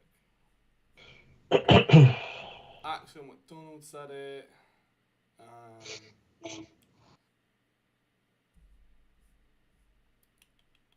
How's everyone feeling 71.5 about said that? it. I feel amazing about it, man. Donna said You it. know, Yeah. it's just unbelievable value, like everyone said. Like Morgan said, everyone in the chat, let us know how you feel about it. But I mean, that's like a dream scenario. You know? Yeah. Jordan Davis and Nakobe Dean in Philly. Yeah. Unreal. Then that could have been picks 15 and 18. And like in mocks. And then they had AJ Brown. Yeah. And then I mean, not to overlook the fact that they got, Jason Kelsey's heir apparent as well. Yeah. So fantastic drafts. Oh yeah. All right, I need. Who wants to be the number picker? Ooh, DeMarvin Leal to the Steelers. I could pick a number. All right, give me 1, 2, Yeah. 3, 4. Between 1 and 5. Okay, got it. What have you got? I got 4. That is Dana Chapman. Dana. I'm sorry if I mispronounced your name. If you follow at Philadelphia SN on Twitter, shoot me a message. I'll follow you back and I'll DM you and we'll get it all sorted. So Dana/Dana. I really don't want to get it mispronounced. I'm gonna go with Dana Chapman. Yeah, shoot me a DM on Twitter and we'll get you a jersey sorted as soon as they come available in the week. And we'll do more. Don't worry, we'll have plenty more coming because this is what we do. We just give away jerseys and drain my bank account once a year. It's like Christmas for everyone. So yeah, that's fine. Don't you worry about it. Donnie, shoot me a message if you're still here. If you run away and I don't get a message, we'll give it to someone else. But so there you go. There's very little room for tolerating mischievous behaviour here. Did Rapshi just said Dean's gonna miss time? Is that what he was just talking about? I got it on mute, but I mean, he likely will with the injury. I mean, if he's not going the surgery route, I think that's pretty much assumed. not Rapshi. It's Schefter, Adam Schefter. Anyways, yeah, that would be unfortunate, but well, he's not going through surgery though. So what is he missing time for? Just rehab? Probably. Yeah.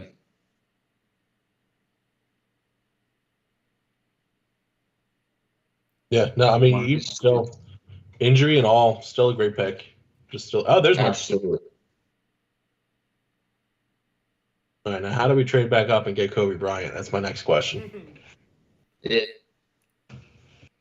think Tariq Woolen will still be available in the 7th. Like, it's gonna be so strange tomorrow. They only have one pick, and it's in the 7th round. Malik Willis got drafted to the Titans. Wow. Interesting. Yeah. Mario a 2.0. We hate to see it. That's an interesting fit. Oh yeah. They just traded away their top receiver, drafted Treylon Burks Well, to replace him. so much like how the Philadelphia Eagles have supported Jalen Hurts, the Tennessee Titans are a run-first offense. So it does make a good deal of sense, considering that they probably were not ready to commit to paying AJ Brown. So yeah, I think it's actually a good fit for him in the long term. I just still don't agree with them trading away AJ Brown, obviously, especially for as little as they did. I'm happy they did, of course. But Right. Malik Willis to Tennessee, crazy. Yeah. Imagine that read option. That's going to be a nightmare. Oh yeah. Just a heads up as well, guys. So we're on 85 likes. Now, I want to double check the like total from last night, but we're now near the end of round 4. It's getting near crunch time. I want to see if we can somehow shit out a way to beat yesterday's like total. That would be amazing. That would sum up a perfect draft, I think, so far. How he's knocking home runs. We've had acid trips. We had Nakobe Dean spoiling Game of Thrones for everyone. We've had some expert analysis, some not so great analysis. We've had moths, all sorts. So we had 106. It's been 21 likes between now and the end of round 4. If we can pump it up, if you're new and you haven't given us a like yet, if you could, that'd be absolutely phenomenal. Yeah, just thank you for hanging out with us. Sir's happy. Scott Young's first round rotation player. who will start in 2023. Second round on a backup offensive lineman who will start after Kelsey leaves. I think exactly that's it. See, Scott saved it. I thought he was going to be mean about it, but he said it's all about the future. He's got it bang on. Draft for the long term, not for the short term, and that's how he's doing. And so far, whether you disagree with the picks or not, you can't disagree with the value, and that's the big thing. Unbelievable scenes there. So Titans have Willis. The Eagles get Nakobe Dean, which is I would love to hear Howard Roseman's presser after this, just to see exactly what he does say about it. Like, what was the driving force? Like, did the Eagles? Bearing in mind, you've got to think as well. The Eagles were literally the healthiest team in the NFL last year. Somehow, I don't know how they were and what changed. But yeah, like, if they're confident in their coaching staff and their strength and conditioning team, then why not take the punt? Well, so one thing, kind of going back to Malik Willis, and then I want to get back to that point too, Liam. I just want to point out something really interesting. The Titans traded up from 90 to get to 86. The teams between those two slots were Arizona, Dallas, and Buffalo. I'm not too sure who there was picking a quarterback, but they gave up pick 169 to do it. So that was a little questionable. But back to what you're saying about the Eagles medical staff, I think that plays a large role into their comfortability into taking on Dean. You know, that way they can really kind of address all options and feel confident in their ability to help him recruit in the most efficient way possible. Also got to think as well, I mean, like, who did they select in the first round? Jordan Davis, who's obviously played alongside. You'd like to think, if anyone knows the extent of those injuries, it's a player that has played alongside him for, 4 years? Yeah, I don't know. I could see that absolutely being a thing of them maybe just saying to Jordan, like, hey, you know, how serious are these injuries? Like, are they likely to cause problems? And go from there. Like, we're not kind of banking that into account as well.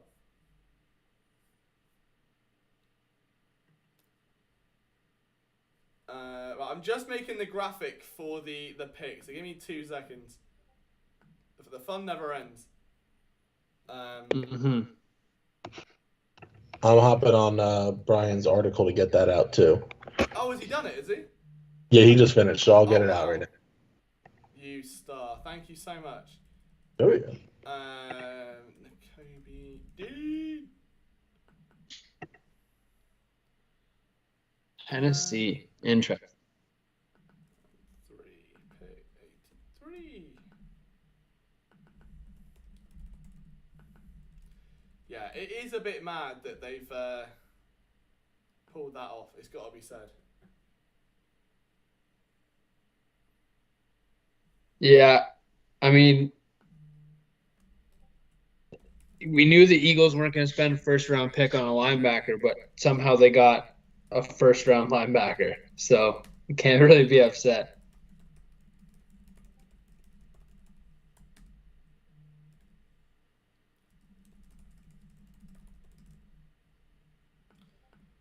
Right, I'm just getting the graphic up, and then we're all good.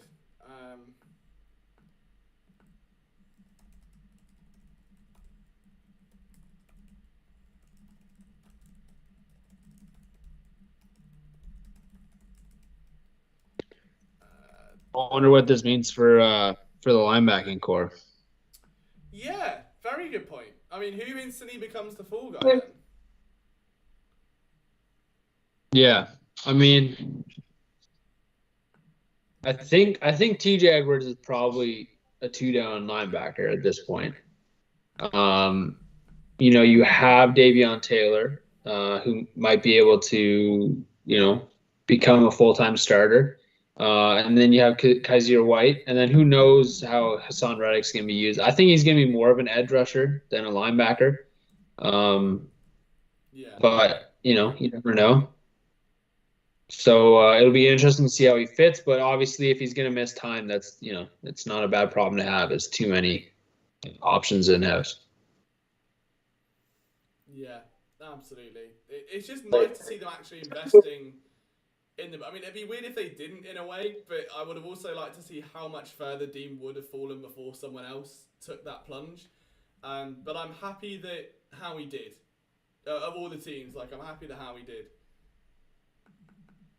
Yeah, that seemed like the perfect opportunity for Howie to go get, some weird pick that we've never heard of. And, instead he does, It's just grabs the another value. year that trend continuing. It's proven scores. It's a championship team. It's elite level defensive talent. There's been a real change in that drafting philosophy. Although Jeffrey Geary does appear to hate it in the war room, it's seemingly yielding results. Yeah. It's been said time and time again, is you can't go wrong drafting a good player on a great team. And, we went from drafting a bunch of players from West Virginia to, drafting Georgia players and Alabama players. And so it's a good change. There's a reason why there's so many Hall of Famers and Pro Bowlers that come from these universities. And I don't know why it took Howie so long to catch on, but it's nice. And I'm still surprised we haven't drafted anyone from Penn State, but there's still time. Yeah, there's still time. Don't write it off just yet. Dean beat the Taylor Swift allegations. Yeah, Nakobe Dean has overcome a lot of things tonight. Turns out he's got to learn to make coffee the right way now, first and foremost. He's got to learn how to not spoil TV shows for people. He's got to learn to appreciate Ted Lasso. Brandon Vlogs says, I'm so happy we got AJ Brown. There's so much to be happy about this draft. Like, there's not even one pick that's bad. Like, I mean, even Jurgens is a player where you can understand it. There's nothing that's just downright confusing, like what we've seen in Dallas a couple times, what we've seen with the Titans up to... Oh, just then. I mean, before that, it was a bit of a mess, but they get Malik Willis. That's a dub for them. Yeah, it's just right. Okay, so next question is, can they get Tariq Woolen in the 5th? That's the next... I swear, do you know what? I just looked up and I saw the Cowboys pick is in, and I already can't be asked because this happened before with the Cowboys, with the Kelly Weatherspoon a few years ago, and I wanted him on the Eagles so bad, and I couldn't even root for him. And I was gutted. And then he went to, was it the Niners I think he went to? I'm curious to see who this is. Yeah.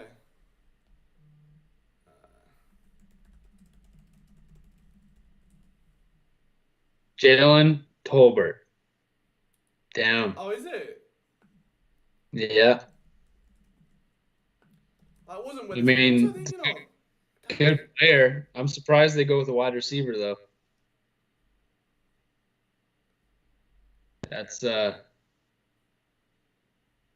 quite the wide receiving core. Big, fast. They've got to replace it somehow, though, haven't they? Really, they've got to do something to account for the fact that they obviously lost Coop to free agent, or it's just stupid. Yeah, they have to do something. They got Lamb. Tolbert will be all right. Is Gallup still there? I can't remember.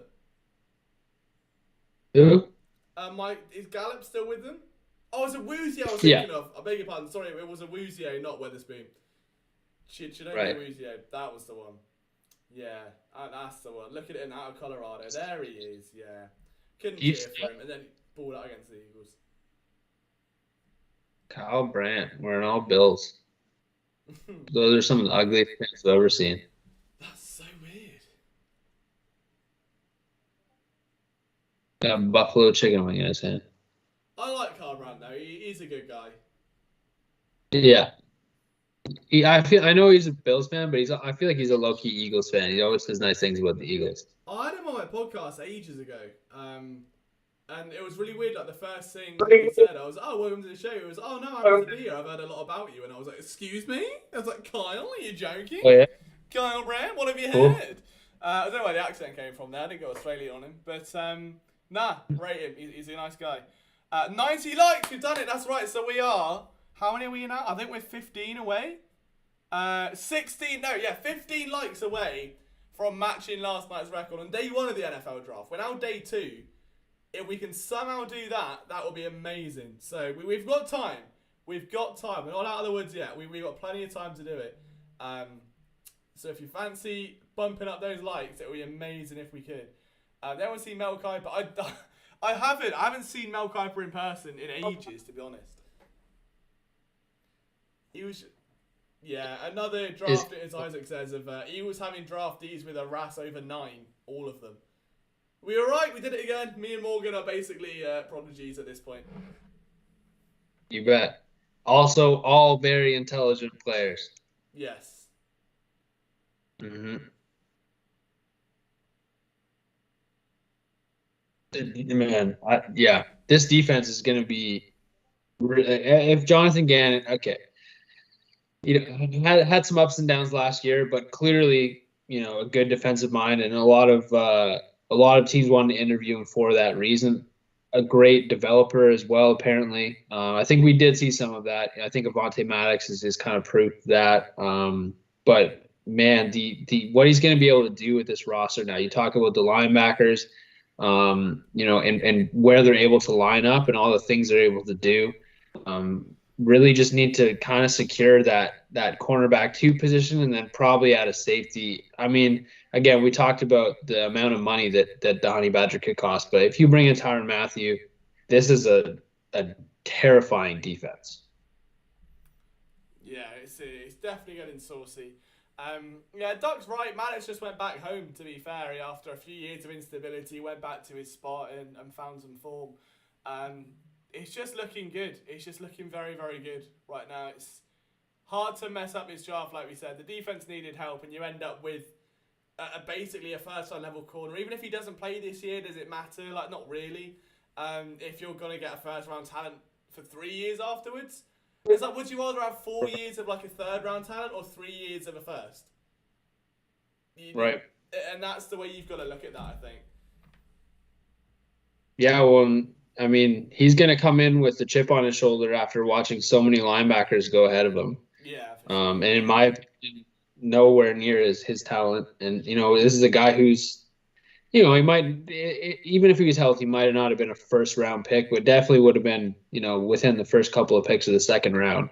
And, was in a conversation with Devin Lloyd for who was the better linebacker, and obviously saw a bit of a fall, but man, is he a good player. And to get that kind of player, I think outside of maybe the Ravens, Eagles probably had one of the better drafts, and that includes the value obviously picking up AJ Brown, but you can't, nothing to scoff at. And I mean, Jacksonville had a good draft. The Jets have had a lot of good players as well, but they're not very good teams, right? So you expect them to add a lot of good players. Big question, how well does Hurts need to play to remain QB1 in 2023? We asked this earlier on. Unfortunately, I think that the better this draft goes, the higher the bar is intrinsically raising. I don't think he's got to be anything elite. There just has to be a sign of development, like a sign of a step forward. And as long as he provides that, that's all you can really do. But mainly, I think as Morgan was saying earlier, just from a comfortability standpoint, being able to stand in the pocket, being able to go through his reads, being able to just put his foot down when making a throw and stand into it. And just not have the little piss missiles over the middle, essentially. Like, just get the ball home, get some velocity on those throws into tight windows, and commit. And I think that's literally it. Like Morgan did say earlier, like a lot of it is mental, and you can see that as well. Like if he's not confident on a throw, the ball comes out light and wobbly, and it's almost like he's hesitant to let the ball go. And that's probably where this apparent lack of strength comes from, because I don't think he has a lack of strength. Like we've all seen him yeet the ball a solid 30-35 yards down the field, and that touchdown to Quez was a perfect example of it. But there does just seem to be this like hesitation to let it fly, which comes out as like a half-assed throw sometimes. So once that gets worked out, then if he can do that next year, I'd be happy regardless of statistically what it looks like. Yeah, I think it's really hard to evaluate Jalen Hurts without looking at the context of the team, which is a lot of what people are trying to do is, okay, well, how many yards does he need to throw for, and how many touchdowns and how few interceptions. And, it's really about being a facilitator of this team. That's something that you saw in Cleveland is Baker Mayfield wasn't able to do that. all he really had to do was rely on the run game and not make many mistakes, and he couldn't do that. And, you know, they added receivers, and then he still couldn't get the ball to those receivers. So you have so much talent, you really just have to get the ball there. You know, AJ Brown's not going to demand crazy throws all the time. Sometimes you just have to put the ball on him, and Jalen Hurts is plenty capable of doing that. I think, you know, last year what you saw is, if it wasn't Devontae Smith, you really have to feed the ball in there in certain situations. And obviously, you know, there was a couple times where he's just missing wide open receivers. But, you know, a lot of these times these are, you know, difficult throws that you really need to get the ball in there. And I think Howie's just adding players, you know, in AJ Brown, where, you know, it's a large catch radius. He's a physical receiver. He's going to get you yards after the catch.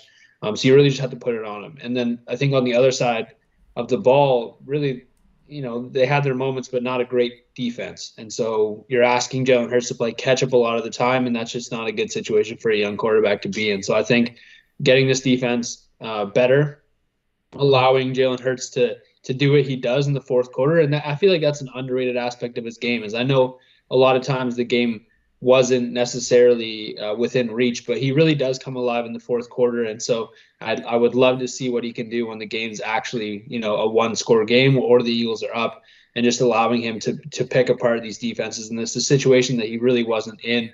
You know, the Eagles didn't lead a whole lot going into the fourth quarter last year. So it's a strong position to be in, and that's when a quarterback really feels comfortable. So I think he's set up to do really well, and unless we see some major regression, I'd be comfortable with him as the starter going forward. Yeah, absolutely. I think you've hit the nail on the head there. I think Brian's article is up, so if you do want some more info on Nakobe from Deanington, I will get that in the YouTube chat in just a second. So here we are. This is what PSN does best, right? So you're in the chat, you're enjoying yourself, you're listening to some beautiful analysis. Oh, what's this? A little article. We can pin that at the top, and with a little bit of luck, bang. I think that's worked, hopefully. There we go. If you click that, that will take you to an analysis written up of the Nakobe Dean pick, written by our writer, Brian Cameron. That was a bit of a mouthful for some reason, not really sure why. And yeah, so Brian's going to break down all about the Nakobe Dean situation, the injuries, the trade, sorry, not the trade, the drafting of him, and the overall fit in Philadelphia. So Brian's been firing on all cylinders. Zach's just edited it. We've been pumping these out in terms of analysis. And this is why I love this team. And I'm going to save the big soppy speech for an emotional wreck and drain tomorrow. But they make my life so much easier. Like, knowing I can sit and do this while they take care of the writing and the editing, and me and Morgan go back and forth. Then we switch it, and I'll do the graphic, and Morgan can hold it. Like, they never say no to anything. They're always wanting to do the best they can. And they make PSN what it is, really. I'm the luckiest kid in the world at 27 to do this for a living and get to work with some wonderful people. So, yeah, just a big round of applause to them, really, more than anything else. If you can do that tonight, guys. If you follow them on Twitter, just tweet them a little heart and just thank them for their time. I know Morgan doesn't really use Twitter too much. We've coaxed him into it over the years. We've gradually, reeled him in. But yeah, make sure you listen to it. The best thing you can do is listen to Flipping the Birds, I think. Is just listen to our Premier Eagles podcast every Tuesday night at 9 p.m. Is that right? Or get up? Yeah? Live on the YouTube channel, it's the exact same spot. Just come in, hang out. I know a lot of you guys do anyway. But yeah, we're lucky to be surrounded by some amazing talent here at PSN. One of them's even verified now in Sean Bernard, our little wonder kid. Hopefully many follow suit. It's amazing. And Zach's come back just fresh off of editing Brian's work. So he deserves a round of applause as well for taking time out to just go and do the work. If you need a break, if you want to go chill out, have a beer, have a little nap, you're more than welcome to. I know we're near the end anyway. But yeah, the devil works harder, BC works harder. Yeah, I think all of PSN do. FTB Go to the Eagles podcast. I'm glad it's getting some love. It deserves it. Yeah, hopefully some big things come in for some pods and events and stuff too in the coming future. We're also 12 likes away from maxing last night's total. And I know a chunk of last night came after the video was uploaded on demand, so you could watch it afterwards. So I think we're literally ahead of where we were last night, which is mad. So crazy props to you guys. 94. If we can get to 100 by the end of round 4, that would be pretty good. I think we can call that. We're at 95 now. I think we can call that a solid day at the office from us. But how are you feeling, Zach? Do you feel any differently about Nakobe after reading Brian's article? There's a question for you. Well, I think it's more like reassured. Listen, Jacoby Dean is quite the talent. To get him at 83, injuries withstanding, it's a good pick. It's a great pick. We're looking at somebody who can really lead this linebacking core for years and years to come. So I'm still head over heels for the pick. I don't know how he could have done a better job. Morgan earlier referenced how, other than the Baltimore Ravens, the Eagles may have won the draft, and I think that's a very fair comment. Yeah. It's hard to dispute it at the minute.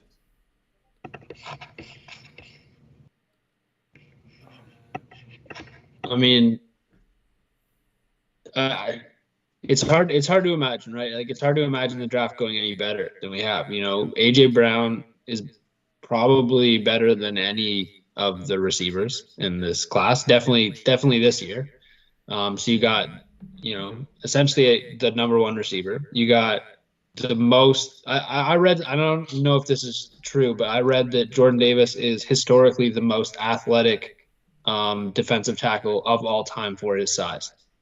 So I don't know where I saw that or how that's justified, but essentially, as big as he is, for him to move how he does is historically impressive. Yeah. Well, so two quick things on that real quick. I'd like to kind of follow up exactly what you're saying. He's the first 340-plus pound player to run a 40-time as fast as he would. I think it was a 3.78, was it? I'm sorry, 4.78, was it? 4. Yeah. A 3.78 would be even crazier. Damn, he's moving that fast. But along with, I just got distracted by the Panthers trading up with the Faster than Patrick Mahomes. What's that? 4.78 is faster than Patrick Mahomes ran his. That's crazy. That's insane. Oh, but the other thing I was going to mention is that he also had a relative athletic score of 10, which is the maximum. For people unfamiliar with it, like that's absolutely insane. Why is Dr. Disrespect announcing the Niners pick? That's so weird. I mean, fair enough. We take it. What a hero. Bless him. He's such a legend. What a guy. Oh, the Panthers have traded up. Yeah, it looks like they might be going for Howell here.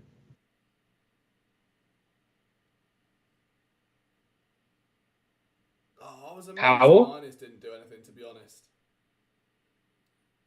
Yeah, I mean, unless they like Corral. True. But they had been linked to Howell for, if nothing else, the UNC connection. But Mayfield apparently halted between the Browns and the Panthers. So this looks like a quarterback. Jordan Davis is taller than Gronk, heavier than Jason Peters, faster than Pat Mahomes, and more explosive than Jarvis Landry. Yeah, I mean, insane. That is mental, isn't it? Forgive my lack of knowledge on the topic. Where's Liberty University? That's in Virginia. It's by the statue, just round there. There's a university by it.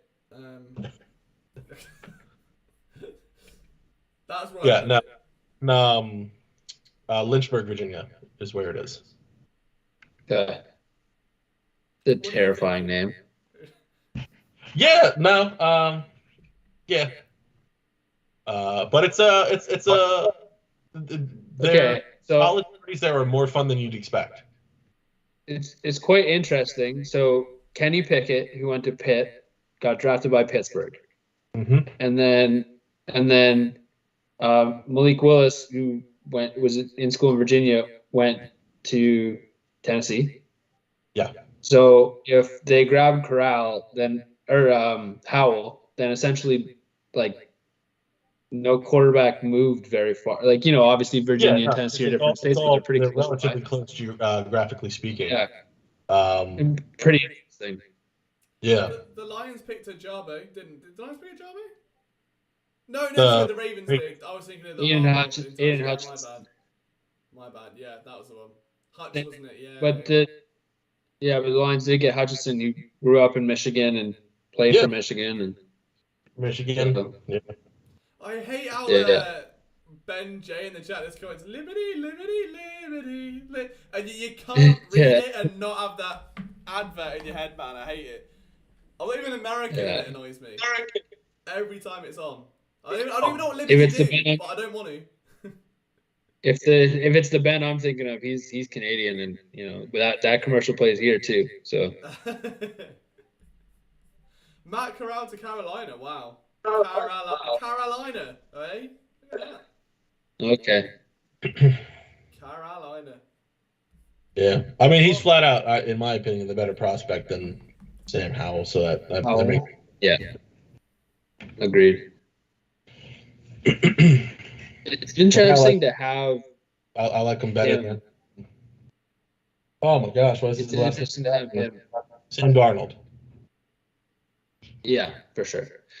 It's interesting to have him in Carolina, though. Like, Carolina just seems to me as like I mean, I guess they had Cam Newton, but I don't know. In my brain, they're like kind of a soft-spoken like franchise. And Yeah. I mean, again, Cam Newton, it wasn't, but now they get, I don't know, Corral. Just again, me and Liam were talking about it earlier. Just there's something about his mannerisms or his aura, which is, I don't know. It's hard to explain, but just seems like a confident, cocky kind of guy. Massive. Yeah.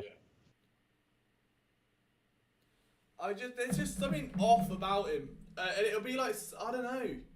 There could be a report like next off season saying, "Oh, he's not gelling with teammates," and then like Carson Wentz level stuff, and be like, makes sense. I wouldn't know why, but it just does, and it's really weird.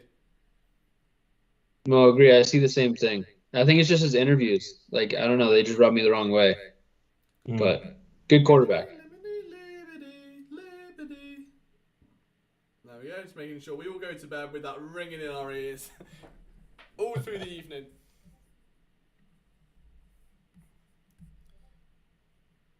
So Carson Strong to Philly is a Cam Palm.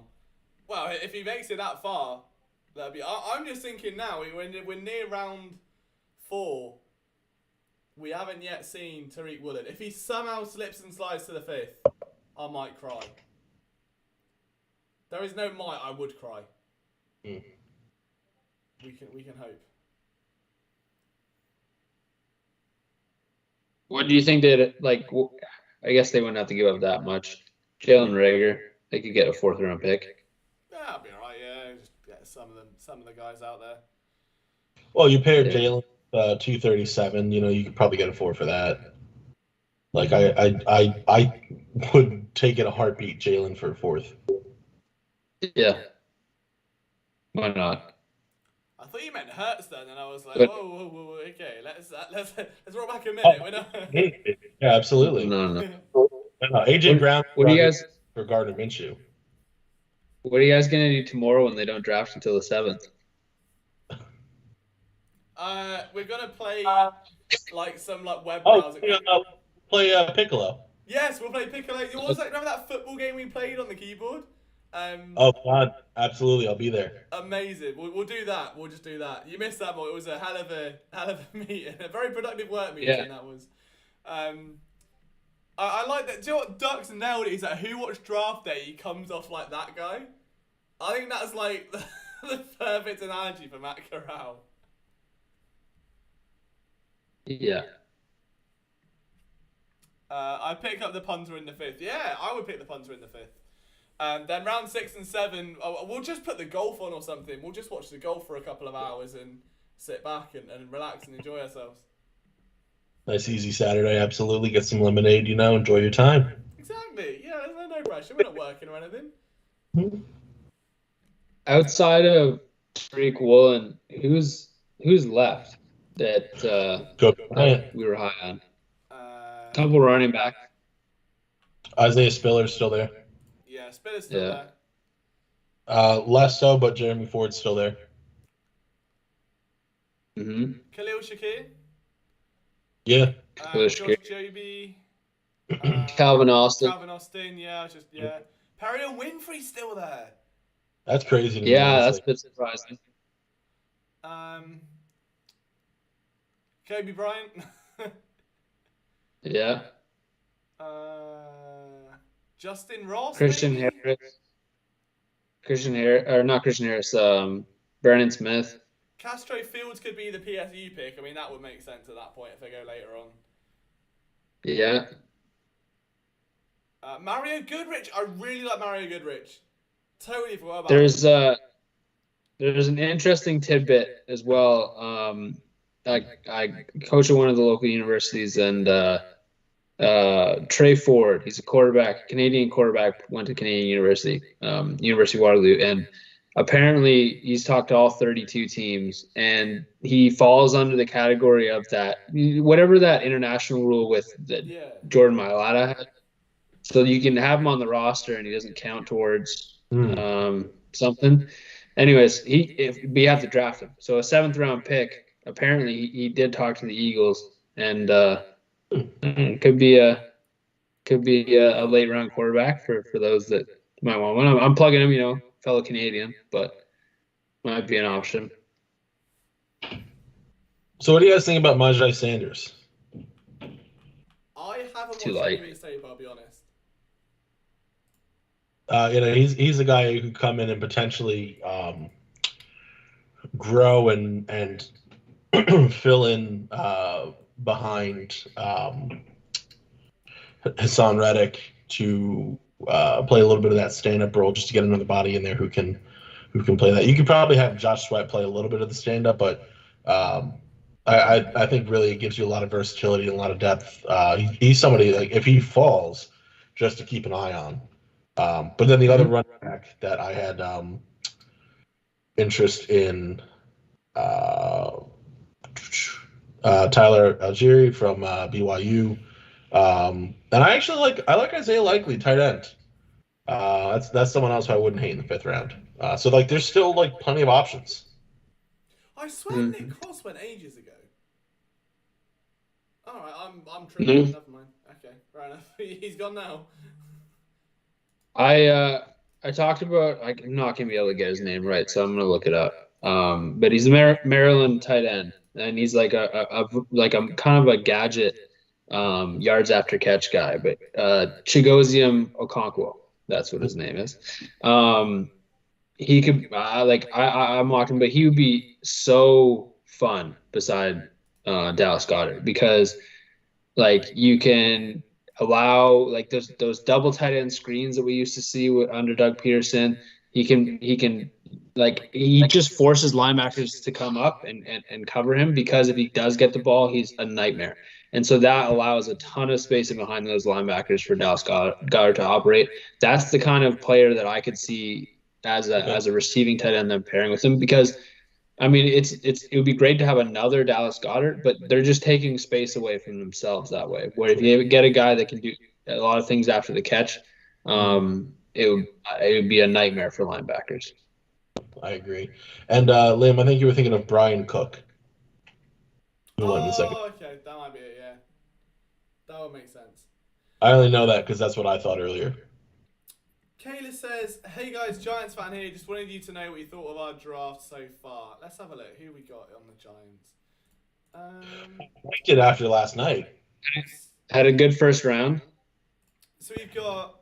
Can I do all right? All right. So we went Kayvon Thibodeau, huge dub. Evan Neal, huge dub. Yeah. Then it went weird. Then you went Wandale Robinson, which I don't get, but sure. Azwedu, I don't know much about. I do like Flott. I think he's all right. He's just like a nippy corner / safety. Could be he's basically a baby Avonte Maddox without the speed, is what I call him. But just very, very, very twitchy. So like overall, even like a solid. Great without Robinson. I just don't know why he's there. Like I know the whole Tony thing, but you could switch him out for any other wideout at that point, would have been fine. And it would have been a great draft. I'm not really sure why. Yeah. There. Anyone else on? Like, if you're gonna get a guy that's 5'8", you might as well just get Calvin Austin like 3 rounds later. Yeah. Well, I mean, Matthew was there. You can say how he may have been a better fit. George Pickens is the guy that I would have. Well, really, Pickens, Pierce, or Moore. Any one of those three, I think, would have all been better options for New York. So, I agree. That's kind of the disappointment, but it's still it's it's a B, if not a B plus for me, just because they did so well up at the top. Yeah, like Evan Neal and Thibodeau couldn't have played that much better if they tried, really.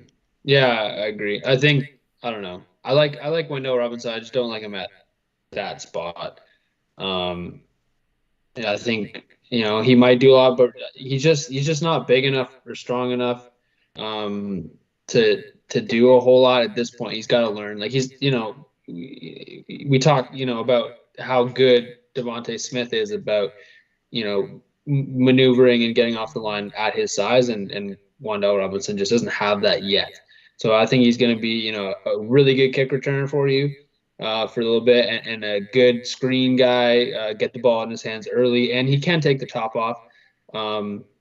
But for a second round pick, you're really asking a lot of him. So that's the glaring need. But you address the offensive line, which is a huge concern, and get one of the best pure pass rushers in the draft, and then a good corner, pretty good. Yeah, apparently Wandale Robinson had a 91.3 PFF grade, which is fair. PFF grades are weird though. I think a lot of the time there's a lot of I don't know. They're subjective. I prefer to just watch tape and stuff more than PFF grades. I really don't look at stats that much anymore unless it's for a prime reason of like Derek Barnett does nothing. Here is a nothing stat that he doesn't have. Like that's a bit different. It's great to support an argument. I think there are better options there personally. But again, it's not a bad pick. Big Huff says, what do you think about Tariq Woolen with our 5th round pick? We're past the watershed. If he's available in the 5th round and we get him, Big Huff, it would give me a big boner. I mean, I'm not going to lie. A 5th round pick for Tariq Woolen would be saucy. I would cry. I would scream, shout, let it all out. These are things we can do without. I'd lose my head, to put it lightly. It'd be brilliant. But we shall see what happens. I don't think he's going to slide that far. Especially, I mean, I can see the Giants taking him, really. Like, if there's a run on DBs now, like there is, like Kirby Joseph's just gone to Detroit. I mean, the Giants have, like, what, 2 or 3 4th round picks, I think, as well. They're prime. They could take him if they wanted to. Also got 99 likes. So we're 1 away from our second 100 like stream in a row, which will be a pretty massive dub for the boys. So if you're in the stream and you haven't liked it, it would be amazing if you could. That's a hell of a community effort. What's up to Marquise as well? How are you doing, man? How do you feel about our draft so far? I hope you've had a good night. 102! We've done it, boys. What an effort. What an effort that is. Amazing. Absolutely fantastic. What a stream. What an effort. What a chat, what a community, what a draft so far from the Philadelphia Eagles. That would have been a great way to end. They could have segued that, but we've still got like 6 picks. So, unfortunately, that's wasted. We'll come back to it.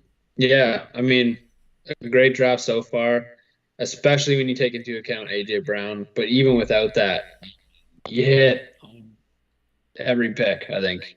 3 really good players. And three players that fit what the Eagles wanted to do without reaching for a need. I think that's really important. Is you went up and got the guy you wanted in Jordan Davis, and then you let 2 really talented players that fit your scheme fall to you, which is fantastic. Like that's it's really, it's not unheard of, but it's really uncommon for you to be able to get talented players that also fit really well without moving up to get them. Obviously there's the concern about Nakobe Dean's injuries, and I feel like we've speculated a lot on like what that actually means. We have no idea. So commenting without the injury, you got 2 first round players and the arguably second best center in the draft. So really good, really solid. Yeah, I mean, Brian Yeah, I want Robinson's just really quick. So the Browns, obviously they did well in acquiring Amari Cooper earlier this offseason. Well, they just added another notable wide receiver. They just drafted David Bell. So the Browns are really setting themselves up to get weapons really prevalent for whenever Deshaun Watson makes his debut with Cleveland. Yeah. Now, we were talking about the Giants draft class. I don't know what to think of Washington. It's an interesting pick. Yeah, I was just thinking, like, I mean, Antonio Gibson exists, right? That's a thing still. I also just think there were better running backs on the board than Brian Robinson Jr. Yeah, and I don't know. He's a big. I don't know. What's wrong with Antonio Gibson that we don't know? That's what I mean. I just love the fact that they're constantly called the commies now. Like, it's just class. Like, they've run them into such a hole with the Commanders, but the commies are at it again. Like, I love it so much. It's funniest because they're the nation's capital and it's the commies. Oh, bless them. They'll always be a meme-worthy team. Okay, who we got left? So we got what? So it'll be the Cardinals, the Jets, the Dolphins, the Chiefs, the Rams, and the Niners, and then we're out for about 8 hours. I forgot the next one. It's at 12 p.m. tomorrow, isn't it? It starts. Yeah. Oh. Yeah. Saturday is such a slog, honestly. It goes on and on and on, and I know I can't be picky because it is the best job in the world, and I love it to bits. But like, you've done night one, you've done night two, you've ground out content all night. You wake up, you get content set for day 3. So like, first thing tomorrow, we're looking at press conferences from last night. We're looking at day 3 targets. We're looking at how players fit the teams. And by the time that's up, it's already started again for 4 rounds where the Eagles have -3 picks, and it's just gonna cry. I'm not ready for it. And it goes so like the picks are over in a minute, and it's just like, oh, there's that person they want. I don't really know that person. And next person. Yeah, the Saturdays. Yeah, and then you've got like this scramble for undrafted free agents, and then everyone's tweeting, this guy's with the Eagles, this guy's with the Niners, this guy's with the Cardinals, and it just never ends. It gets so chaotic for no reason. Yeah, it's fun. It's a lot of fun, but it's just going to be a... if you thought the acid trip earlier was a vibe, that for an entire stream is what I'm pretty much assuming Saturday is going to be like. Just off the... So are you guys around Saturday? I know Brian said he might not be. I think Colin's not here, I don't think, until 2. Is Morgan... Are you working, Morgan? Yeah, unfortunately. I gotta be up at like 5 a.m. tomorrow, and Jeez, what time is it there now? It's tomorrow. 11. Okay, that's not too bad yet. That's okay. Maybe. Okay. It's No, not awful. Yeah, but yeah. What about you, Zach? When you're saying... Oh, sorry, go ahead. I was just gonna say that I was planning on being around. I should be around. I might be a bit dodgy in between, but no, I should be there to enjoy not drafting. Majai Sanders just got taken by Arizona, so that's oh wow. Doesn't look like the Eagles are gonna get an edge rusher. No. Which is a bit worrying to a degree. Unless they just do put Reddick down at edge more, and that would explain Dean and Kazir White. Yeah. But Yeah, well, I think it's underrated what having Brandon Graham back will do. Sure. yeah. Ben's got it right. You go to the bathroom, you miss 4 picks. That's so true. Like, I don't know where. I remember whenever I think of the NFL draft, my first thought every year is, oh my god, yes, a watch along, and then it's, oh my god, the Saturday, and just knowing like, because obviously I started here at like 5 p.m, so the sun's still just about in the sky, and it gradually just turns like day to night, and it goes really quick, and it's just, you just get stuck in this cycle, man. It's gonna be an interesting evening for sure for me. Interesting day for everyone in America. Let's get a roll call. We haven't done that yet. Where are you guys watching from? I know we've got 18 of you left. All the diehards now. The Eagles are they've been off the board for like an hour. Where have we got people watching from? And Marquis says he's concerned about safety. Should we make a run at Honey Badger? Apparently there are some reports saying the Eagles have like a deal in principle. I think was the wording earlier.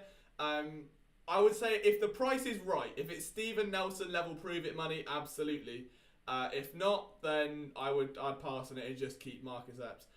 Isaac's watching from his house, which is fantastic. So well done for that. Ducks in Philly, New York, New Jersey. I want to see if we've got any other English people in. Toronto. There we go. Morgan's friend. I'm guessing SJ is South Jersey. Alabama. UK. Yes, Lucas. There we go. I'm not the only one with a broken body clock. That's fine. We can live with that. I think that's the roll call. North Carolina for Marquise. East Philly for Ron. Philly for 215. Very predictably, this is going to be obviously a very Philly-centric response, isn't it? Florida for Trash Panda. PA, love it. I remember, I think what we did accidentally the first year was because I think we were one of the only draft streams up. We had like every NFL team's fans in, and there were people from like everywhere.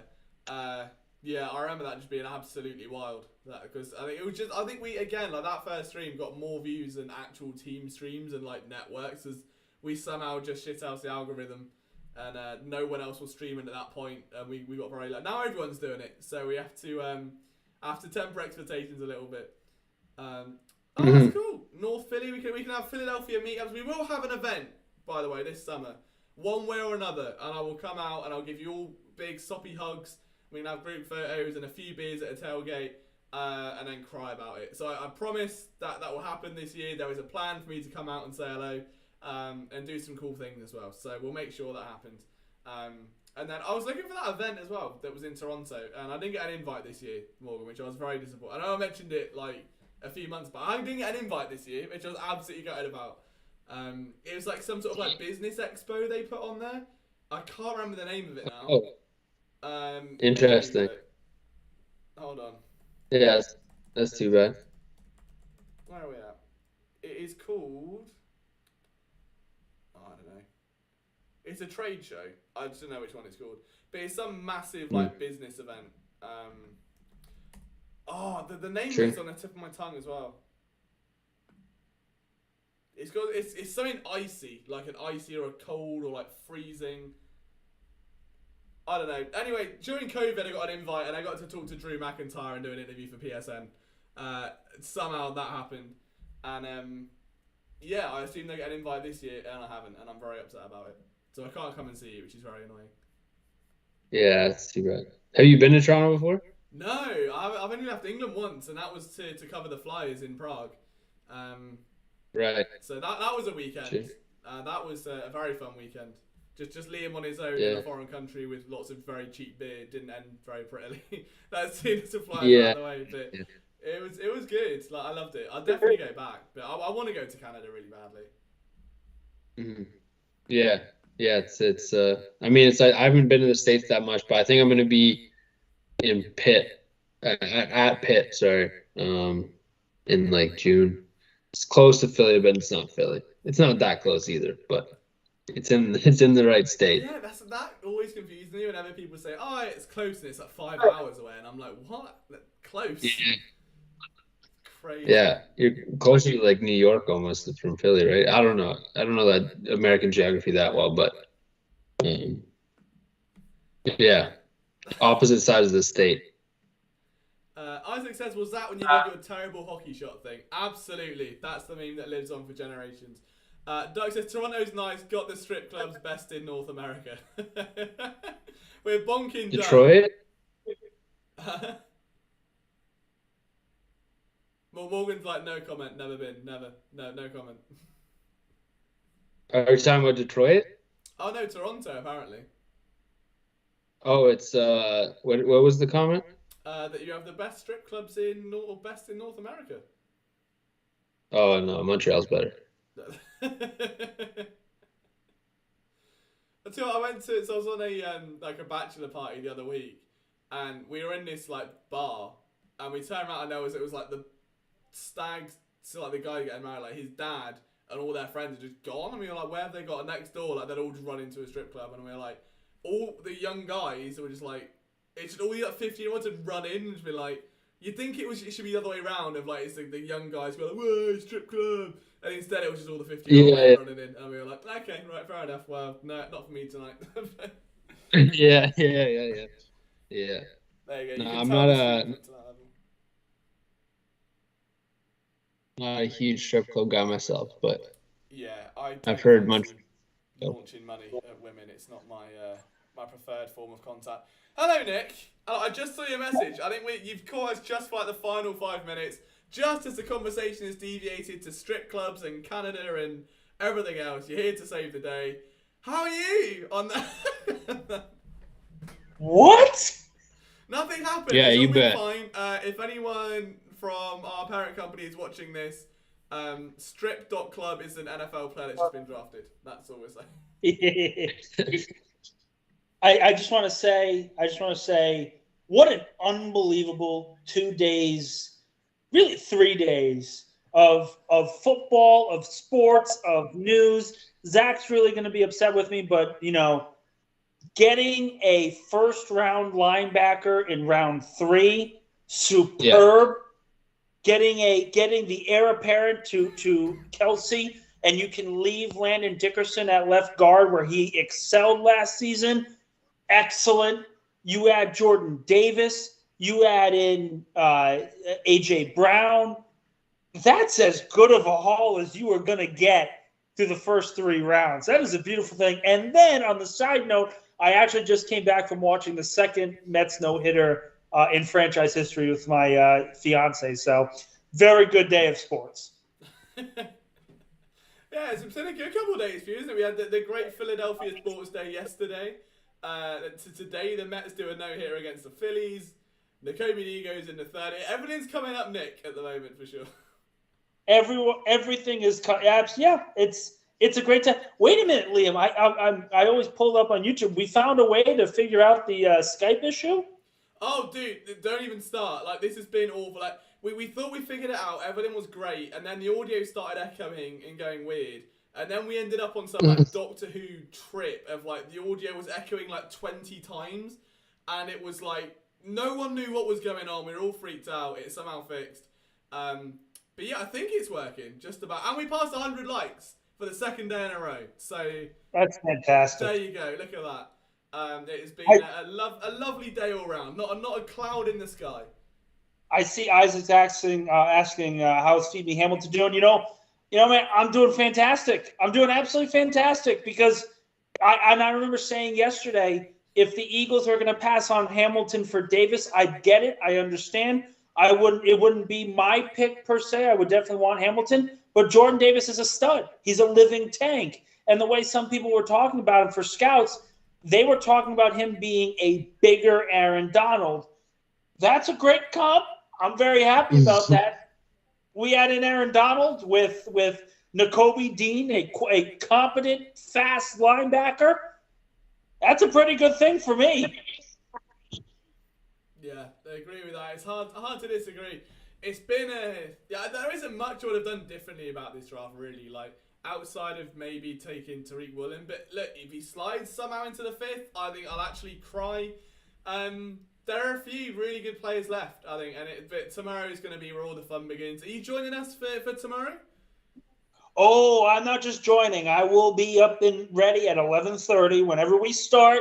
It's the day 3 is usually my day of running around and taking over that particular day. Yeah, it's going to be. Hopefully, it'll be a little bit more relaxed because the Eagles only have 2 picks left in round 5 and round 7, so we've got like 2 rounds of no picks whatsoever. So we're going to have to be inventive, do some like Eagles trivia or something. Or like For now, though, if you think about it, you've got Isaac Seumalo, who could be on the block now with this Jurgen kid now on the team. There's not really a need for a 4th guard, whether it's Driscoll, Herbig, Seumalo might be the odd man out. You could also bring in the fact that, hey, Jalen Reagor, I think Whiteside might not be here by tomorrow. You could theoretically see an Eagles trade that gets them 2 5th-round picks or maybe even a 4th, God willing. Maybe you're looking at a few more than just 2 tomorrow. You never know. It's wishful thinking. I'd definitely like to see it because there's value to be had, and we know that Howie does seem to like that value. And I think my new favourite phrase of the day is, you're only going to get hurt so much jumping out the bottom floor window. And as we've learned, only a couple of bruises and they get Nakobe Dean. So it's all gone well. We have got 1 pick left and we are out for round 3 or day 2 of the NFL draft. Oh, I've just dropped my phone, so that was quite good. Zach is back. We are back with another Zach attack. How are you? Yeah, I'm trying to figure out who let Nick on this show. Yeah. He just sort of jumped on. I just saw Nick join. Very loud since the Mets shut out the Phillies. They didn't shut him out. Don't give him a little bit more credit. Combined no hitter, yes. Yeah. So it's a fake no hitter. So it doesn't count because the Phillies scored a run. What? No, it was combined no hitters. So they took out their starting pitcher, but the relief pitcher still Oh, I see. managed to no hit the Phillies. I think the silence just says everything. Nick looking all smug and like Zach is like, yeah, great. Listen, but here's the thing, and going back to the Eagles, there's a couple of people in the chat. I think Ben J saying Dillard for 2 fourths, and to be quite honest, they could definitely hold on to Dillard for next season and get a comp pick for him, or they could trade him. I know there are a couple teams like the Giants who desperately need a tackle. Maybe give them to the Giants for 2 fourths. You get Woolen. You get another. You get a potential safety. You maybe get a running back. A couple other needs. But in reality here, if you're Philadelphia, you want to make sure at the end of this draft you fill out as many needs as possible while also improving your roster. And I think with for these first 2 days, they've done so in droves to the point where a lot of teams have drafted a lot of teams that had weaknesses at safety no longer have that weakness. So the contract that is given to a player like Tyrann Mathieu is going to be significantly less than it was 2 weeks ago. So you think about it from that perspective, Mathieu could be an Eagle. Let's say, for jokes here, Xavier Rhodes, I believe he's still a free agent. You get him on a 1-year veteran minimum, a cheap deal. Let's roll the dice there. You're talking about a young secondary that adds 2 veteran players that could be very good. Absolutely. And the final pick of the draft is in. It's SMU's Danny Gray.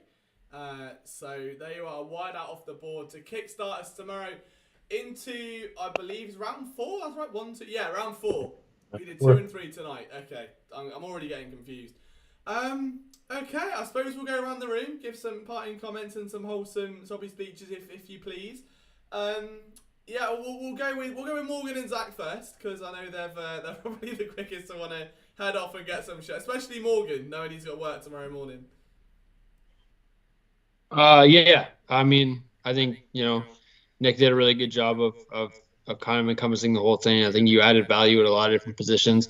In terms of day 2, I think they started off with a smart pick, and I think that really set the stage for them to take a risk on Nakobe Dean. I mean, obviously first round value, there's a reason he fell. But he's a player where, if he does miss some time or need to rehab, the Eagles are okay with who they had at linebacker. Again, I just think this is a kind of draft that good teams have, as they just add talent. They don't reach for anyone. They didn't reach for any needs. And then what I said as well is they drafted some guys that really fit their scheme without, again, having to move anywhere to get those guys. They just fell to them. So, I mean, getting a first round linebacker in the 3rd round is something that you hear of, the Patriots doing, or like a Baltimore pick or something like that. And, Baltimore had a great draft, but I think that the Eagles, when you take into consideration the fact they got AJ Brown, probably one of the top drafts this year. And that's saying a lot, because I think, they've had some bad drafts in the past and still been a successful team. So, finally a really good draft, I feel like the sky's the limit. And then I think, the biggest problem was the defense, and they addressed that with 2 really good, solid picks from a really good team. And that's another thing that, Liam, we were talking about, is before we were getting, West Virginia guys, and now we're drafting Georgia guys and Alabama guys. So it's a nice change. Yeah, I mean, not to just directly agree with Morgan, but I mean, that's kind of just how the situation has played out. I mean, it's been a very well thought out plan from start to finish for Howie Roseman of the Eagles, and I have to almost parrot what he said. You can't reach your guys. and that's how crucial is that. How often have we seen that before? I'm thinking Marcus in particular. That was the third round for most teams. You're reaching the first round, and look what happened. So by letting the draft come to, for the most part, like the Eagles did, even when they did, it was for somebody that they were sure about, Jordan Davis. They knew he wouldn't get past Baltimore, uh, and they still say something similar about Baltimore's draft. They had a fantastic draft, but whether or not they drafted Kyle Hamilton with the first round pick or Jordan Davis, we're still saying the same thing, and that speaks to how great of a player Jordan Davis is projected to be. So from Davis down to round pick, and then even day two, getting the parent to Kelsey, being able to get N'Kobe, or know more about the injury, of course, we do. But again, Morgan went on in detail earlier about the Eagles medical staff and how healthy the team was last year, and how confident the Eagles must feel in their ability to help him rehab it. And with the linebackers they have, it's kind of where you can see and make the argument okay with the linebacking core for a time, but you can also see where a star can rise, or the need for a star can increase. So that's where it could be easily fit in. You have Zero White, TJ Edwards, kind of hold down for it for now, and then Kobe Dean can take over at his earliest ability. Yeah, I think there was some echoey issues there slightly.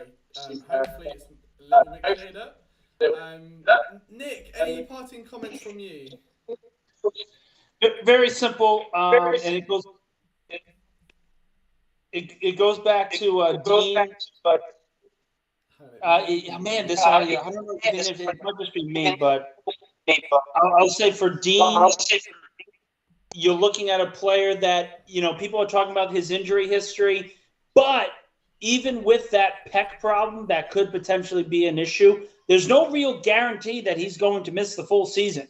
Like the medical practitioners, everyone's saying that he's fallen because of the pec injury this year, but there's no guarantee that he misses the full year. So maybe he misses the first 8 games, maybe he misses the first 9 games. You're talking about the longevity piece that comes into this, and it's really going to be helping out the team in the long term. Like, we look at these moves and we say, well, this could be good in a couple of years, this could be good this year. We're looking at a team right now that is about to take the precipice and take that next step from going from, hey, they made the playoffs, this is a really nice year, to this is the expectation. This is the norm now, where we have to expect them to make the playoffs every single year. Yeah, absolutely. I mean, we'll see how the Eagles put the cherry on this very enticing cake tomorrow with a stream. We're going to try to go live around 11:45 a.m. The draft starts, I believe, at 12 p.m. For a whole afternoon of shenanigans. We're going to have to try and be inventive to keep you guys entertained if the Eagles are indeed going to be off the clock for a couple of rounds overall. So do come along, bring yourself some light beverages, however you choose to enjoy your Saturdays. We'd love to have you with us. And just have some fun along the way. But a massive thank you, first and foremost, to our PSN team tonight. I'm about to cough, so I'm going to try and do this without doing that. But to Morgan, to Zach, to Brian as well for grinding out 2 bits of content, Zach for editing, and Morgan for providing some very, very level-headed analysis on about every topic imaginable. Incredibly valued member of the team. And to Zach for flexing his Eagles muscles despite being the Sixers connoisseur, never fails to amaze me. And Nick for coming in at the end with a light bit of injection of energy to wake us all back up, just in case we tapped out at the end. And secondly, to you guys watching this, again, a second stream in a row with over 100 likes is absolutely crazy. It's amazing to be back here doing this. We're excited for tomorrow. Thank you for sharing your draft experience with us. Hopefully there are some more reasons to be excited and happy tomorrow. We'll get into all of that. But for now, get some rest, wake up, treat yourself to a lovely breakfast, get some happy music on, and we'll do it all over again in the afternoon. Take it easy, guys. Thank you for everything. I love every single one of you. We'll see you tomorrow. Thank you very much, guys. Go Birds.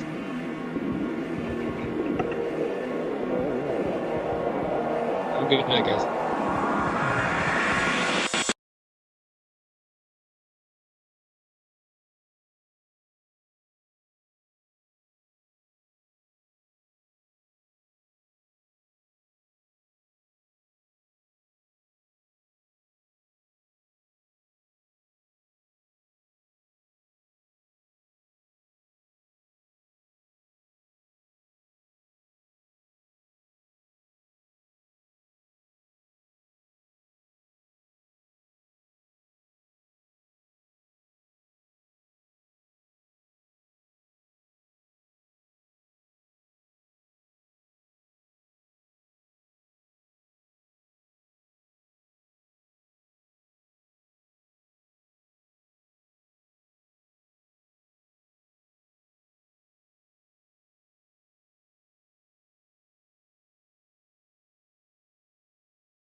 the things that I'm not. Well, it seems that I'm caught every time you remind me. You're right, take away my pride, to burn it to the ground, so we can start again. My crimes are left here to remind, to burn it to the ground, so we can start again.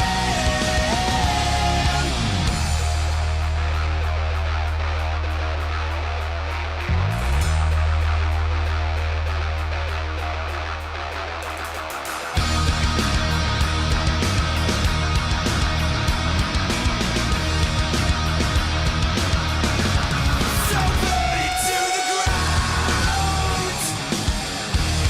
So burn it to the ground.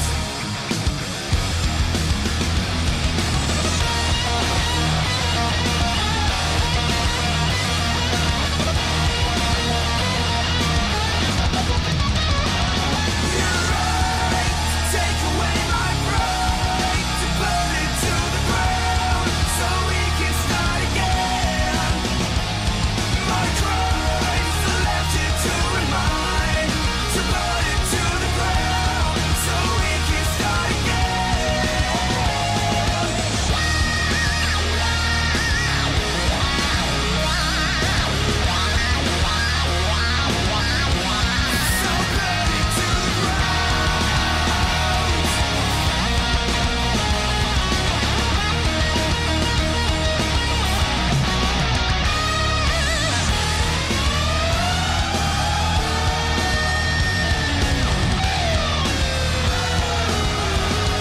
So burn it to the ground. So burn it to the ground.